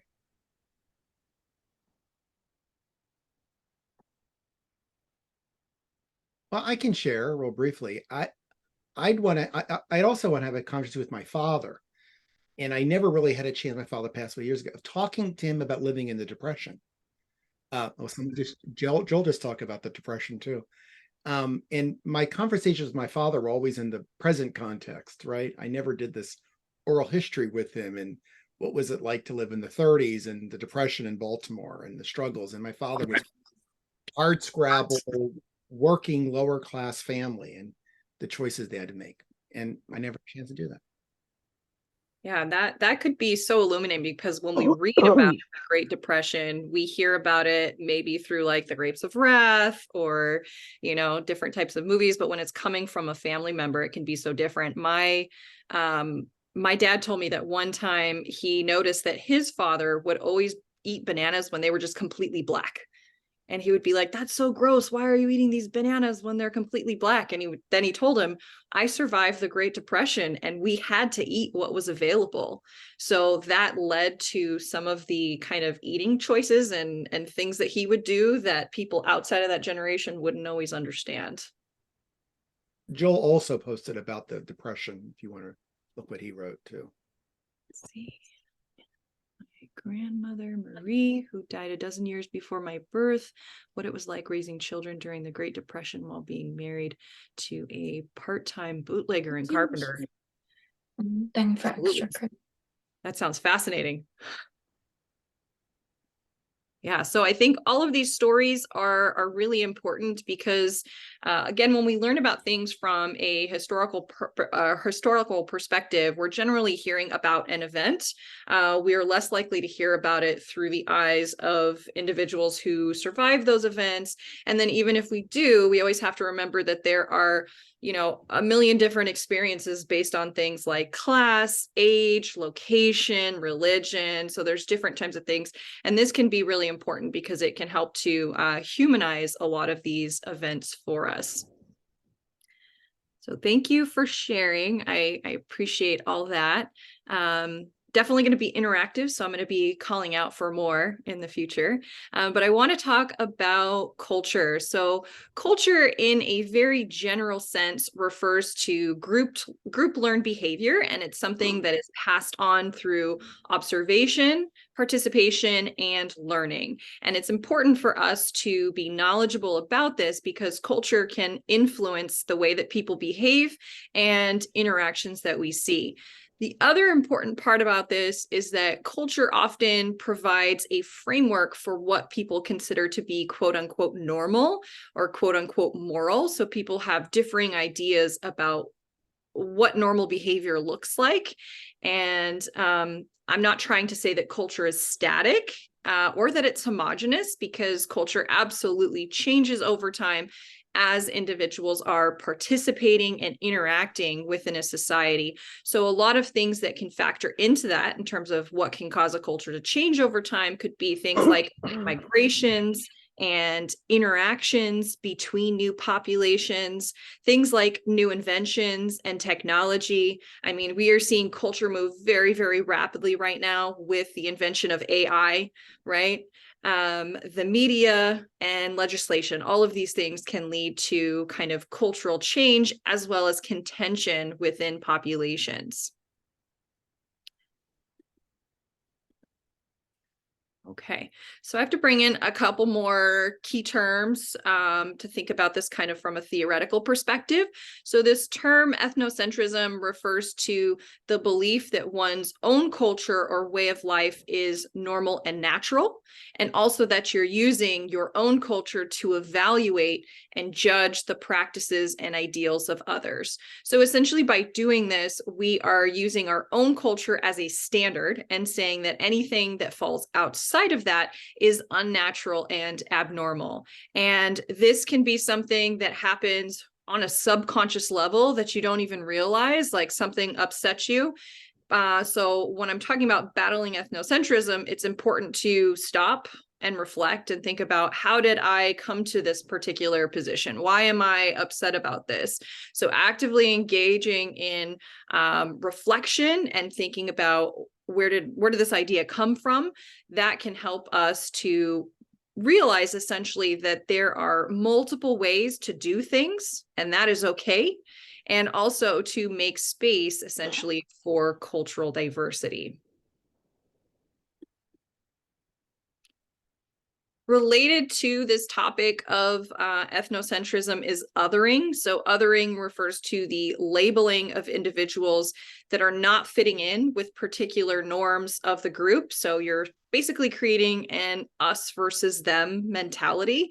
So the combination of othering plus fear is unfortunately very, very powerful. Fear is one of the most powerful motivators to make a group of people do horrible things to other individuals.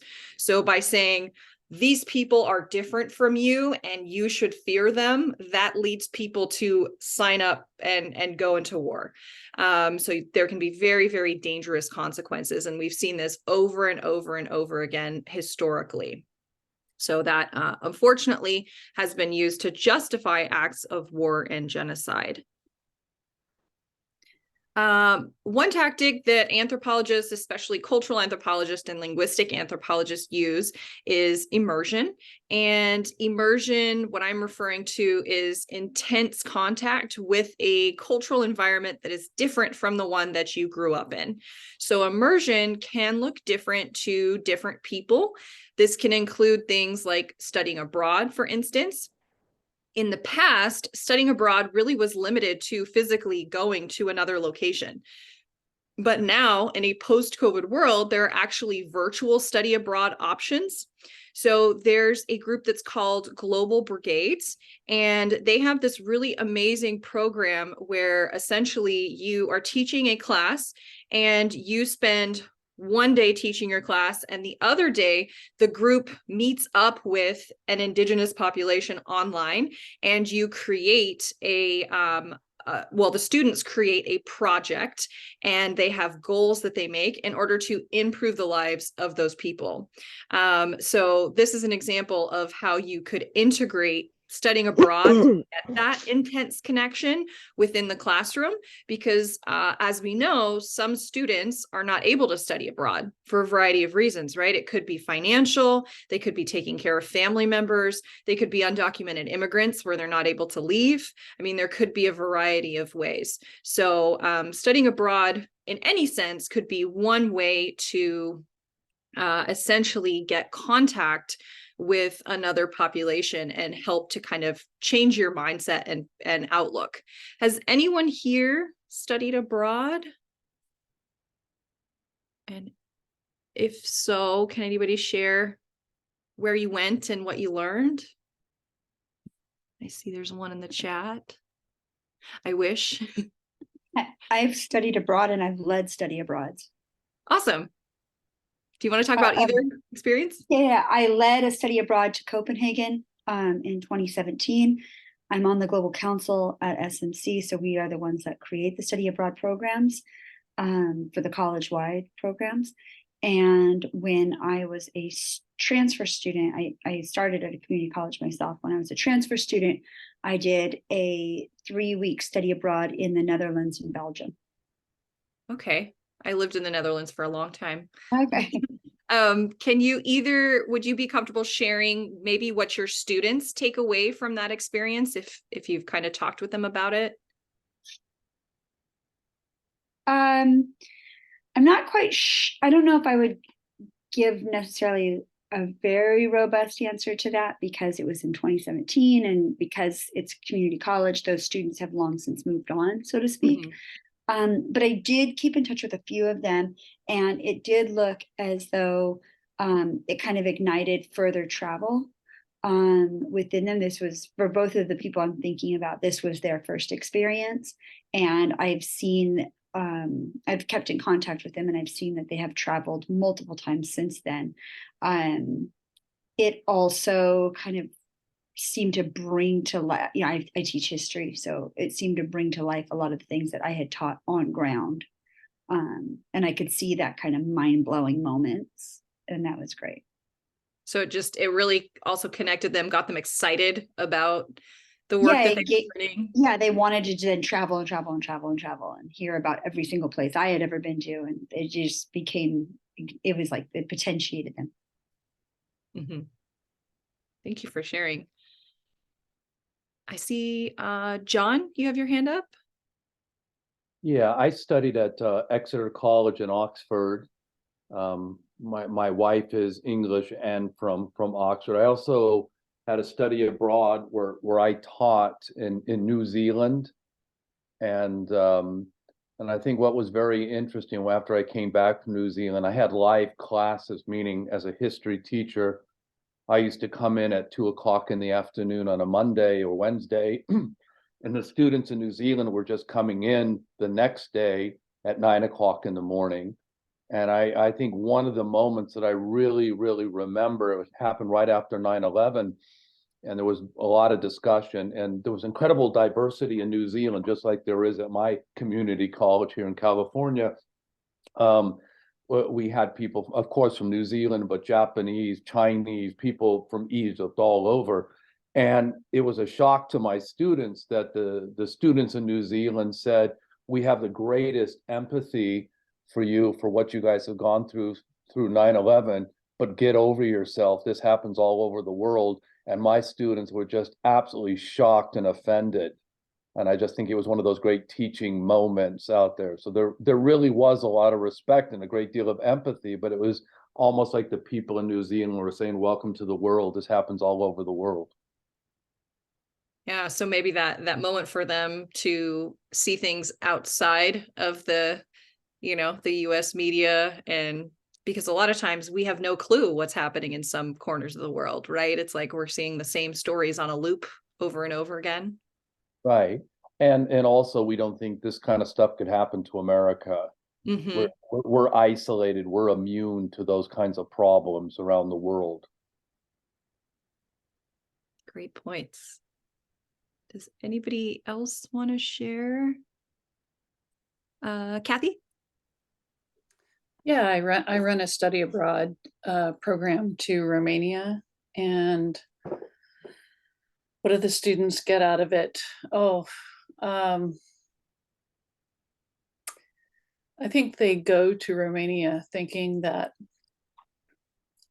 Romania is much less developed than the US in all facets, and then they are surprised when they meet up with groups of high school students who are doing all kinds of amazing things to change their world, to change their rural village, or to make opportunities for themselves, or whatever. I think they're amazed by young Romanians' hunger for a better life, and the links that they will go to make that happen. That leaves a big impact on my students.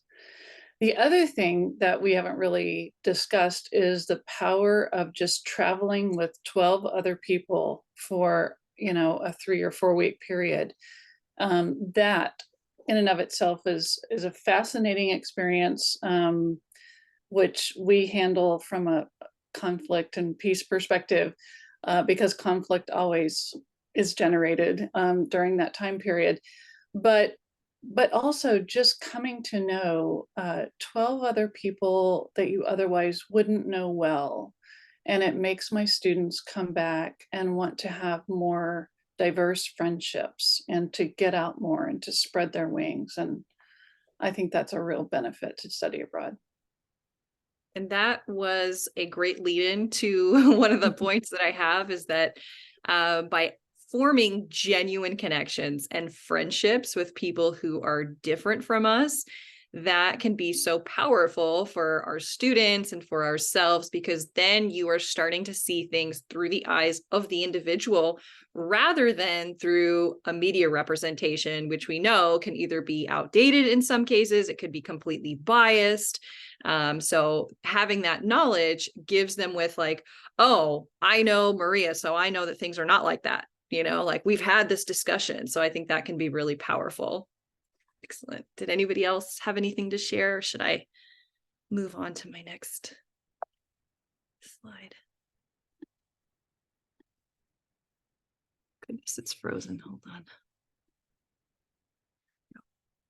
All right. So, immersion, really powerful, however it's done, whether it's in a virtual setting, whether it's through friendships or study abroad, can be really powerful to help us shift our perspective and really kind of globalize ourselves. Another thing that anthropologists think is very important is to learn a new language. So language is knowledge, and it is really important because language gives us insights into culture. So if you've ever tried to learn a second or a third language, you might have realized that sometimes there are concepts in another language that either don't exist in English, or maybe there's not a single word, there's like a whole phrase to describe it. So that helps to give us insights into things that matter, or things that are happening, so we can see information about cultural values by learning this, by learning another language. So I'm going to give you an interesting kind of fun example here. My screen just keeps freezing. Sorry, I'm trying to, there we go. Is anybody a Spanish speaker? Does anybody want to translate this? You want to translate that for us, Catherine?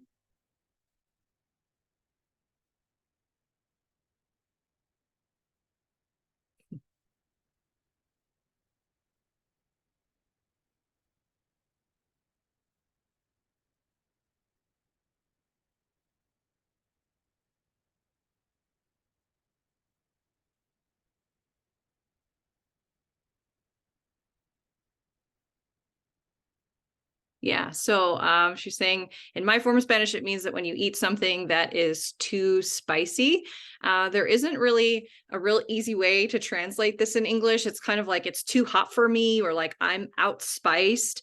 And there are lots of phrases, especially in Mexican Spanish, that relate to spiciness. And some of this is in slang, like you can ask, does the salsa stab?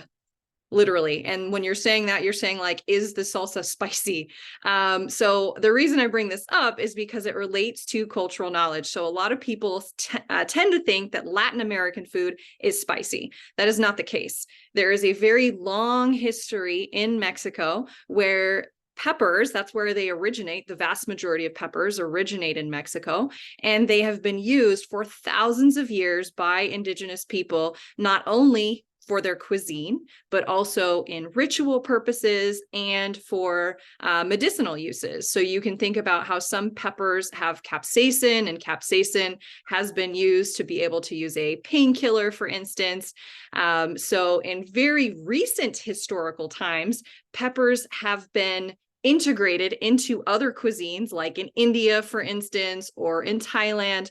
Those are all new. So this is an example of how learning a language, you can learn about these kind of things that are not necessarily on the surface. So you can learn about the relationship between taste and group membership. So spicy foods and chilies, a big part of Mexican culture. And the other part to think about in terms of language is that you're able to get really a more, you're not looking at things on a superficial level. So you're able to get more of a deep dive into cultural values. Next slide. A lot of times people talk about bilingualism, and the question that they generally ask is, what are the benefits of bilingualism? I'd like to flip that and see if anybody has any opinions about this. So what is lost when individuals are monolingual? Anybody have any thoughts?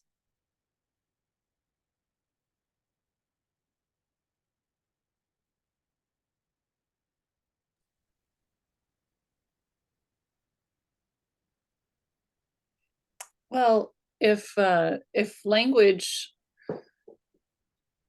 changes how we think, then we are limited, as your last example showed, where our scope is just that much narrower than if we had multiple languages to choose from, and therefore multiple ways of thinking about things and thinking about the world. So enhancing critical thinking skills. Excellent. Anybody else have any other thoughts? See one in the chat. The ability to understand another perspective without the filter of translation, which misses the nuances and authenticity. Excellent. Thank you for sharing, Heather.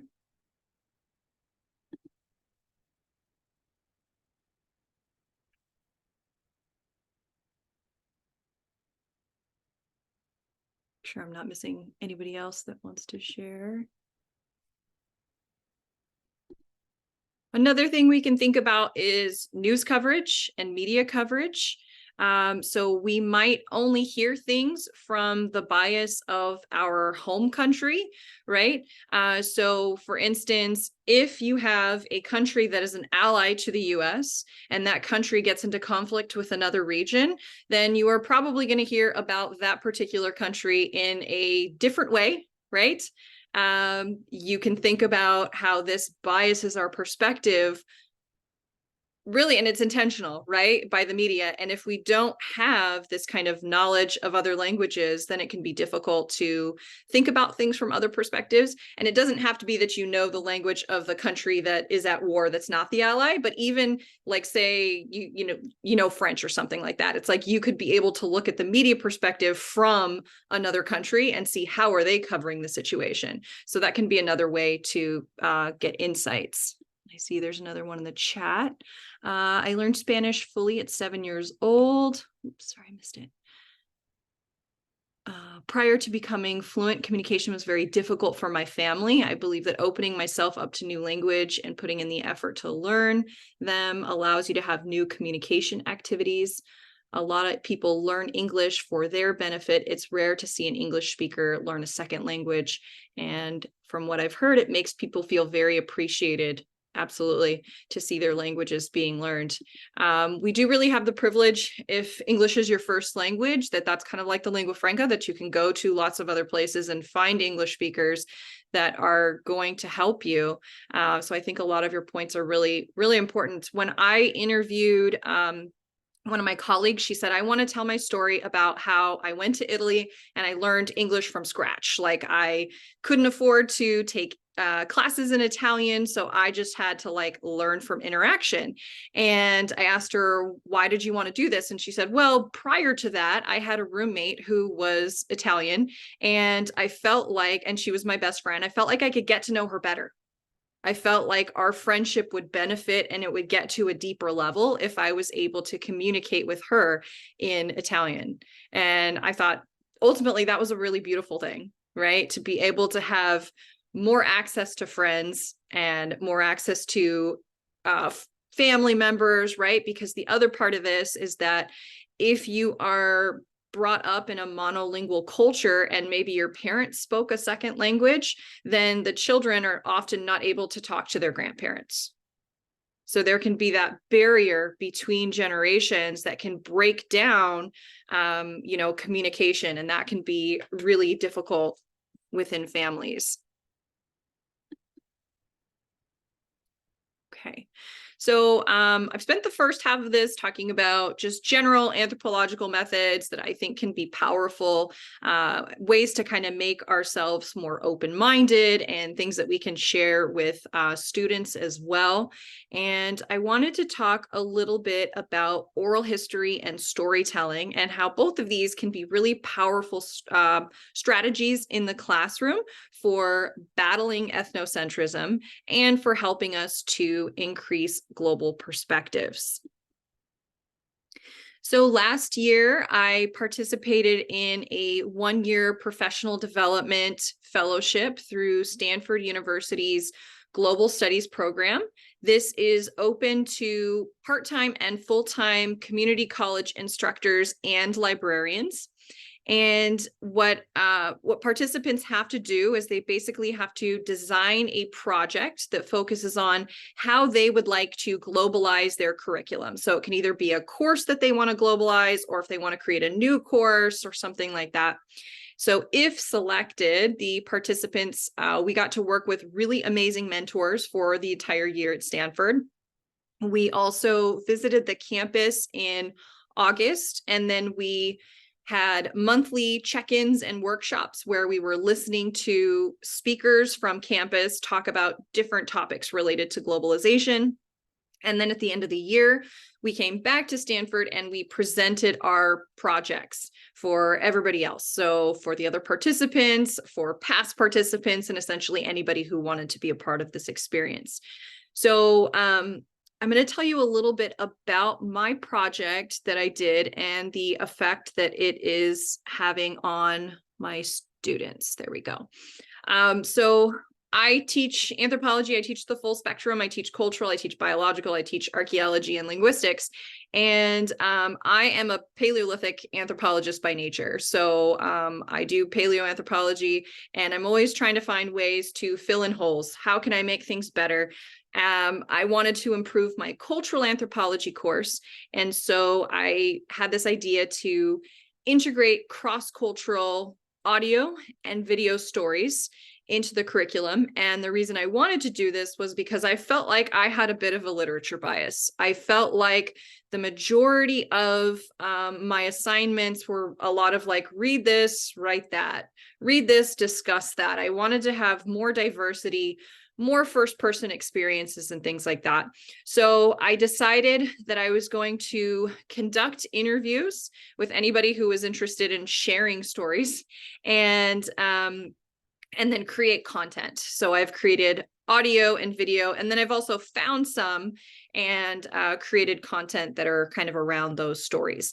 So the reason, again, I chose to do this was because I wanted to talk to people from diverse backgrounds, people that are often not heard from, and wanted them to be able to share their culture, share their experiences from a first-person perspective, because we've heard that expression, you know, history is told by the winners. So this is a way that they can, well, I think students can get more empathy and fill in some of those holes, essentially.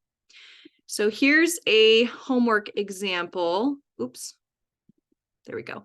So we're gonna listen to a tiny bit of Maria's story, but basically it says, how does the immigrant experience shape an individual's sense of identity and belonging? And in what ways is language connected to ethnicity and politics? So again, I'm gonna share just a teaser of Maria's story that we can listen to, and I hope the audio works. If it doesn't, let me know. Can you hear it? Yes, no, no. Okay. David, do you know what I need to do with the settings?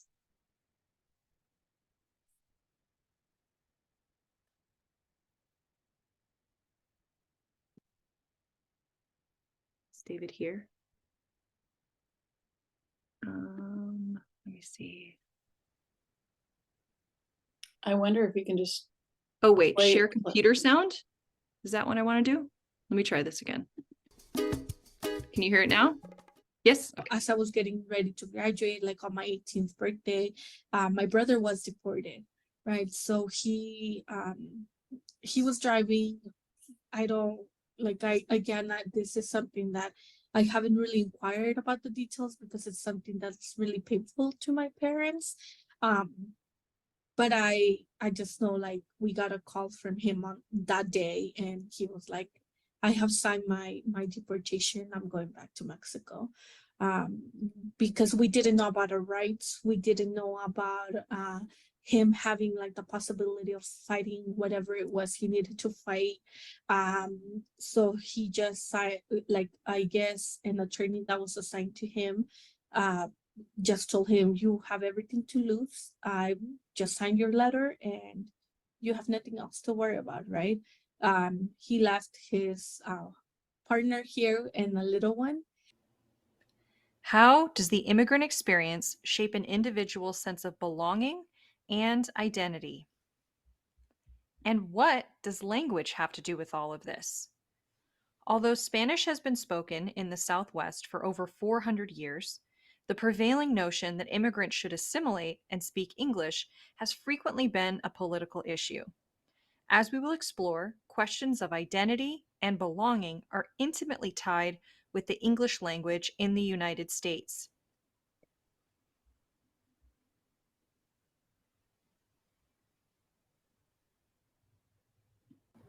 Maria grew up in a small town near Guadalajara, Mexico. She loved being able to walk to school, hang out with her friends, and spend time with her family.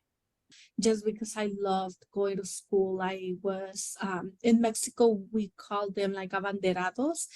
So like every Monday, kind of like hear how they would do the Pledge of Allegiance, right? In Mexico, they do they do that, but it's typically on Mondays.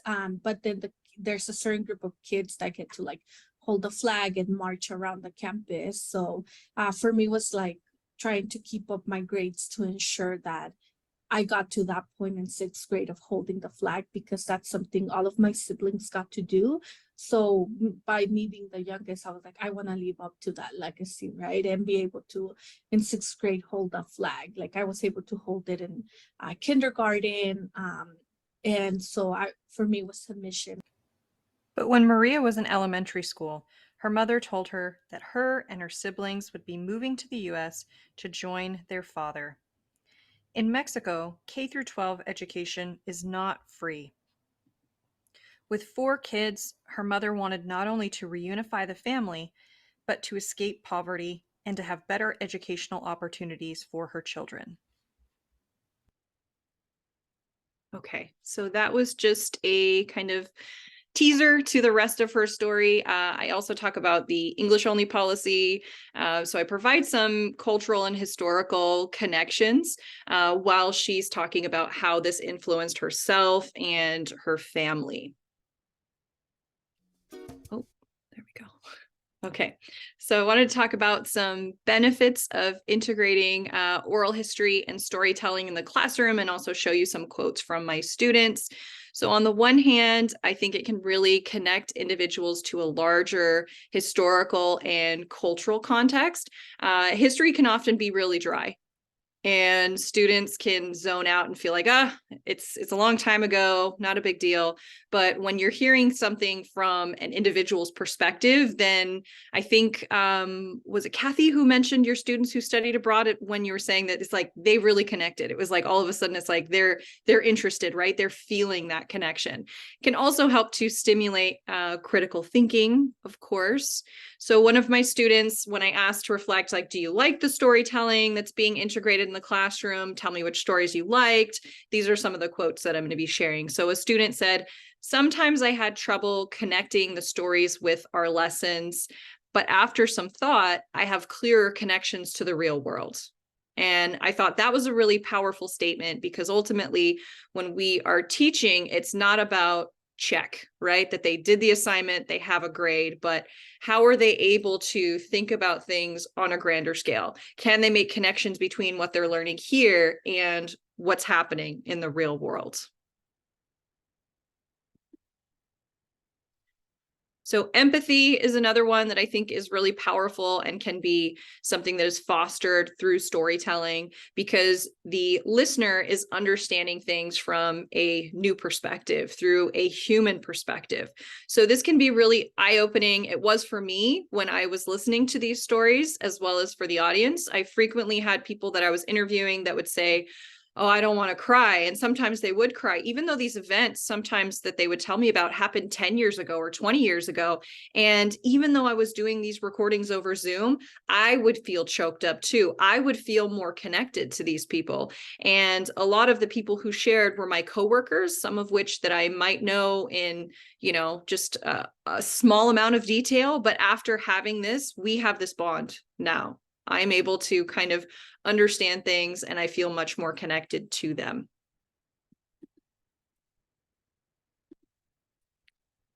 One of my students wrote, I feel like this story was so touching for me, knowing that my grandparents and my ancestors had to go through stories like that in order for me to be in the position that I'm in today. So they're able to make connections to their ancestors and their parents. Another student said, though I know of undocumented people, this story helped me to question how it's possible that one person has the authority to decide if you can live in a certain place. So they're thinking about morality, and they're starting to think about things from different perspectives. My third point in terms of a benefit, so it helps to make classes more dynamic, more multimodal, and more student-centered. One of the things that I've talked a lot about with storytelling is when we think about TikTok, right? TikTok started out as an app where Gen Z was going on there to dance. Literally, that's what it was. They were just dancing. And now the reason that this app, I would argue, is so successful and so addictive is because of the storytelling element and the collaboration. So essentially, people are going on there and they are sharing aspects about their lives. And then immediately someone can say, I relate to this. I went through this, or people can stitch. So I think that that is kind of what's making this app so, you know, so embraced by other generations. It's no longer about just dancing. One of my students said, I'm a visual learner. I remember things in more detail when it's in video rather than in an article. The story integrations can add a personal connection, which I feel makes the story more interesting and more memorable. You can't convey the same type of emotions in an article than a video interview portrays. So I think that's important for thinking about kind of the multimodal nature of our classes. Related to that last concept is the idea that by diversifying our curriculum, we can help learners in a variety of ways. It can be more relevant to the real world. So this student says, I've enjoyed the integration of these stories. First of all, it makes reviewing my work a lot easier. I can listen and re-listen to the story while I'm commuting to work. I'm also a slow reader, and the audio provides a great avenue to learn from and at an adequate speed. I do also enjoy brushing up on my Spanish. Not only do I enjoy the representation for Latinx peoples, but it provides a great immersion into the story. So some of the stories that I integrate into my course are in Spanish or in French. And when students, of course, don't speak that language, they have access to a transcript. But I think that this gives the ones that do speak those language those kind of connections, as the student's mentioning, but it also helps us to be able to hear from that person's perspective and not from a translated one. And then I have one more quote before moving on. So some of the stories leave you wanting to experience life outside the United States. Others can make you feel the speaker's hardship that they faced. They aren't made up stories. They give great vivid detail. So to kind of conclude quickly before we get into our question session, reflecting on ethnocentrism, immersing ourselves, learning a new language, those are all important skills that anthropologists use, that anybody can use to help us be more open-minded, more empathetic, and ultimately more globally conscious people. We can also use these skills to help us be more reflexive, to think about where our sources of bias coming from and how can we be allies. Essentially, if you don't know about a particular topic, how can you stop something bad from happening? So it helps us to be able to reflect on both that bias and the allyship. In terms of storytelling in the classroom, I think it can be really powerful because it can create that emotional connection. So students are able to see the world from that individual perspective. And it also really helps to be a more adequate practice because you're filling in the gaps that can be left out of the written record. All right, 1 minute to spare. I'm going to stop. We can take questions beyond the hour, Allison, so don't feel like that's I'm in East Coast, 3 o'clock. I think it's noon where you are. We can take that over. So questions for Allison. I'm interested in finding out who else is using storytelling and what their experiences have been. So that's a good thing maybe to start off with. So just open your mic.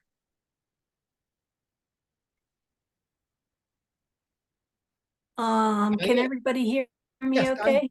Okay, great. I was able to, some of my students are on here, I hope, get in touch with the program. It's online. It's called engineprograms.org. And it is a organization that matches a student, one of our students, with a student in the Ukraine.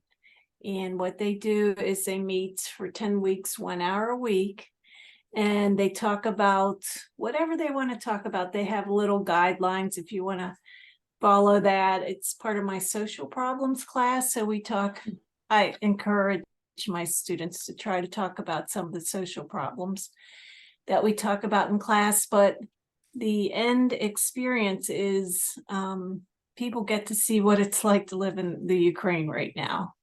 And it's pretty mind opening, especially for students that don't think outside of our little rural area in the Appalachian Mountains here, of what it's like to live somewhere else, especially in an invaded country with war going on, without electricity or the internet. And it's can be really mind opening. So it's not as thorough as an anthropological assignment, but it's a way to build a relationship. I'll put that in the chat, the program link. That sounds like an amazing way to foster that intense connection in a virtual setting. Mm-hmm. John, you had a question? And then Kathy. Oh, I wanted to commend you, Allison, for the presentation and what you're doing. I thought it was wonderful. I thought maybe if it's okay, I could share something that I was doing. I've been filming the U.S.-Mexican border for about 5 or 6 years, and I've had the chance to get permits to be inside the Alamo, and I'll be going to the other missions. And part of the thing that I'm involved now is decolonization of history. And as I mentioned before, Cerritos College is a Hispanic serving institution, and the students know nothing of the lynching of Mexicans in Texas in the 1920s and the Salt Wars and the, Bath riots.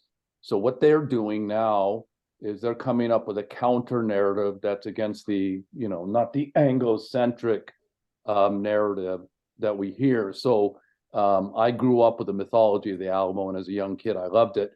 What the focus on now, and for many people, is that the Alamo represents white supremacy, settler colonialism, manifest destiny. But now the students are taking over, and they're assembling the counter narrative and that would be put into a video with the things that are happening at the Alamo and the missions. And I can just tell you, like you said, my classes are really picking up. Excitement, because the story is about them in this largely Hispanic institution. They all want to hear about even the horrible things like the lynching of Mexicans in Texas in the 1920s. They're really riveted to the stories. Would you be willing to share that? I would love to share that in my classes as well. Yeah, absolutely. I have a lot of videos where people said, well, there's one author who wrote Forget the Alamo. He's a Texan. He has a weapon around him because people want to kill him in Texas. And I'm not exaggerating, because he said, forget the Alamo. I'm also dealing with the Coahuila Tecan Nation, and they are just very interested. They're mad because their story is not included in the Texas story, or women are not included, or Tejanos are not included, or Blacks are not included. So there's a real effort to get that inclusion into the class. That you want. It's interesting. Just to remind people, Kathy's from Austin Community College, Texas. John is from Cerritos College. Heather is from Santa Monica College. These are all large Latino populations that I would assume. Joel is from Madison College. I don't know what the Latino population is there. And Diane is at Allegheny College of Maryland, and I wonder what the Latino population is there. Did I miss any community colleges? Tia is from Santa Monica too. So we have a lot of community colleges that have large Latinx populations, I suspect, here. Yeah. Kathy, you wanted to add? I wanted to ask, how are you matching your students with storytellers? Allison.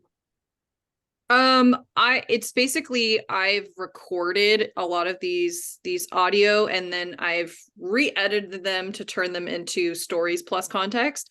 So then they listen to those like as homework, or sometimes if they're shorter, we listen to them in the classroom and we have discussions. So I've just kind of created things around that. So they're not interacting with the storyteller physically.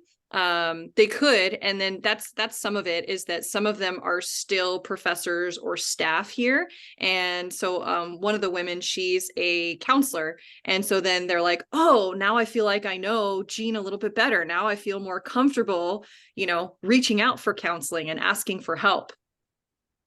So I guess unintentionally they kind of do that, but they're not, you know, talking to them in person. Joel? Yeah. Sorry. So, a question, maybe 1.5 questions. I don't do things like this, but in the past I've had students have read material, and then I've had someone come in and then they would respond to questions. And and one year I signed the book Zlata's Diary about, the, bombing of Sarajevo. And I'm friends with a former exchange student from my high school who lived in Tuzla, which experienced quite a bit of violence. And my students had read about the violence between Serbs and Croatians and Bosnians in World War II. And I thought many of the students asked Nina about that, and it was like she had never heard of it. And so I'm wondering, have you ever had an experience where your students might have asked questions where you bump into suppressed historical memory? Is there anything have you ever done a live interview which just really has come up with something kind of surprising, shocking? I'm just curious. Not at present, but I've had, when I first started doing this a while back, one of the things was we had to create norms and guidelines so that if we were talking to somebody live, like what are the appropriate things that we can ask to make sure that people feel comfortable. And then most of the time I've learned that by having those kind of guidelines, that kind of helps to shape the conversation. But sometimes, and that was the things that I would talk to, if I do have guest speakers about, it's like, we've talked about this. I'm hoping they're not going to make anything that is too uncomfortable for you. I'm apologizing in advance if they do, but most of them have handled that really well. But I haven't had kind of the suppression that you're talking about. Well, I mean, it's just that in Yugoslavia, that entire history is just layered over and covered up, Yeah. And it was just so surprising to the students because, Nina's like incredibly well educated, speaks 4 or 5 languages, and the students backed away from it. But then when we got done, what they said, she didn't say anything about the pre-existing enmities that helped to feed the dissolution.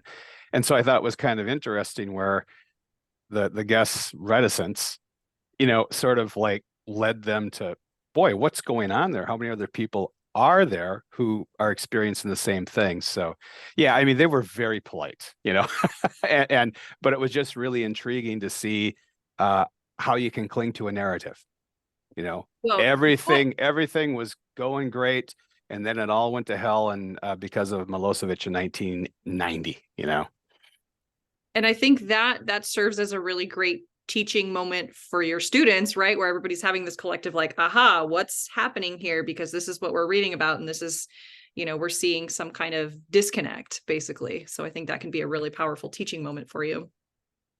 So we'll take, John, you have a question? You have your mic open still? If not, we'll take one more question. And then no question. Okay. So thank you, Allison. Much appreciated. Learned a bit about storytelling, and I'm glad we're all thinking about it as much as we can and applying it. So thank you. It is 3:06. Get up and walk around for 6 minutes, get a cup of coffee, come back in 6 minutes. It'll be 3:15 Eastern time. And we're going to go to Africa. We've got 2 more destinations, Africa and Hawaii. Yeah, if you could post Allison, the Stanford program in the chat, that'd be great. So people can look at that. And we're going to go to Africa and Hawaii when we come back. First Africa. So take a 6-minute break and then come back. Thank you. I'll stick around if people have questions.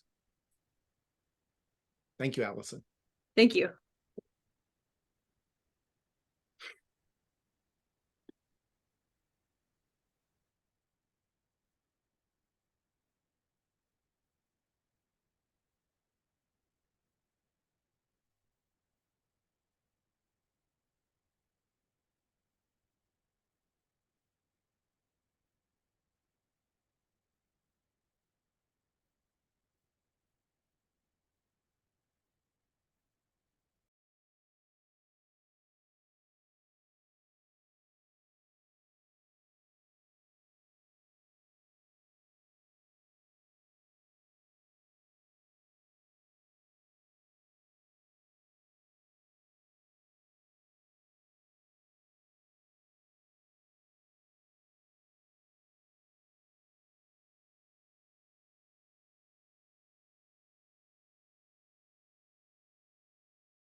Great. Are you on that second cup of coffee, third cup of coffee? Heather keeps reminding me of coffee with her photograph there. So I know on the East Coast it's afternoon. I think those of you on the West Coast it's around lunchtime, so maybe you only need to grab lunch.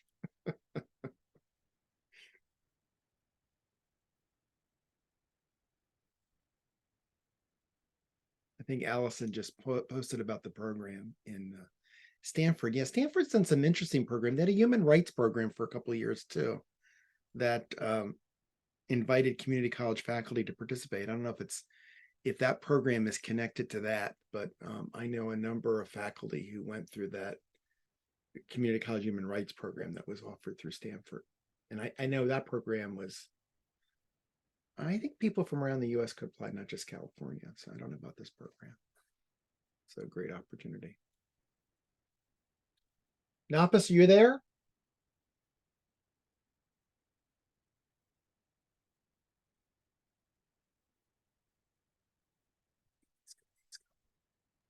I'm here. Don't worry. Okay, great. We'll start in about 4 minutes or ago. It's good to see you. Is your day over at teaching? Oh, struggling. But are you at home or are you still are you teaching? I am home now. Okay. It's a long day, I know. Yeah, I managed to be home. This was a different format for us. In the past, we've done it 6 different times for 2 hours each. And what we decided to do was to do it twice for 6 hours at a time. And I know it makes it a little bit more of an endurance, but it also makes it more schedulable for people also. And we did away with Saturday because we felt like people were not coming on Saturday at all. There's no perfect way to do a virtual video conference. It's just no ideal model for this, but we're making it work just the same.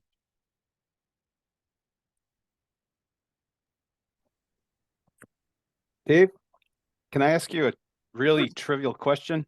Sure, Joel. So I'm wondering if there's a way that when the session's done, I can get some sort of proof of attendance, so I can send the professional development people to show that I was spending my time productively, et cetera, et cetera. Sure. Is there anything? Okay. We generally haven't done that, but just an email would just be perfectly that's fine. easy. That's easy. Okay. Yeah. No certificate, nothing fancy. If anybody needs anything, let me know. I think we did it one year, and then I think we used to do it when we did it face to face. Sure. And that I know we issued certificates every year, and they were issued by George Mason or whatever. But when we started virtual, I think we stopped doing that. But remind me, Joel, and I can do that. Okay. Both ways. One thing about this has demonstrated me that I really am a conflict junkie, and it's been kind of a revelation. It's been a real revelation. So it's a good thing. Thank Greg for pointing you our way. I will. Michelle and I've been friends for years. Actually, I visited Madison College about 15 years ago. Did a program. Oh, and Greg was just he was just the director of international education. I was there for when I was at USIP. I think I went. Yeah. It's he's got a fancier title now. Everywhere. I visited John Haas at Cerritos, and I've been to Santa Monica College. I've been to Austin Community College, and gosh, where else are people? I've been to Allegheny College in Maryland. I've done my road trips. I don't do them so much anymore, but I've done them. And going to places. I'm not enjoying traveling as I used to. The thing I hate about traveling is the traveling part. Once you get there, it's fine. But there was a time when I was traveling mostly to community colleges, I would tell you. So, all right, let's give it another 2 minutes, and then I'll introduce Naupess. So,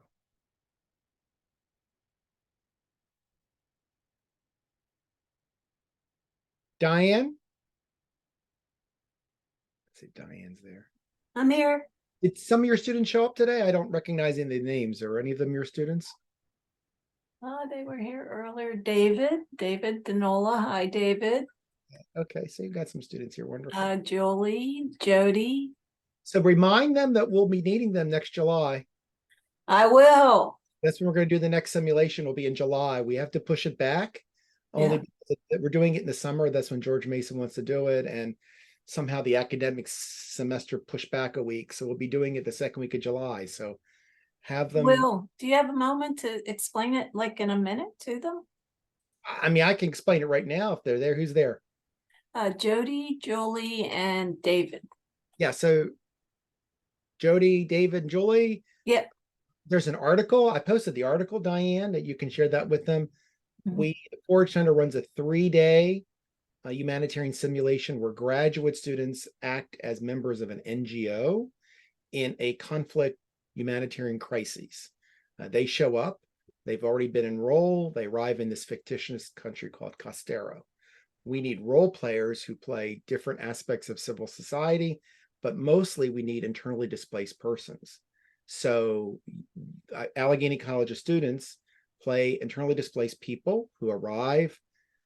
They need things. The members of the NGO have to respond to that. It's a 1 day. It's a Saturday. We give you training. We feed you lunch, and you just come for the afternoon, and you get a sense of what it is to be humanitarian. Well, you're not a humanitarian worker, you're an internally displaced person, but that in itself has some real provocative learning dimensions to it. So we would be doing this. I think I almost sure it's like the second Saturday of July. I know it's not the 4th of July weekend. It may be the weekend after that. In the summer, and it's in Garrett County. Those of you who are in Allegheny County, it's in Swanton. So you take 68 and you get off at Grantsville and you take 495 south for about 20 miles and you're there. So from Cumberland, it's probably an hour from Cumberland. So Jody, Julie, and David, I hope you can hear me. Would you be interested? Yeah, so I actually live in Pennsylvania, so I wouldn't be able to attend that. But it does sound interesting. Well, I live in Pennsylvania too. I'd be willing to give you a ride. So Diane, I will think about it. Okay. Diane, I'm going to move on because it's okay, and you guys can talk about that directly, or you can talk to each other through the chat. Okay. Okay. So we are moving around the world, and my colleague and friend Naupess Kibiswa and we've known each other for a while, and Naupess reminds me, among other things, that with all the conflict in the world, we often forget to talk about Africa. And Africa is just not a continent. It's a continent of many countries and many cultures and many people who often are very, very different from each other. And particularly in the Great Lakes region, when we say Great Lakes in Africa, we're not talking about Lake Michigan now. We're talking about the Eastern DRC, Burundi, Rwanda, Uganda, those areas there who have been beset by conflict for time eternal. Much of the conflict is the most brutal form of conflict, including sexual violence against women. And it's a place that we often don't pay a lot of attention to. So just a little bit about Naupess. He has a PhD from Nova Southeastern University, a master's from University of San Diego. He was a Fulbright scholar coming to the United States. And I know he's teaching in secondary education, but I know for a long time he was teaching at the Catholic University of Kinshasa. And he can talk about himself. So Naupess, I'm turning it over to you. I am going to make you a co-host, and now you should be able to share your screen if you need to show something, and we'll go until about 4 o'clock Eastern time, and they'll take questions. Thank you very much for this opportunity, David, you give me to talk to scholars in the US. And I will be sharing,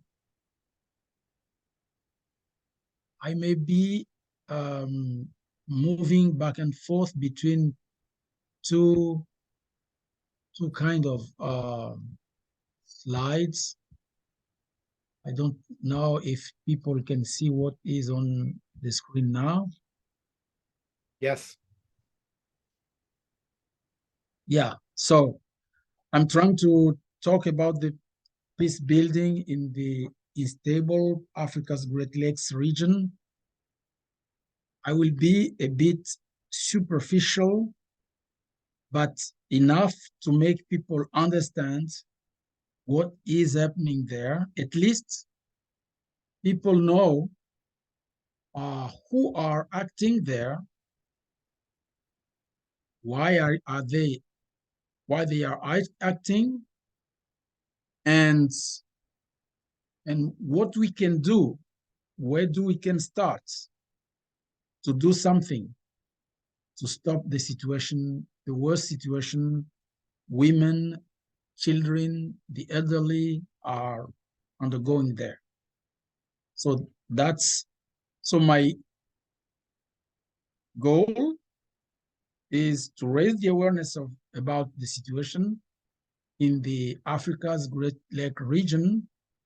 And I love, David said, that's not the Great Lakes region in the US, it's the Africa's one. And to do that, I will present briefly the Africa's Great Lakes region and the DRC, which is the largest nation there. I will summarize the situation of the conflicts in the DRC and then suggest some ways out of the conflict. And I would like to just, so those are the points. I will give basic information, a background of the conflict, the conflict actors and issues at the stake, key factors sustaining the instability and conflict intractability, some ways out of the conflict, and if possible, some resources for scholars and students interested in the conflict. And there you can have a map for those who may not have an idea about the Africa's Great Lakes region. There you have the map. Naupess, are you showing a map? Because we don't see it. You don't see it? No, you're gonna have to stop sharing and then you're gonna have to reshare. Oh. We see your PowerPoint slide. Okay, now reshare the map. So then I restart. I go back to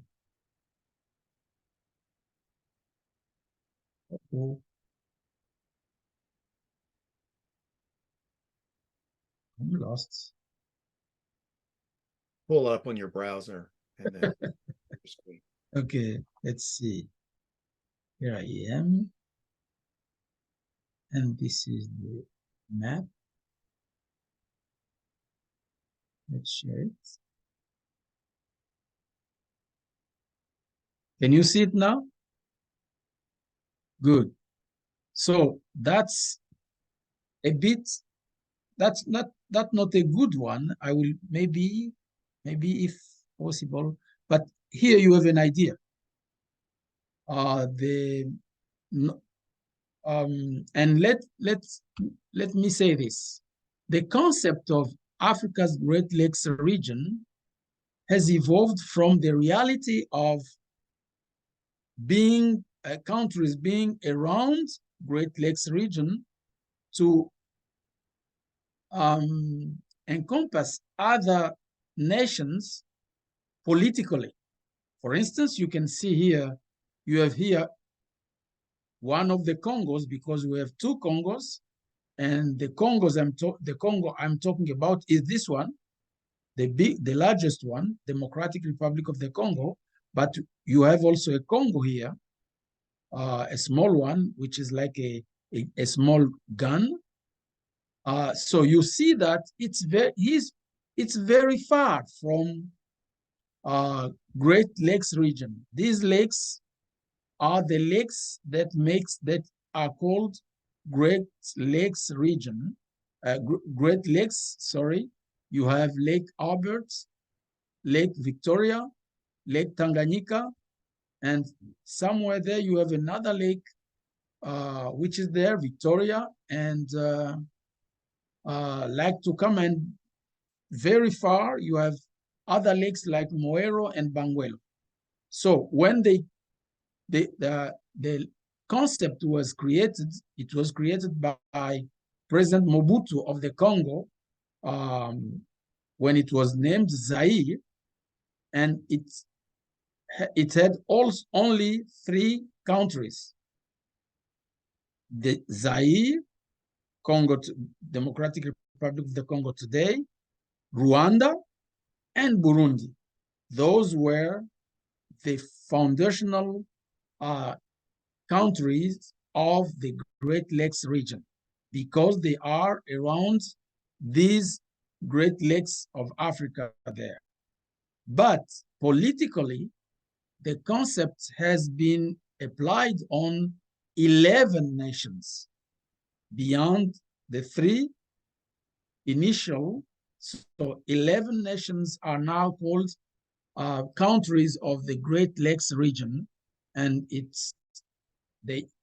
Angola is now in there, Congo Brazzaville is there, Central African Republic is there, South Sudan and even Sudan, both are there. Uganda for sure it should be there, but when the name was created, the country that was supposed to be there were only former Belgian colony, Rwanda, Burundi, and DRC, Zaire. And then Kenya is there, Tanzania is there, and Tanzania, as Uganda, should have been there, but they were not former colony of Belgium. Let's move on. I hope I will be able to move from this. I will need to stop and let me see. Can I take this? Uh-oh. I need to stop again and then move, because I think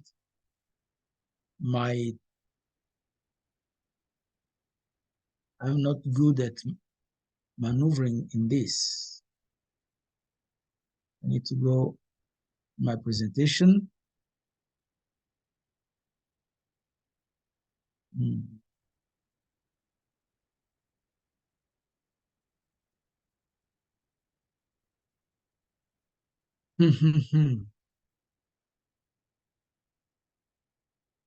Share.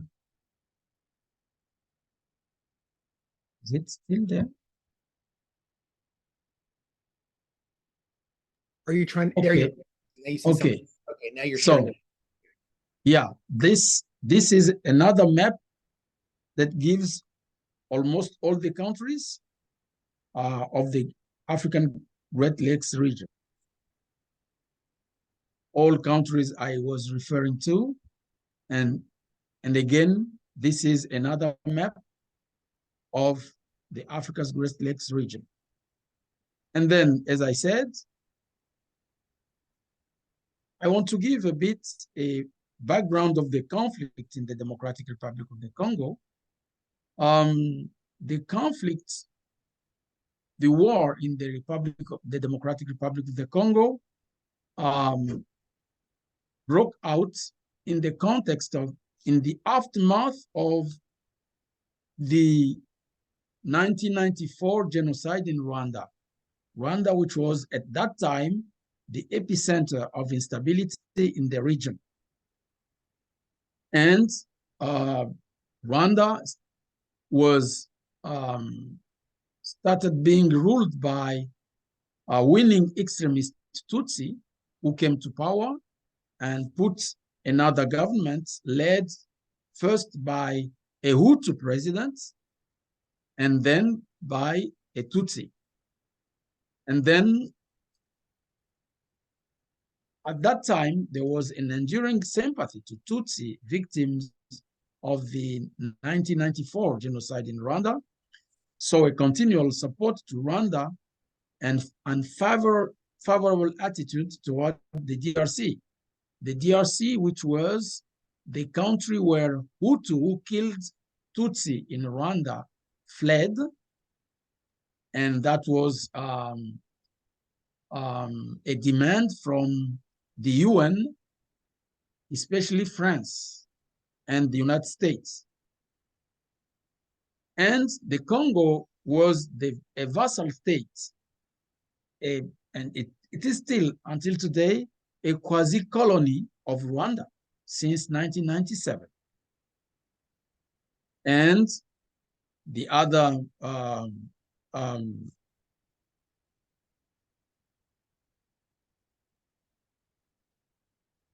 in Burundi and Rwanda, you have two ethnic groups competing for power every time, and they have cyclical violent conflicts. And these conflicts were spilled over in the DRC after the 1994 genocide, because the government of Rwanda got the green light to pursue the Hutu who fled to the Congo. So they crossed the borders, they attacked the Hutu, but they didn't stop there. They decided to go until the west, the far west of the Congo, to oust the president of the Congo. And then when they were in Congo, they discovered that they could just occupy the Congo and benefit from minerals in the Congo. And now, who are fighting in the Congo today? In the Congo, you have about, first you have the DRC government troops who are not really fighting today, but they are there. Who are fighting? Mostly about 200 local militia groups named either Mai Mai or Wazalendo. Those are really fighting. Today you have two. The group that is fighting more is what is named M23. And I will explain more about M23 soon. You have troops from Rwanda, Rwandan government troops, Ugandan government troops, and Burundian government troops. Those are troops, official troops from those countries who are fighting there. And you have also foreign armed groups, including those self-named Banyamulenge, Banyarwanda, and those from Uganda, and those from Burundi. And you have also foreign intergovernment troops of the United Nations, MONUSCO, and the East African Community. Those are troops that are there, but away from the Congo, far from the Congo, you have also actors and who are very important. You have the US government. The US government is there. The US government trained troops in Rwanda before Rwanda invaded Congo. And you have some people in the US who have interests, who have mining companies there. And you have international corporations from the US. So are also the UK, United Kingdom, Belgium, and France, and China, Canada, and Australia. But China, Canada, and Australia are mostly involved through their corporations and their citizens. You have also other powers who are playing there. I will name them if people ask questions. But who kills the most? Rwandan troops killed. As I said, Rwandan troops are in the Congo under the name of M23. Unfortunately, most people call them rebel groups. Why do they call them rebel groups? Simply because they show themselves and they present themselves as Congolese of Rwandan descent, Congolese among immigrants in the Congo. But in reality, it's not that, because most of Rwandan born in Congo are not necessarily involved in those fights. But unfortunately, that's the strategy they took. And you have in Ituri, because there are 3 provinces that are in war. It's at war. It's Ituri, South Kivu, and North Kivu. In Ituri, you have a local group which is a very great killer, Codeco. It's two groups, Codeco and Zaire. They never fight one against the other. They usually attack civilians and they kill. And they kill tens and thousands of civilians. And as I said, these local Mai and Banyarwanda, Banyamulenge troops, including M23, are the killers. What are the issues at stakes? Actually, what you hear the most is that it's about natural resources. Yes, it's about natural resources, but mostly it's about territory. And about the territory, it is Rwanda. Rwanda wants to snatch territory from the Congo. Rwanda wants the disintegration of Congo. That's why Rwanda supports some militias in the DRC to get them to get some provinces to secede from the Congo. At least if they can't secede, if they can't disintegrate the Congo, they want to control, to asphyxia, by asphyxia, the Congo states, the DRC states. Then comes the natural resources, but natural resources are issue for international corporation, and they sponsor Rwanda and those militia. So it means that natural resources are just at least some kind of consequence. If you own the territory, you also own natural resources that territory contains. So the best is to get the territory and to control it. And then if not, at least to be exploiting natural resources. And there is also the DRC national identity or citizenship by those immigrants from Rwanda. And I usually have sometimes to ask some Americans, what will be the attitude of Americans who are not from Latin America when Hispanic who are citizens of the US decide, for instance, that they want to take over California, Texas, or New Mexico, and so on, and use their numbers to decide that they need a referendum, that the situation in the Eastern Congo. And one of the modus operandi is they depopulate those provinces and repopulate them with population from Rwanda.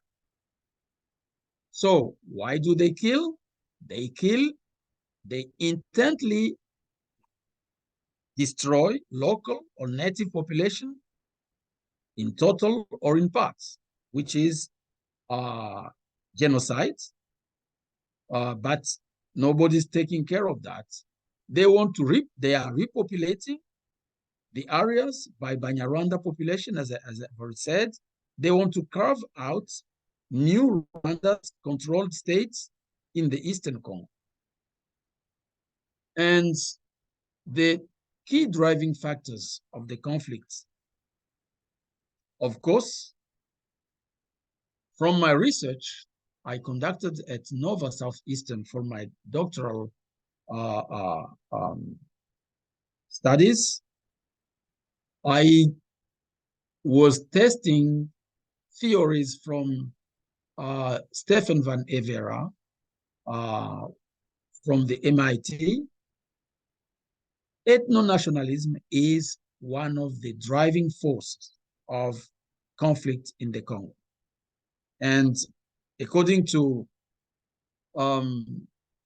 Stefan van Evera, if a conflict is driven by ethno-nationalism or ethno-nationalism, it's difficult to end it.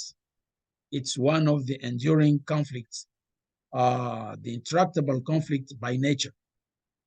Of course, natural resources are there because some corporation would like to just plunder resources without any control, exploit them, export them, plunder them without any control.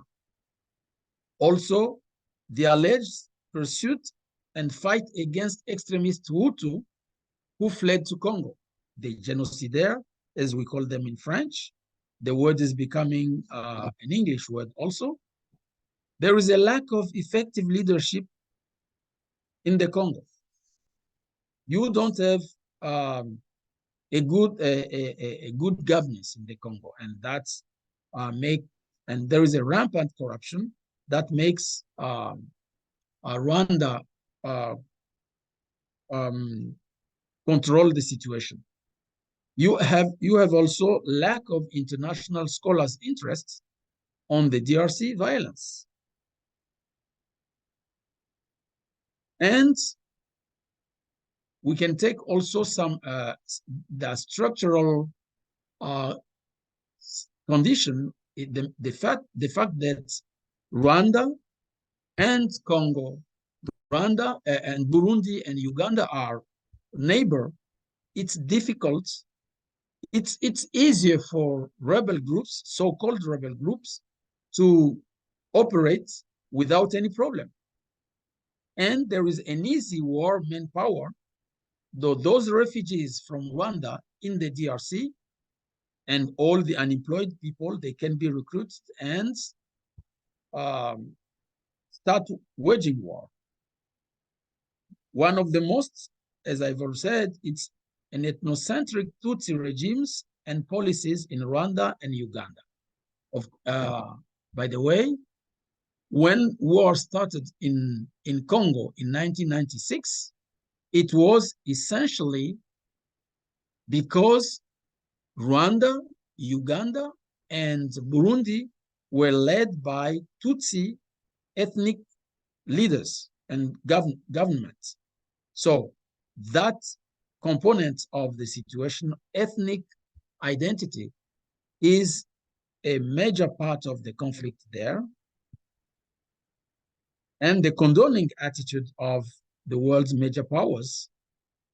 Anytime the Congo presented the problem at the UN, the US was the first one to just dismiss the case. I don't know when this will end, but that's the situation. But how can we end the conflict? I didn't want to describe all the situation about women. I know that it's a sensitive one. And most of the time when you show some pictures, it hurts some conscience. And I don't want to do that here. I want just to remain a bit politically correct, not to show pictures that can hurt people. How do we get out of this conflict in the DRC?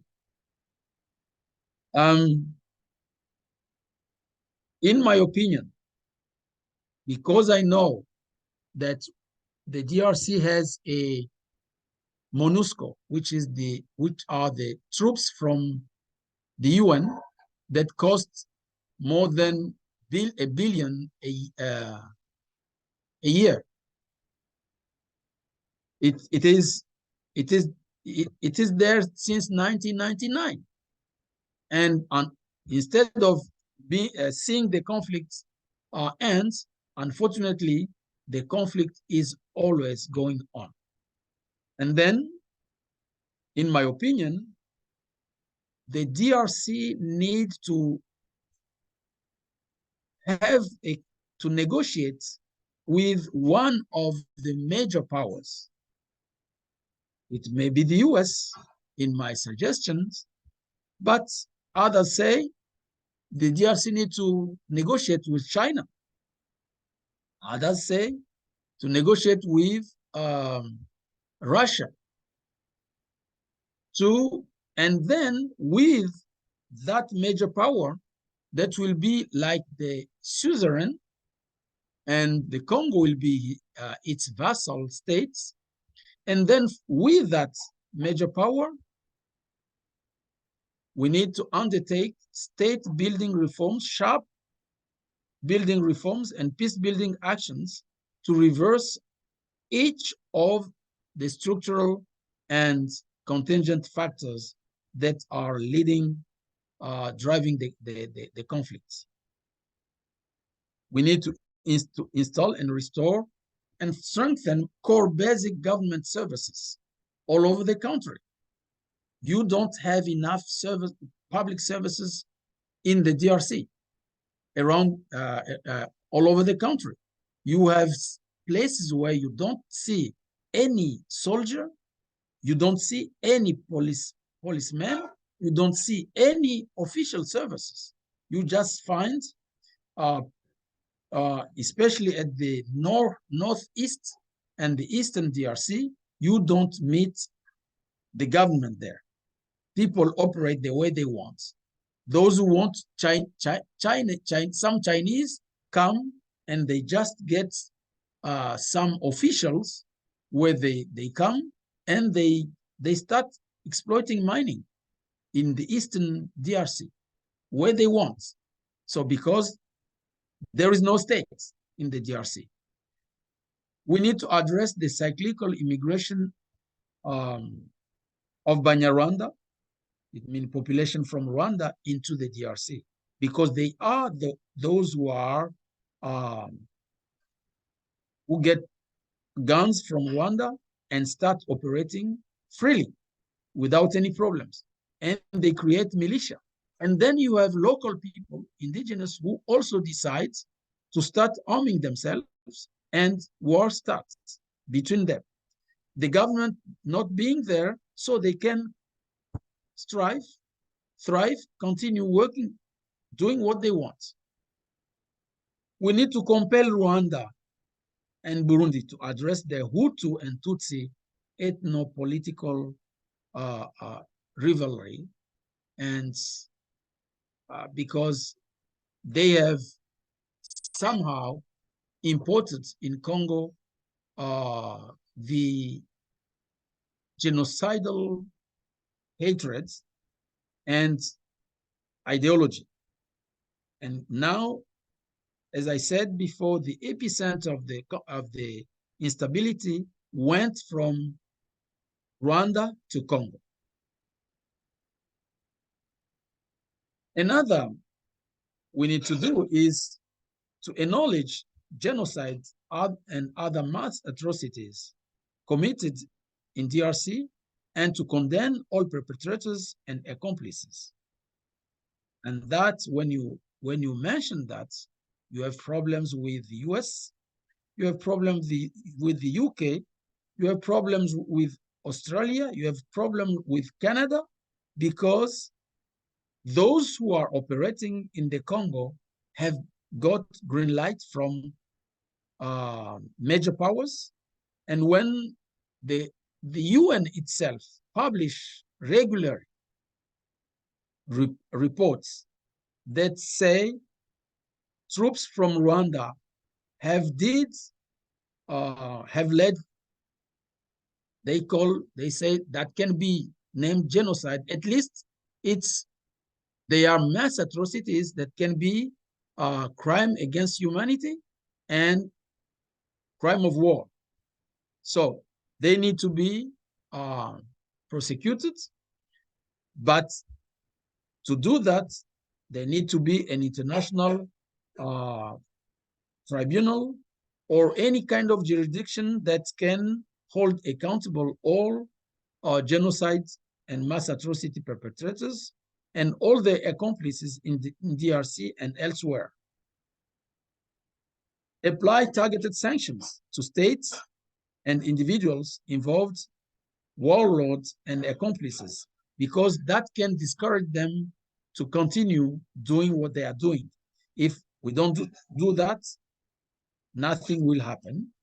Support regional and national program of genocide prevention, addressing hegemonic and ethno-nationalism and Hutu-Tutsi genocide ideology, and to implement justice, accountability, healing trauma, and repairing damages. Deal, among others, with people's past and contested memories, and structural reconciliation. I don't want to take long time. I could explain the methodology I used to reach my conclusion when I was doing my doctoral research. I created a methodology, an approach to qualitative research named Directed Qualitative Content Analysis, which has been published in 2019. It's an 8-step qualitative research approach in 3 main phases: preparation phase, analysis phase, and reporting phase. And 8-step with studies frame, operational definitions, units of analysis choice, material sampling, and data sensing and data testing. Analysis phase, data coding, organizing, making connection, interpretation, conclusions, verifying plausibility and trustworthiness. And the reporting is just, you take time to outline an appropriate presentation, and then you report the research process and describe the finding under thick description. That was the essential of my talk today. I didn't say too much about M23. Let me finish with it. M23 is, as I said, a branch, and let me go to the other slide of, I used in my presentation yesterday with I put this, sorry.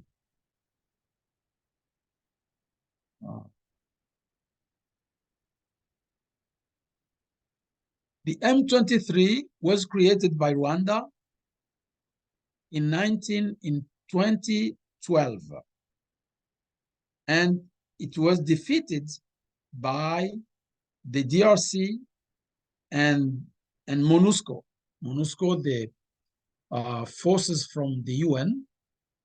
But because Rwanda has some grievance against the Congo, Rwanda decided to resuscitate M23 in 2021, 10 years after that. after the defeat of M23. So M23 operate in the Congo as a rebel group, but it's the Rwandan army, and since then they have occupied about what can say here in the US, the equivalent of 3 counties. 3 counties. They occupy them with the help of Uganda and Rwanda. So let me stop there and wait for questions if there are some questions. Naupess, why don't you stop sharing your screen? Yes. Okay, great. So I'll start off with a question. It sounds pretty dire and pretty hopeless to me. What do you think is the most likely?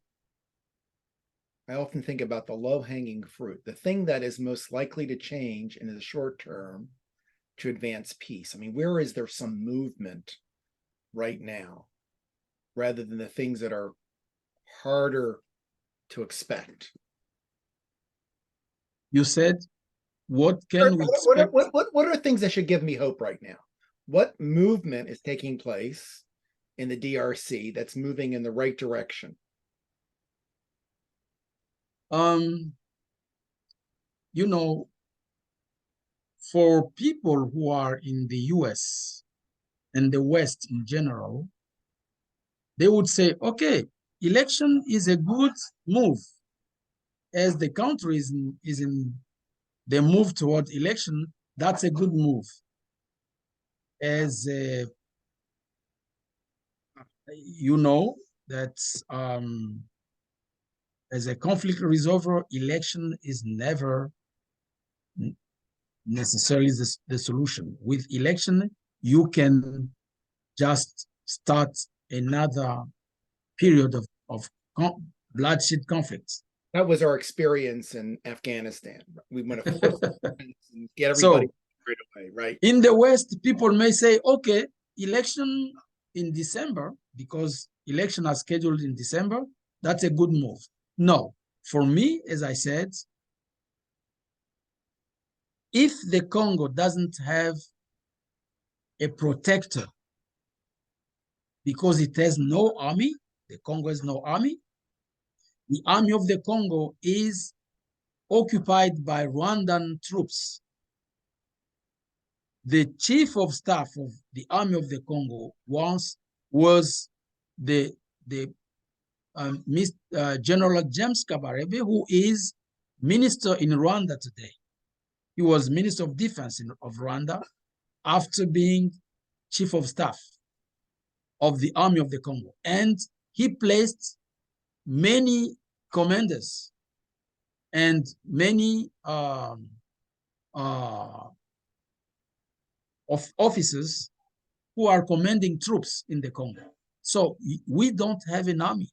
So what and you're to do that, if we want to do something, we need to have a powerful nation, as the UK did with Sierra Leone, to get the conflict end in Sierra Leone. UK went with its troop in Sierra Leone and helped end the conflict. And to get the conflict end in Angola, Angola negotiated with the US to get Savimbi out of war, and peace came back. I can keep giving some examples. But nobody has the stomach for it, right? I mean, sorry? No one has the stomach for it. And in the United States, we're not going to go to Congo when we have to worry about Haiti, right? You're right. Haiti is a more pressing problem, and nobody seems to be able to step up in Haiti.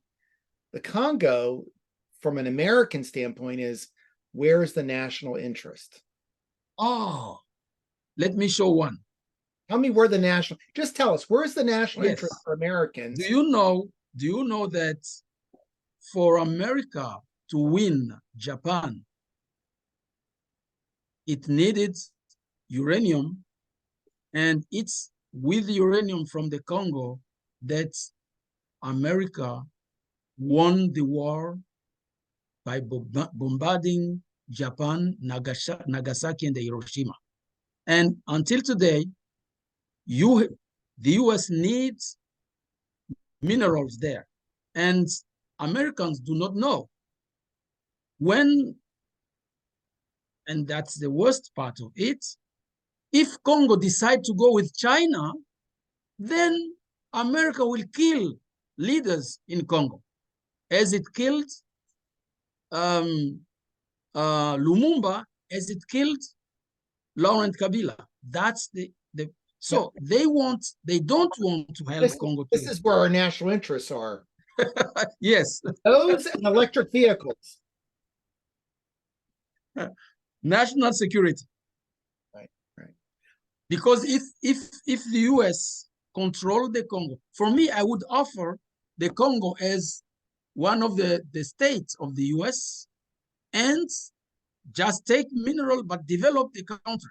That's for me, that's I make that kind of caricature. Yeah, it sounds like what we call Hobson's choice, right? It's always bad. Other questions? It's a conundrum. Oh my gosh, clearly, and we talked about it before. Heather, you want to ask that question? Yes, sure. What role do you think the Belgian or other EU governments are playing right now in inflaming, in igniting the flames or continuing the flames of conflict? And what do you think they need to do differently or better as of today? Like if you could wave a magic wand, what role do you think that they would play as? Yeah, I'll just leave it at that. The reality is that Belgium didn't have any power to do anything in the Congo if the US is not with Belgium. All the time, from the beginning of the creation of the Congo Free State in 1885, it was the US.